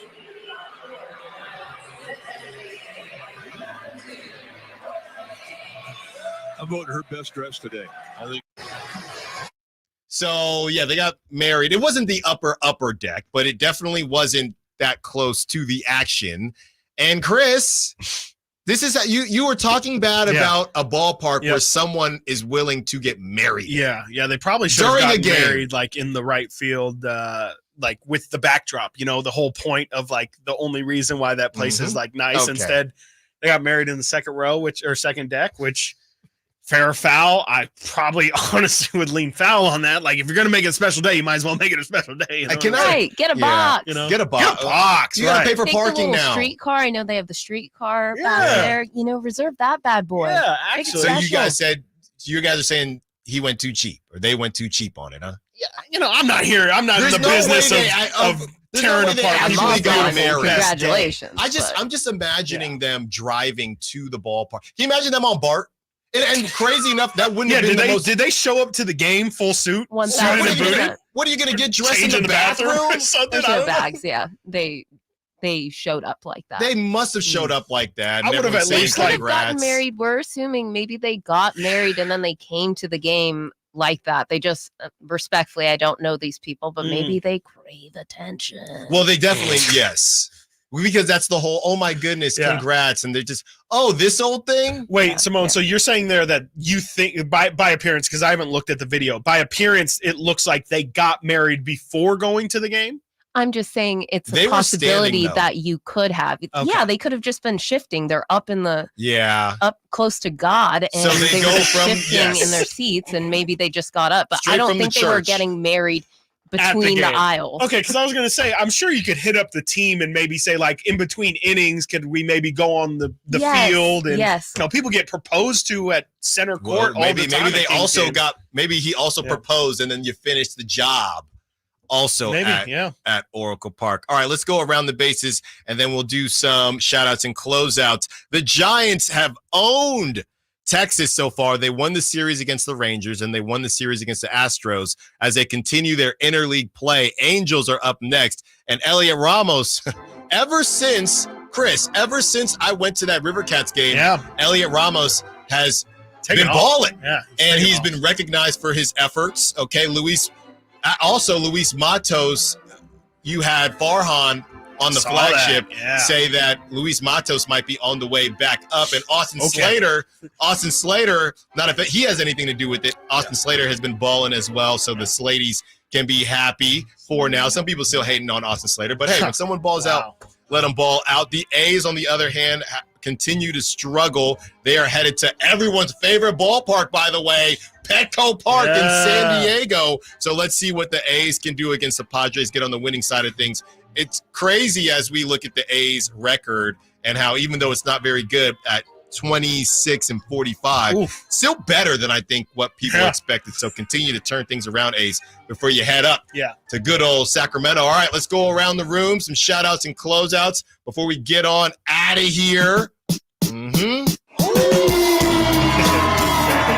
Just never gets old. I will go quick here, and I'm still going to give a shout-out to mothers because Simone will never let me live it down. So I'll just do that on every shout-outs and closeouts Friday. But shout out to all the dads out there. Shout out to all the father figures out there as well. Enjoy your weekend, and hopefully it's a good long one for you. Yes, shout out Dad. Shout out my guy Mark. Right. Shout out my dad. Absolutely. Yep, Yeah. Excited to get that Brazilian barbecue. I'll let you know how it is. And shout out, all the golf courses out there that are going to be absolutely packed. That's right. All weekend That's long. right. Get your golf in, but also do it respectfully. Respect people's time, okay? People got places to be. Don't be taking 10 years to take your swings.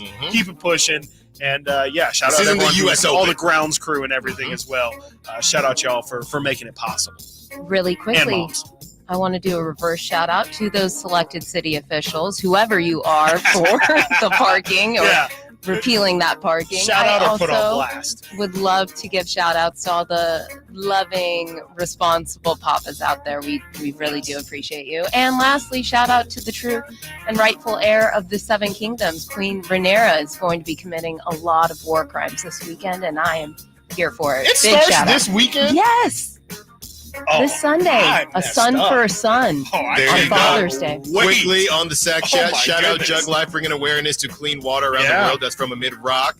And from Joe Giroux, shout out to the cities that don't charge you to park on Sundays. And shout out to you, Joe. Happy Father's Day as well. Thank you for listening to Stiles and Watkins all week. We will be back next week. You have to drive, guys. Up next with Whitey Gleason and Kyle Draper. And until Monday, secure the bag, light the beam. When listening to a Sacramento Kings game. Out of Keegan, going for another triple. Man, is he feeling it. Keegan, can he do it? Yes, there's number 11, Keegan Murray. Keegan steps back. He just knocked down his 12th three-pointer, a Kings franchise record. He's got 45 points. Never miss a moment of Sacramento Kings basketball with Sacktown Sports and the Sacktown Sports app. I didn't ask to be thrown in the streets with nowhere to go. I didn't think I'd survive. But I